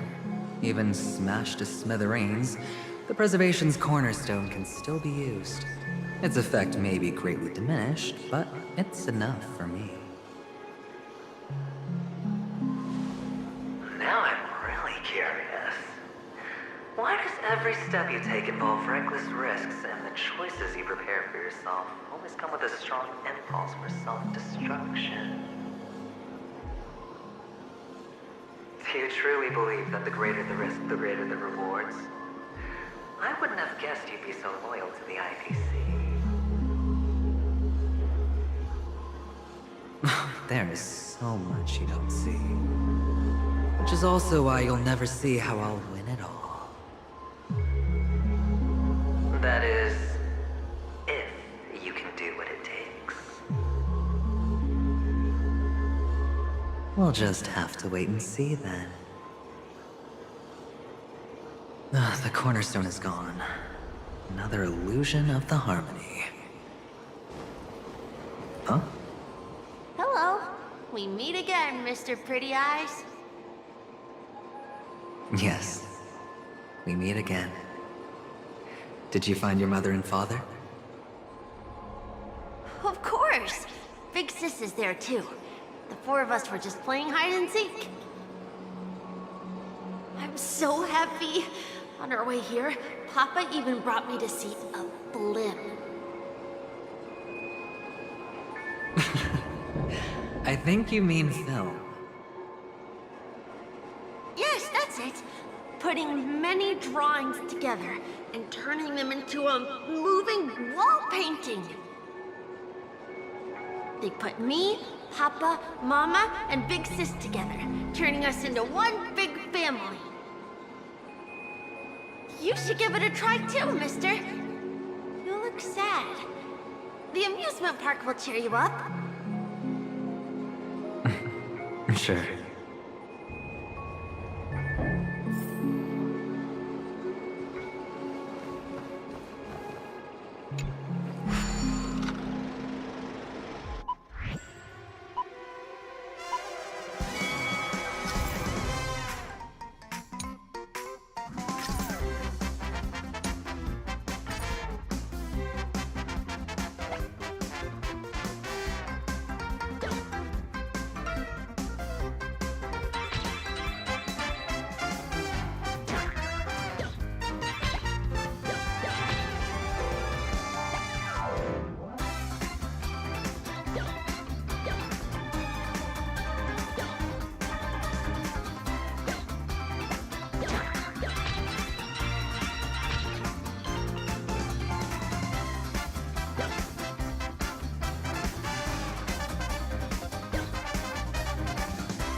How's that?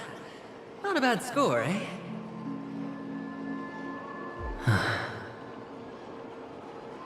Boring.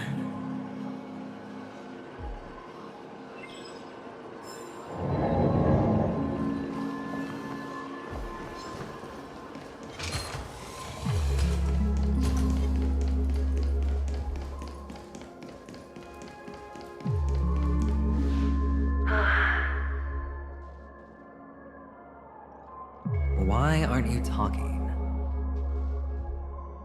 You've piqued my interest. I'll admit that there are still aspects of you that I don't completely understand. Well, you sound sincere this time, at least. Well, sincerity is one of my traits that everybody likes. And I have precious few of those. Moving on. See that maze over there? I'll know everything about you before you reach the exit. Our quaint journey through this amusement park still isn't over, and I wouldn't mind stretching this out at all.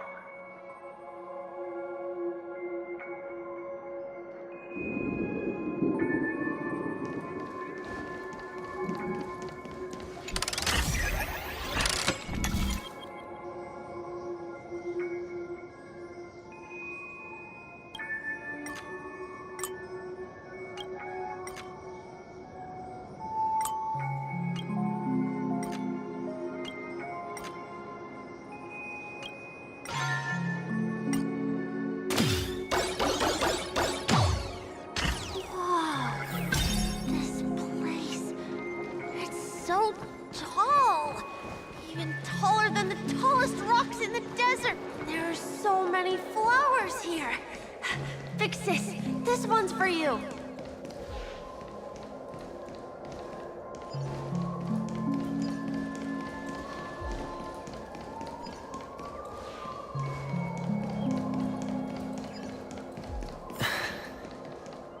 A dead end? Oh, is this the wrong way?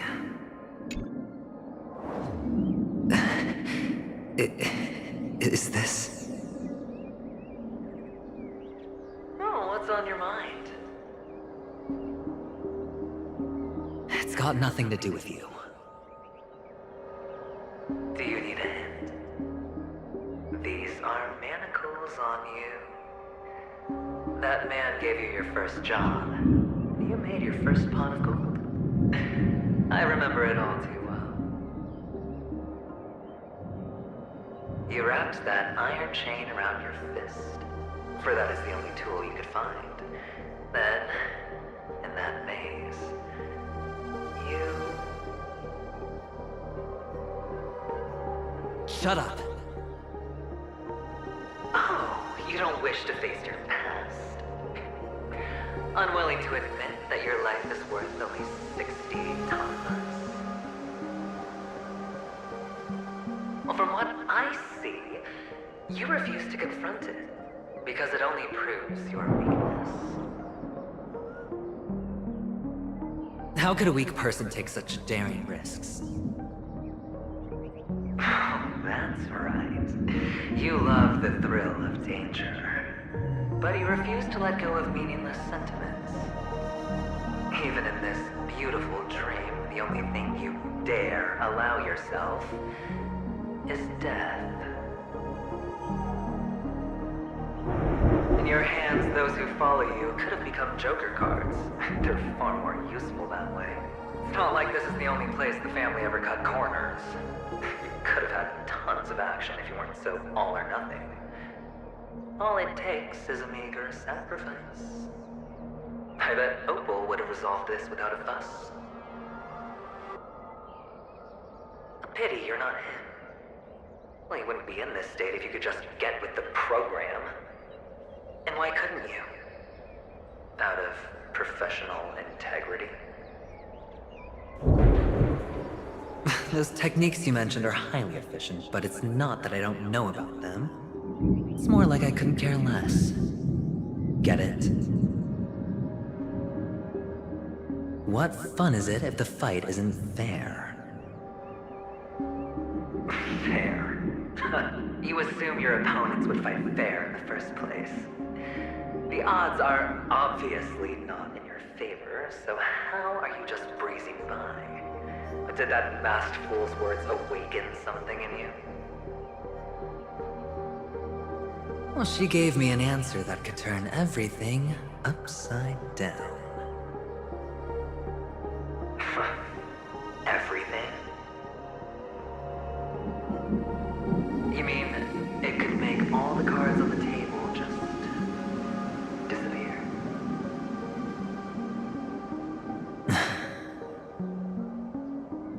That's cheating. If these leaves could be brought back, would they bloom into new flowers?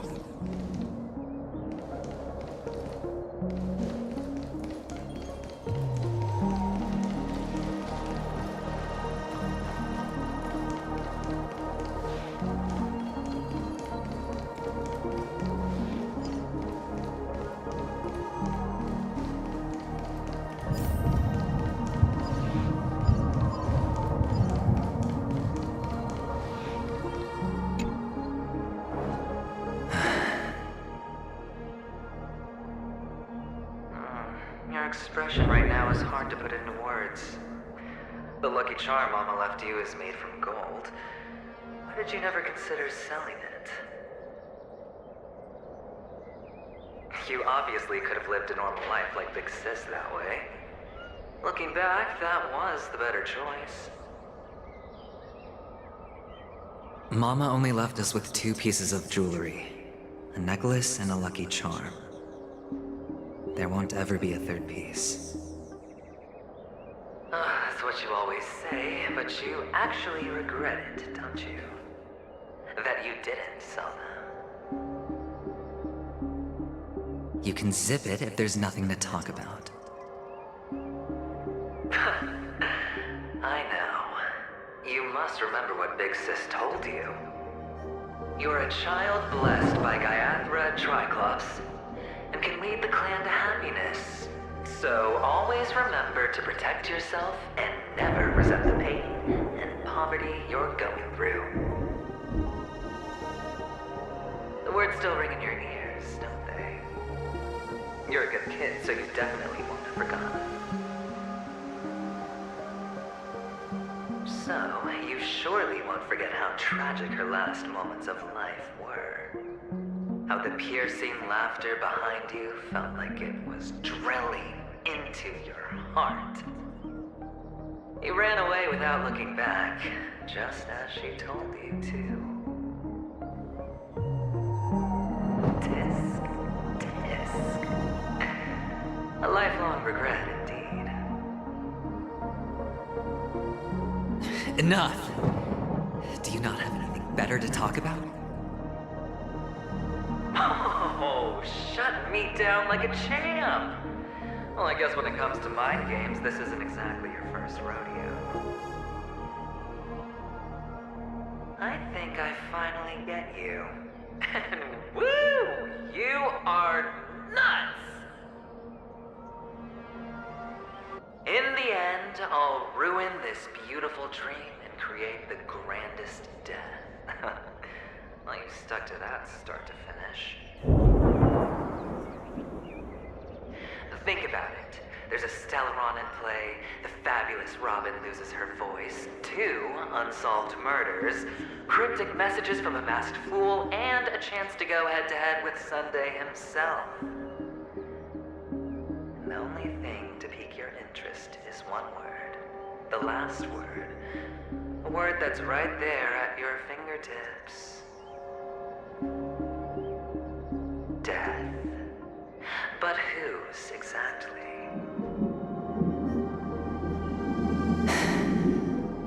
We'll know when the dice falls. All right then. Reserve a seat for me in the audience. I'm curious to see just how capable you are. Still, you never answered my question. If you could start over, would you still want to be the child who received Gaiathra's blessing?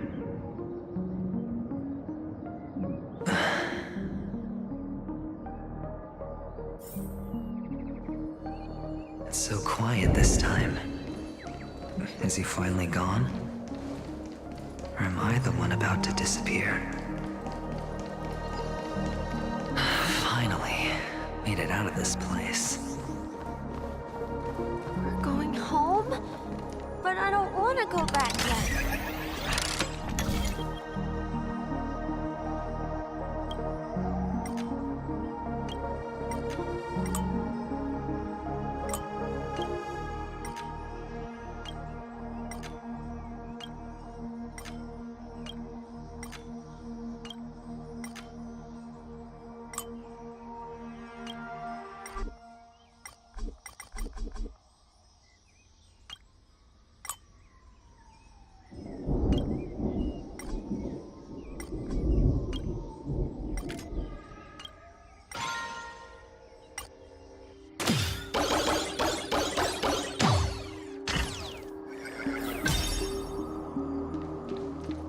It's so fun here.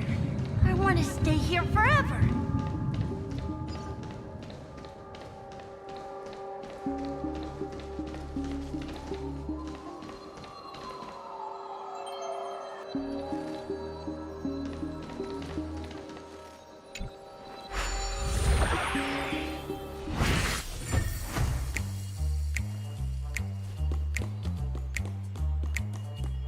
Brother Hanu, where are you going?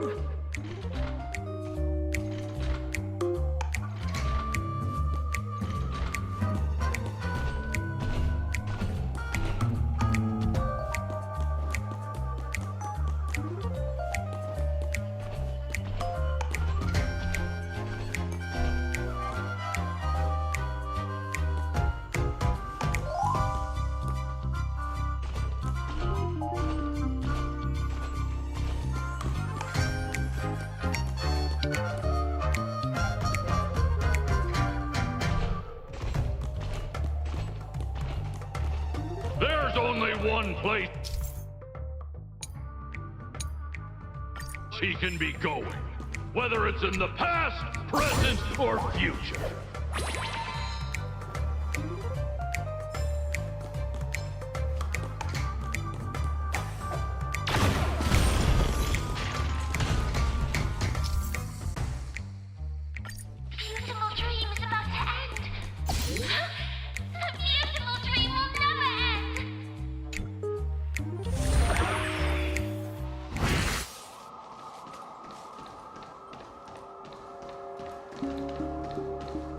Mister, is that you? I hear the sound of leather shoes. Ah, it really is you. I don't know why, mister, but you always give me a special feeling that makes me more curious about you. It's sad that I can't get to know you more. We have to say goodbye.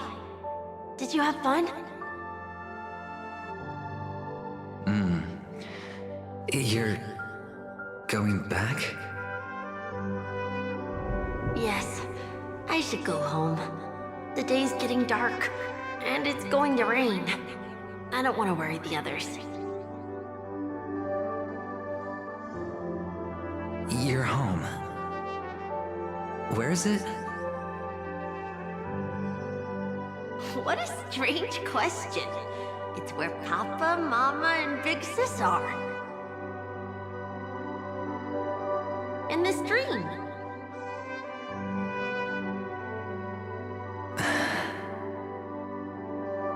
This amusement park.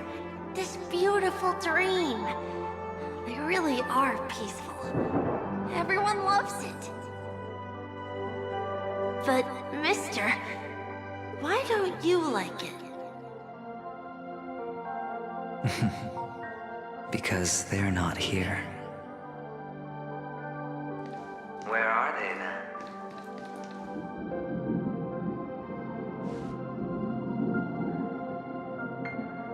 I don't know. You do know, but there's no point pressing the issue.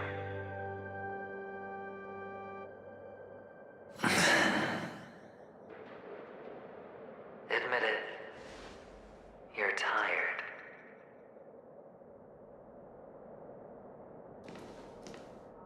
We all are. Which is why we chose to stay here. Me and him. Your past and future. How long will you stay? Forever. We'll be with you forever in this dream. This is the greatest honor that we can offer to those who hurtle towards death.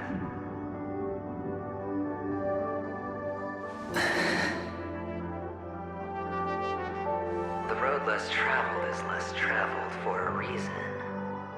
But you've never gone in any other direction. Your own life is the chip you're most eager to lay down. Always has been. You don't care who the real murderer is, and the Watchmaker's so-called legacy couldn't be more boring. What you want, what you need, is to be the smooth operator, the solid gold deal maker who doesn't waste a drop of sweat, even when he's up to his neck in danger, deep inside family territory. You want to be polished up, cuffed with red-hot chains, and spotlit center stage.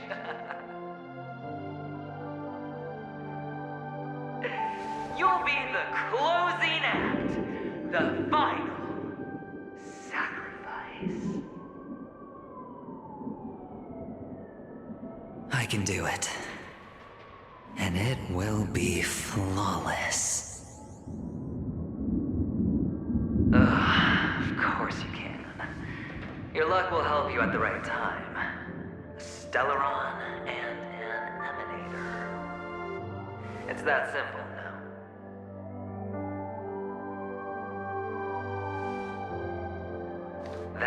the IPC will earn a place at the table. And as for you, you'll just happen to slip the leash, sweep the rat race, extract yourself from this endless debacle. You'll have the freedom you've always dreamed of.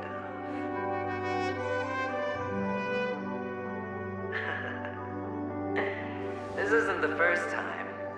You've been an escape artist from day one.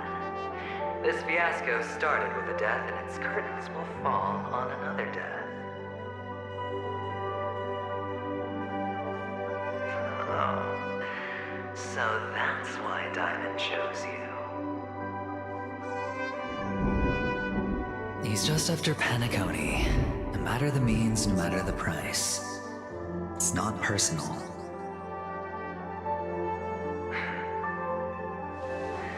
It's hard, isn't it? Well, don't get soft on me now. What, did you suddenly grow a conscience? Hey, I was born from yourself. I'm well aware that climbing out of the hole you've dug is basically impossible. I can't stop you from doing what you want. We can't change where you want to go. Well, what's done can't be undone. All we can do is play the cards we're dealt and rake in as much time as possible. Yes. Alas, people won't make all the right choices in their lifetime. Though luck always seems like it's on your side. You will keep winning, having never lost before, but why you? Why must it be you? If all your luck is built on the pain of someone you love, on the loss of dozens more, if these windfalls, these jackpots, aren't a gift from Gayandra, if all they are is a long string of meaningless deaths, then what did we do to deserve living in a world like that?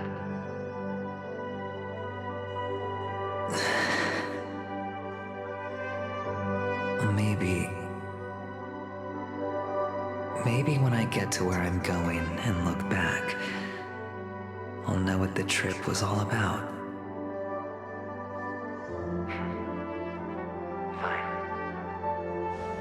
Time to make a move, my friend. I'll be waiting up ahead. Say goodbye to the kid before you shuffle off.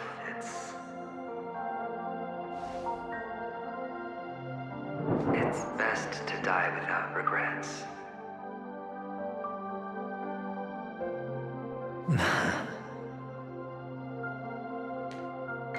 And now, only we are left. Can you take a photo for me? I want a memento. Sure. Come on.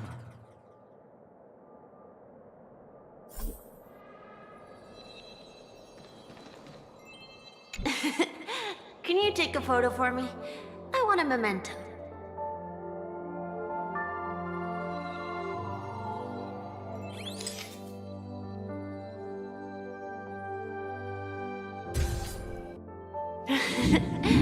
How nice. Now I can see what I look like too. Look at the lens when you're taking a photo the next time. Your expression will look more natural. Sure, I will. Then, mister, are you going back too? I can't leave yet. I still have a show to do. Oh, you're about to go on stage, aren't you? Let's go then. I'll take you to the stage. Sure. So you're an actor? No wonder your clothes are so stylish. I'm actually a merchant. but I do have a show to do. Are you the same as those men in black in the sky? But you're not wearing black. Only ordinary employees have to wear that. My position is much higher than theirs.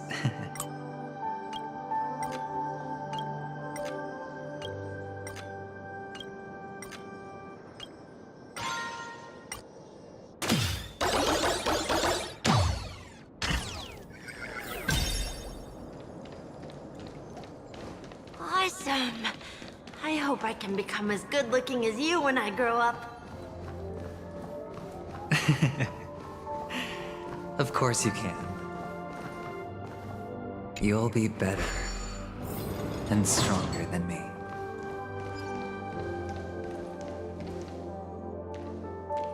Behind this curtain is the grand stage.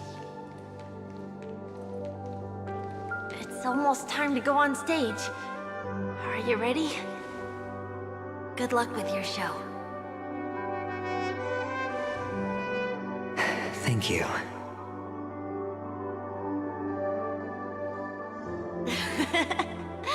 You still seem pretty nervous. Let's put our palms together. If you receive Gaiathra's blessing, you'll feel more relaxed. Putting our palms together is a simple ritual.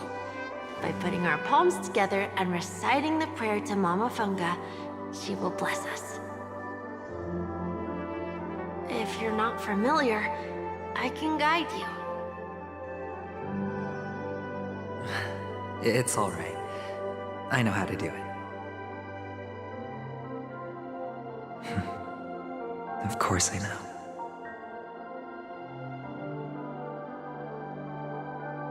This is where we go our own way, Kakavasha. The catechins are coming. Why? The catechins have already taken all our money, food, and they killed our parents. What more do they want? Catechins are bloodthirsty, cruel, and insatiably greedy. They want everything only to end up with nothing. This is a trick, an act of revenge. Remember? Today is the day of the Kakava, and also your birthday. You know the Avgin will surely hold a festival today. With the aid of this rain, they will come to destroy our wagons and take everything they want. Little do the Catechins know, this time, we will fight back. The men in black that descend from the skies are on our side. The Catechins stand no chance against them, and will surely pay for their arrogance. Without this rain, the Catechins would never take action, and we would not have the chance to turn the tide. This is a gift from Gaiathra, and you are Kakavasha, whose good fortune will bless your sister with success. But people will die, and you will be in danger. How is that good fortune? Why are you all doing this? The Avgin always return their blood debts. Gaiathra calls for me, while Papa and Mama are waiting for me. I must answer the call. She will bless you with good fortune and help you survive. As long as you are alive, the blood of the Avgin will never run dry. So run, Kakavasha. Do not be afraid. And do not look back. Go to the other side of the mountain. The rain will accompany you, and the rain will bless you. As for us, we will reunite in Kakava's next aurora. May the goddess Gaiathra close her eyes 3 times. Keep your blood eternally pulsing. Let your journey be forever peaceful, and your schemes forever concealed. Farewell, Kakavasha.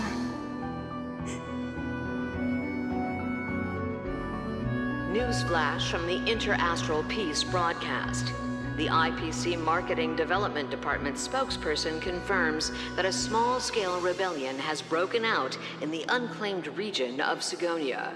The situation is now under control.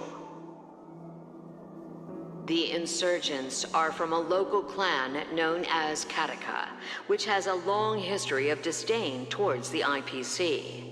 This has caused a serious negative impact to the work of the IPC's Marketing Development Department.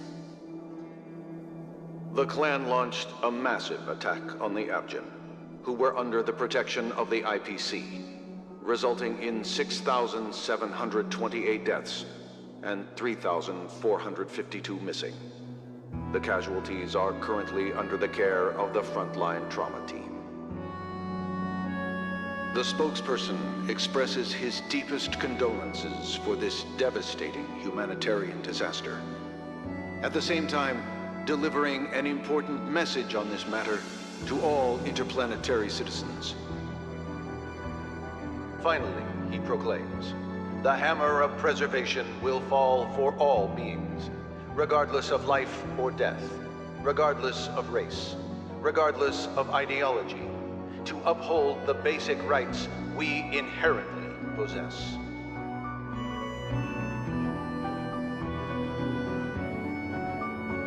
Kakavasha?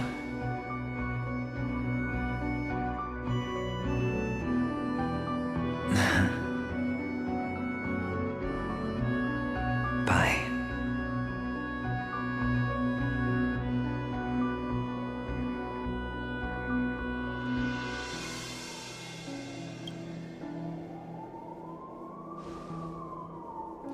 Okay. All the actors are in place. It's time for the show to begin.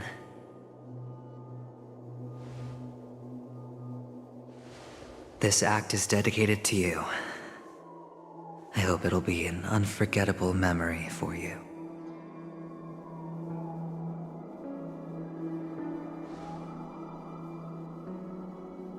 Kakavasha. By the way, before you go, I have a personal question. Do you truly want to destroy the world with your own hands? Let's assume, just assuming now, that every time I roll the dice, there's a possibility of achieving this particular outcome. Then I would be quite happy to make that wager.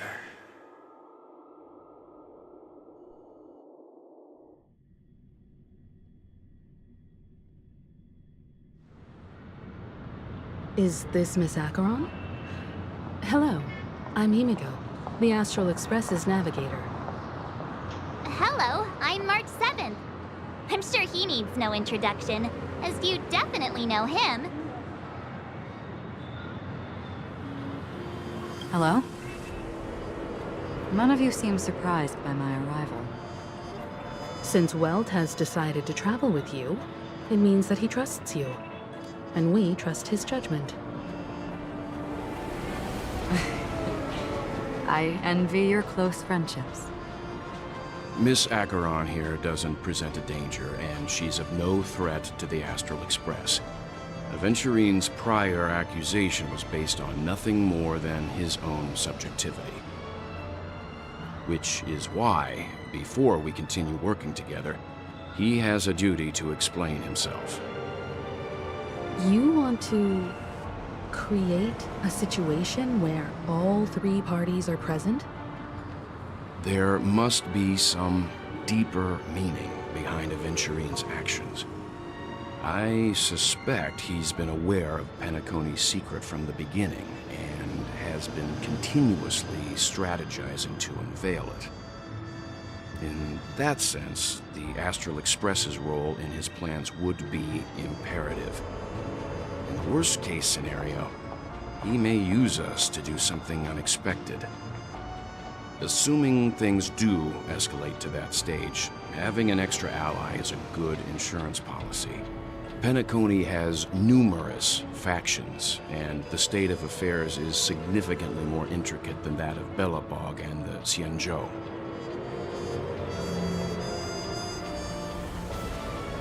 He also makes a good point. We're completely in the dark on what's gonna happen next. But I think we can't just ignore the safety of Penacony. To solve the mystery of the Watchmaker, it is crucial to get the IPC's intel. The path ahead is fraught with danger. But what's trailblazing without a little danger? Sounds like we've reached a consensus. Now, Miss Acheron? I will accompany you, of course. Let's move out then! But where do we start looking for him? No need to rush. If he truly has laid a trap, he will definitely use every means to lure us in. Ladies and gentlemen, the most wondrous, most magnificent show in Penacony's history is about to begin. The IPC cordially invites you to Clock Studios Theme Park. Look. Should both the performers and spectators fail to arrive, won't all of Aventurine's plans be for nothing? Let's get going, everyone. The hour of trailblazing is upon us.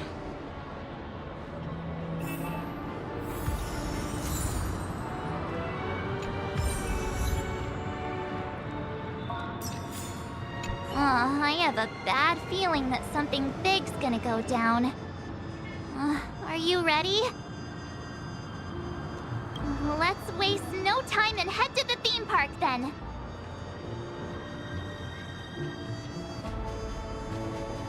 Mr. Yang. Why did you not tell your companions about my true identity? It's just like you said, an inability rather than an unwillingness. Plus, it's a long story, not something that can be summed up in a few words. But I chose to believe you, and my trust in you stems more from my own personal judgment. I also believe that if it were their choice to make, they would make the same one. Thank you. I'm grateful.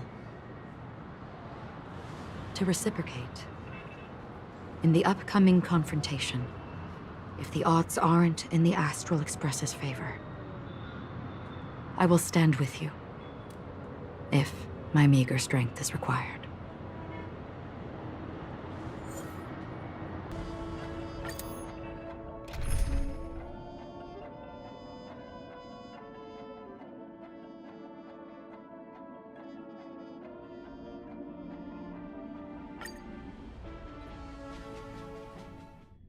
We're back here again. Aventurine actually chose a really conspicuous location.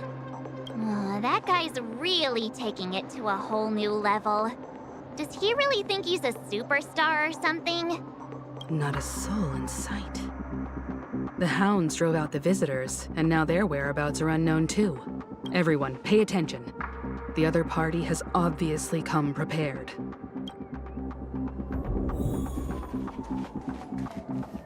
Ladies, gentlemen, dream seekers, tycoons, esteemed guests of the Watchmaker and the family. Also not forgetting the nameless of the renowned Astral Express. Welcome to the Interastral Peace Corporation live show! Astral Express, you're late. And this, unsung guest. We've kept your appointment, Mr. Aventurine. It is customary to show yourself as well. I will, naturally. But before that, I've got to introduce our guest of honor. Everyone, give it up for Mr. Stellaron!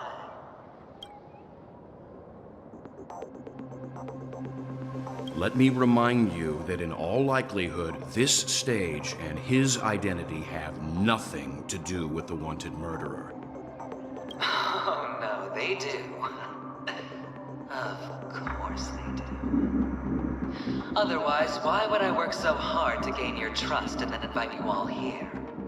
Because he's the only one who saw all 3 homicides. He is the key to proving that the family's death does not exist in Dream's promise is nothing but a sham!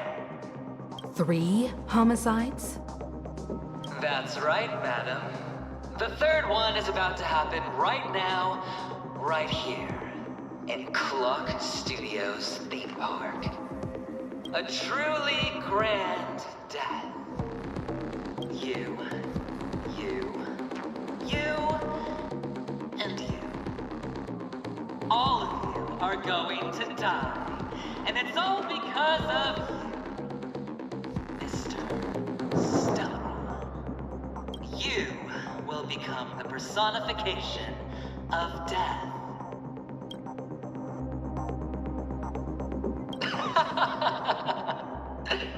I thought my intent was crystal clear. Let me be a little clearer. I will detonate the Stellaron in you and cause a teeny, tiny accident on Penacony. BAM! The entire theme park will be reduced to a shattered dream. Then before the family can even react, I'll become the IPC fleet's navigator. Your bluff isn't fooling anyone. If you could really do that, you would have done so earlier. You wanna bet? Sure. I'll bet with you. I'm betting that it'll be a sweeping victory for me. By detonating an unprecedented explosion to prove that the vow of harmony is a complete and utter joke. You won't do it. Of course I can. It's just another gamble. I came from the wastelands of Sigonia. For just 60 red copper coins, people paid to brand me. Put me in chains. Place me in the gallows and bury me in the golden sands. But the sun could not kill me. And the quicksand sent me back to the embrace of the Guild and the IPC. Bear in mind, my victory wasn't just a stroke of luck. I've never been defeated. Have you ever heard the saying, sleep is the rehearsal of death? Why does life slumber? All because we are not ready for the final rest. Every night is practice for the end. You and I are escaping into our dreams for fear of death at this very moment. And death will surface in our dreams. Friends, the game has commenced, and you cannot choose to decline. Nor do you have any reason or grounds to! The dice are cast. Ladies and gentlemen, ready to unveil your cards? The architect's flawed stone. Of no value at all. I'm putting down the bet. I'm taking the gamble. I'm claiming the win. I'll invade spin the wheel, a daring gamble. Walking the brink of death for rebirth. Oh, for the Ember Lord!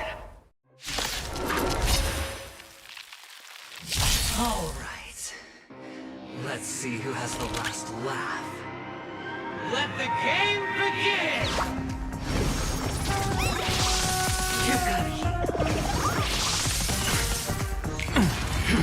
Prepare for some hard luck. Mountains roar, dragons rise! The candle flickers in your breath. Immolate in my dance. Let the valuation begin. Go Nuppy! Going all or nothing.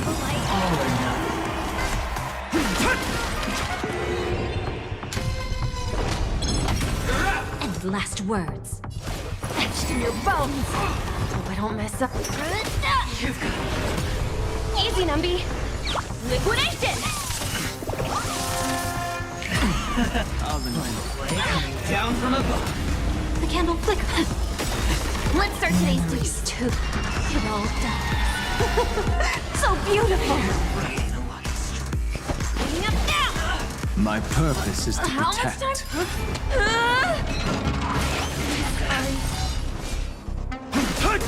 You want to betray me? Low risk, high reward. Go Nuppy!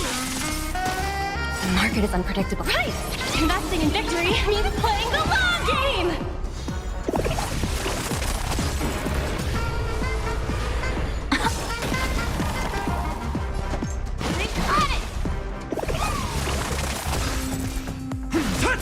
Can't wait anymore. Dragons, soaring above the lands. This is permanence! Prepare for some hard luck. Liquidation!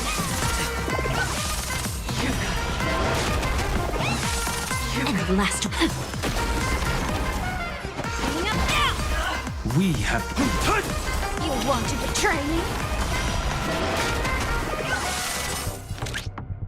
Go Nuppy! Final play coming down from above. Even on a losing streak, as long as people still have hope, they'll keep throwing money on the table. The chance, how small. The potential is what you hang on to.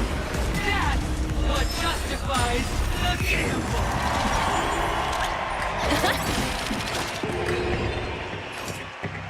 Immolate in my dance!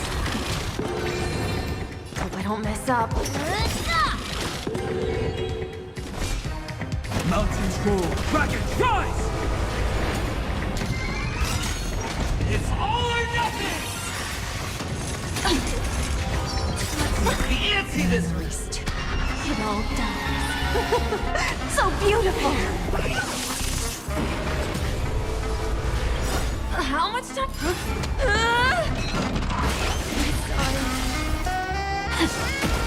Low risk, high reward. Go Nuppy! My market is strength isn't what unpredictable. it was. Investing in victory means playing the long game! You want to betray me? Let's start today's duties. Bringing up now! Final play coming down. Candle flickers in Confiscated!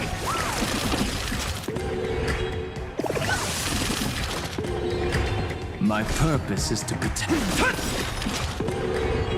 Can't wait anymore. Dragons, soaring above the lands. This is permanence!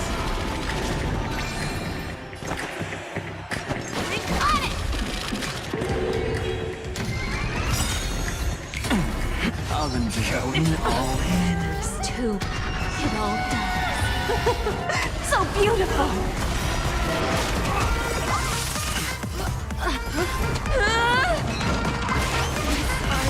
Low risk, high reward. My strength isn't what it was. Earth shatters, heaven trembles. And last words. Dragons, obey. Soaring above the lands. This is permanence! You want to betray me? Bringing up now!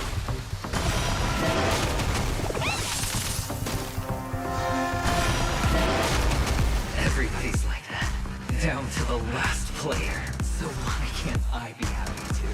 Why can't I feel that free?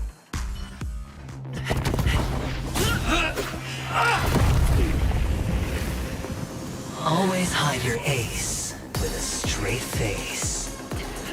I'm starting to get a little impatient with you all.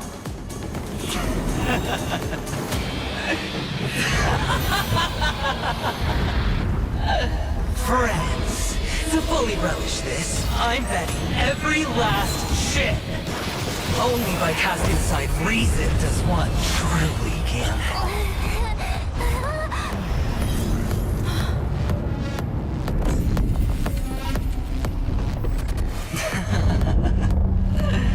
Emanator, I know you'll match my wager, right? You're leaving?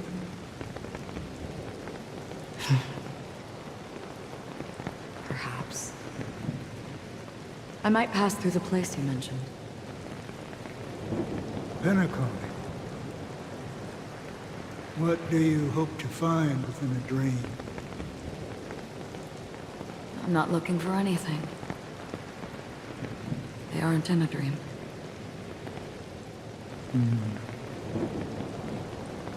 I'm afraid the family will not open the doors for you. Why? Because the path you walk is not accepted by the Harmony. Even if that's not what I want. Precisely because it's not what you want. Because they are not like other eons. They have never glanced at anyone, and they never need to. They leave woven strands of fate for humans to walk, and together, they weave a great shadow. And this shadow silently envelops them. There are always those who rise from the shadows.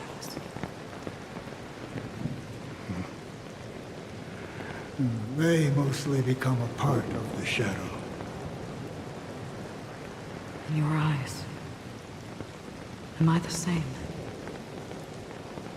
You still have a strand of color, but not much.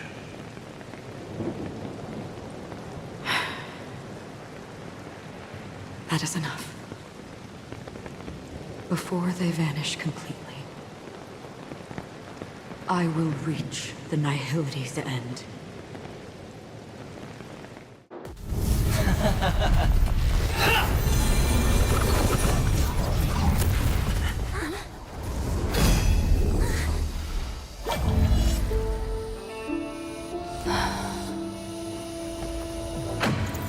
I wish to mourn the departed, weeping like rain, to swell the crossing stream.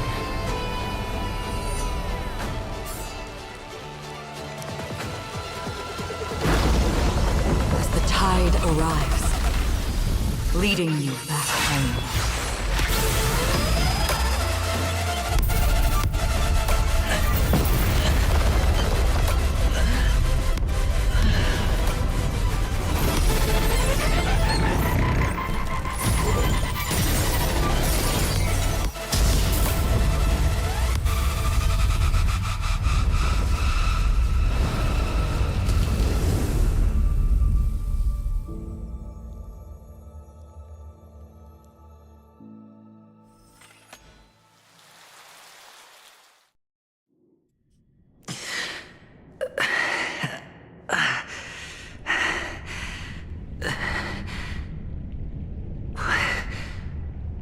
What is this place?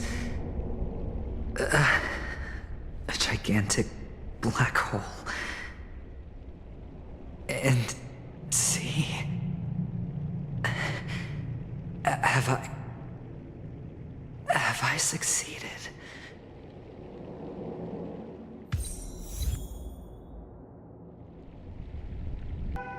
Welcome to this sad world, Kakavasha.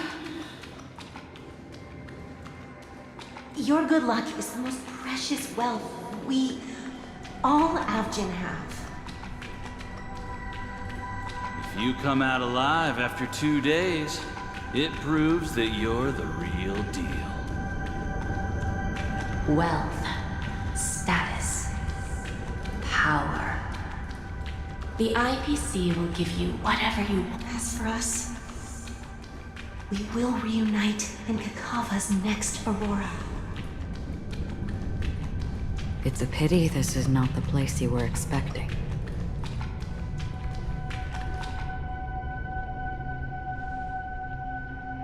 Melody. Is it? Perhaps to you, I am just an emanator who's hiding her identity. But the sleeping and shapeless never glance at anyone. They have no face, no form, and even less of a will to speak. The nihility envelops everyone equally. Only some who have gone under their shadow can go farther, tainting themselves with more nihility. That's all. That's all. My friend, you really leave me at a loss for words. So, is this my final destination? The land of the dead? This is all but a fleeting dream.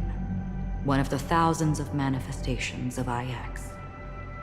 Under the watchful eye of nihility, we momentarily linger here before moving on to our own paths.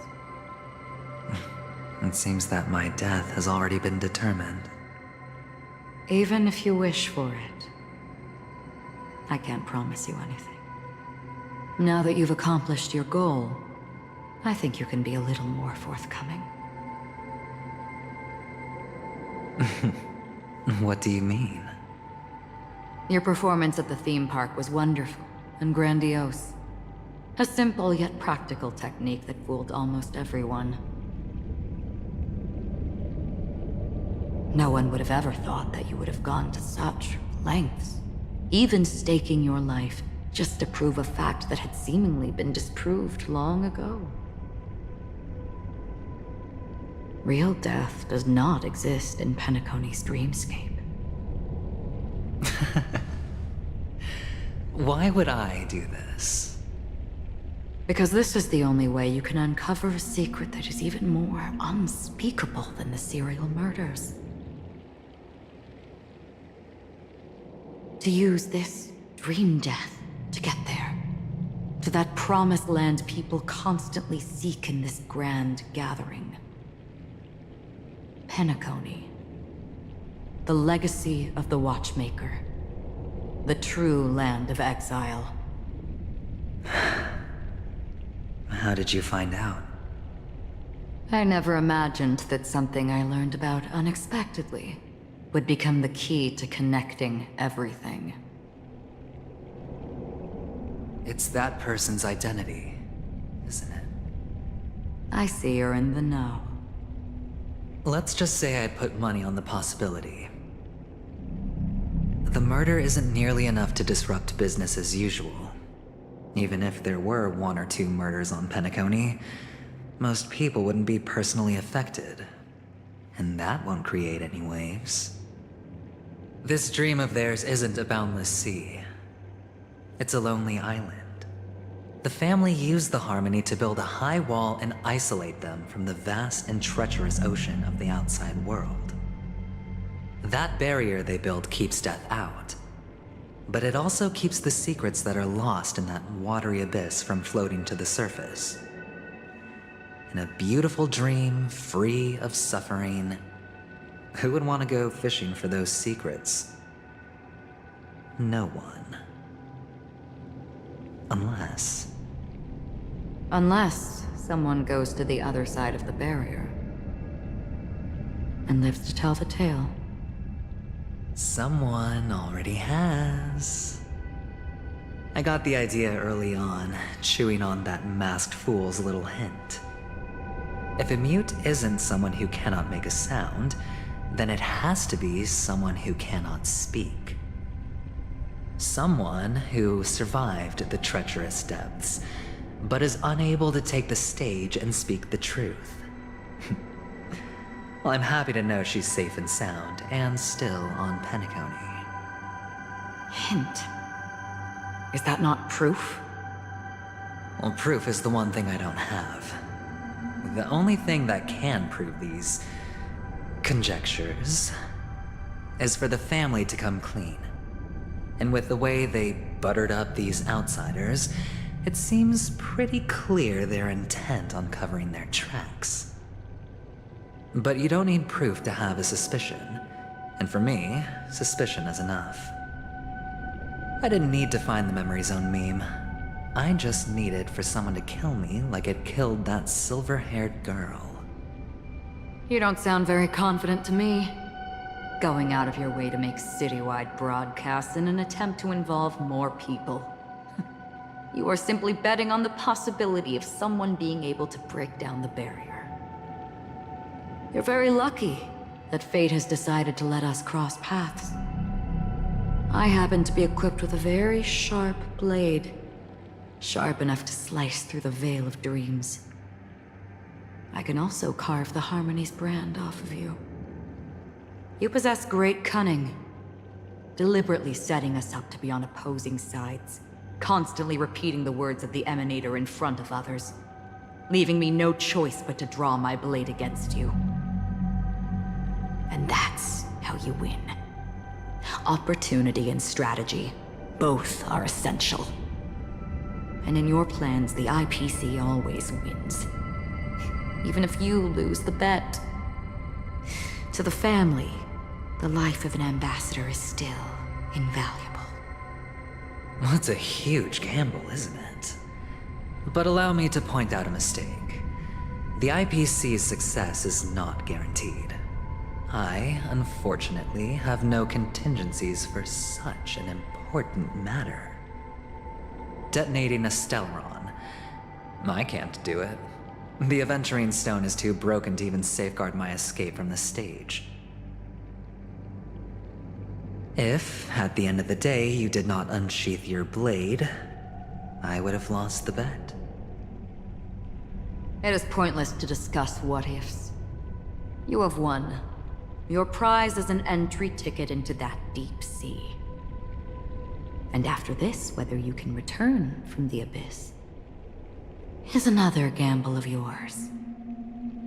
Have you never wavered? Wavered? Of course I have. But I can only bank on my own good fortune. Because other than that, I have nothing. Wake up from this dream and go to where you should be. Your gamble is not over yet.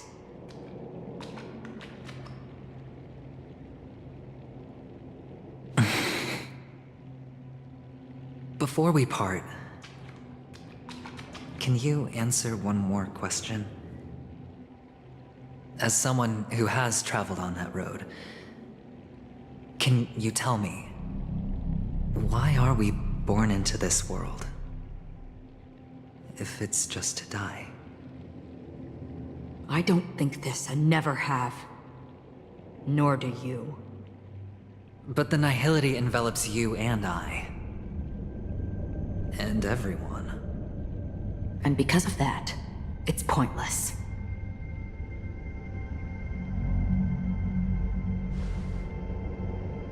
But it is still there. If the dice of fate are always weighted, then that is our destiny. Why, then, do we struggle against it? My answer might not be able to resolve your confusion, because it has been with you throughout your journey and is already a part of your life.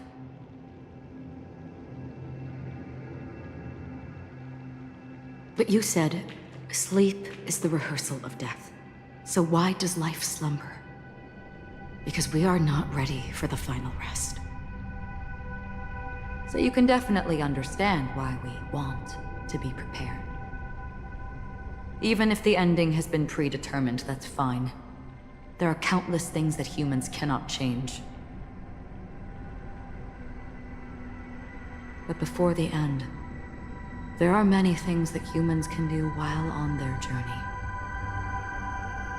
And because of this, the end will thus reveal a completely different meaning. Take a good look at your pocket. Your friend has already given you the answer. Good luck.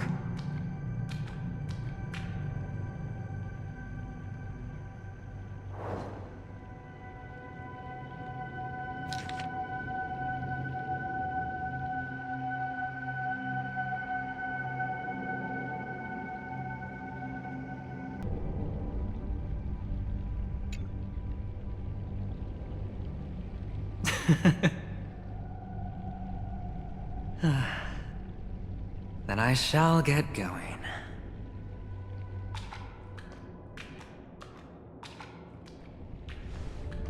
Mister? You're leaving? You ultimately chose to leave this dreamscape? Yes. Because they are not here. My papa, mama, and big sis. Then where are they? They are in a place where everyone will go. A very, very distant place. Then are you going too? I'll get there one day. But not now. There will come a day when the sky will drizzle, and I will hear the call of Gaiathra Triclops, and know that it is time for me to go, and be reunited with my family. So, until that time comes, I should be preparing. Preparing? For what? Well, preparing to face them, Kakavasha. And to make them proud. I know you'll be able to do it. Good luck. Well, of course. For I am the child who received the blessing of Gaiathra Triclops.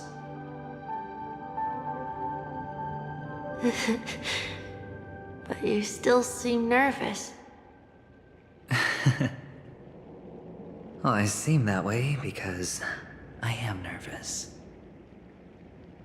You know what? Maybe you can help. What do you say? One last time? Put our palms together?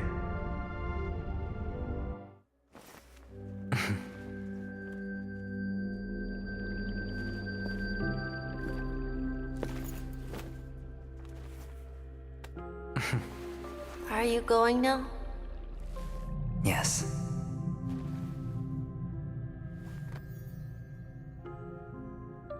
May the Mother Goddess thrice close her eyes for you, keeping your blood eternally pulsing.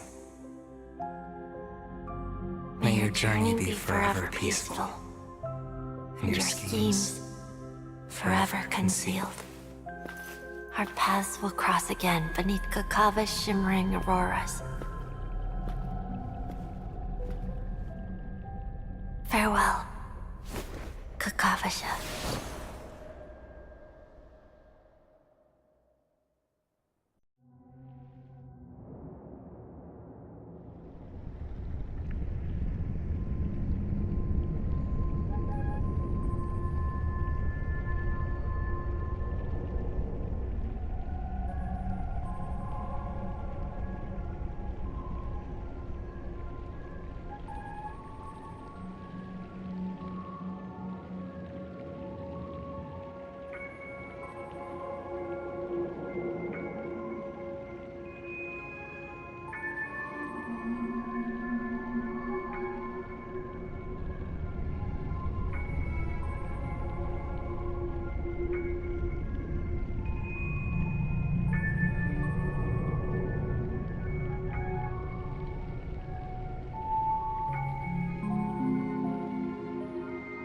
The light of the aventurine stone has disappeared. This represents one outcome. He kept his promise. And got what he wanted. As planned, your cornerstone has been successfully sent to the family's territory. Then... Let's fulfill our duty and start harvesting.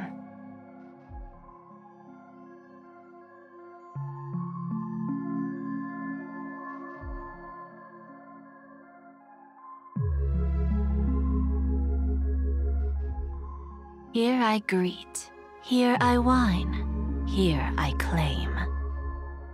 I grant poison for nectar, sow in spring to reap in fall, await wizened fruit to fill livened bows. All for the Amber Lord.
You're awake. I've been waiting on you for quite a while.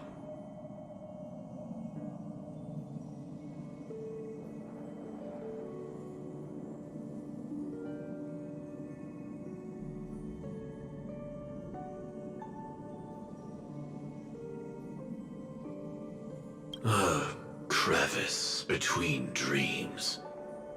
You've met me before. I'm Sam, a Stellaron hunter.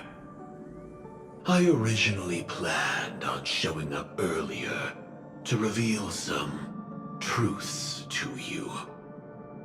But I encountered more roadblocks than expected. 11 times I've tried, but ended in failure. Before I knew it, this world and I became too intertwined. And it became too difficult to escape the constraints of the script. Elio is right. In this land of the dreams, you and I will reap unforgettable gains. I don't know people's hearts as well as he and Kafka do. Nor do I have a specialty like Silverwolf and Blade. Most of the things that I'm good at only apply to villains who need no mercy. So, there is only one method that I use.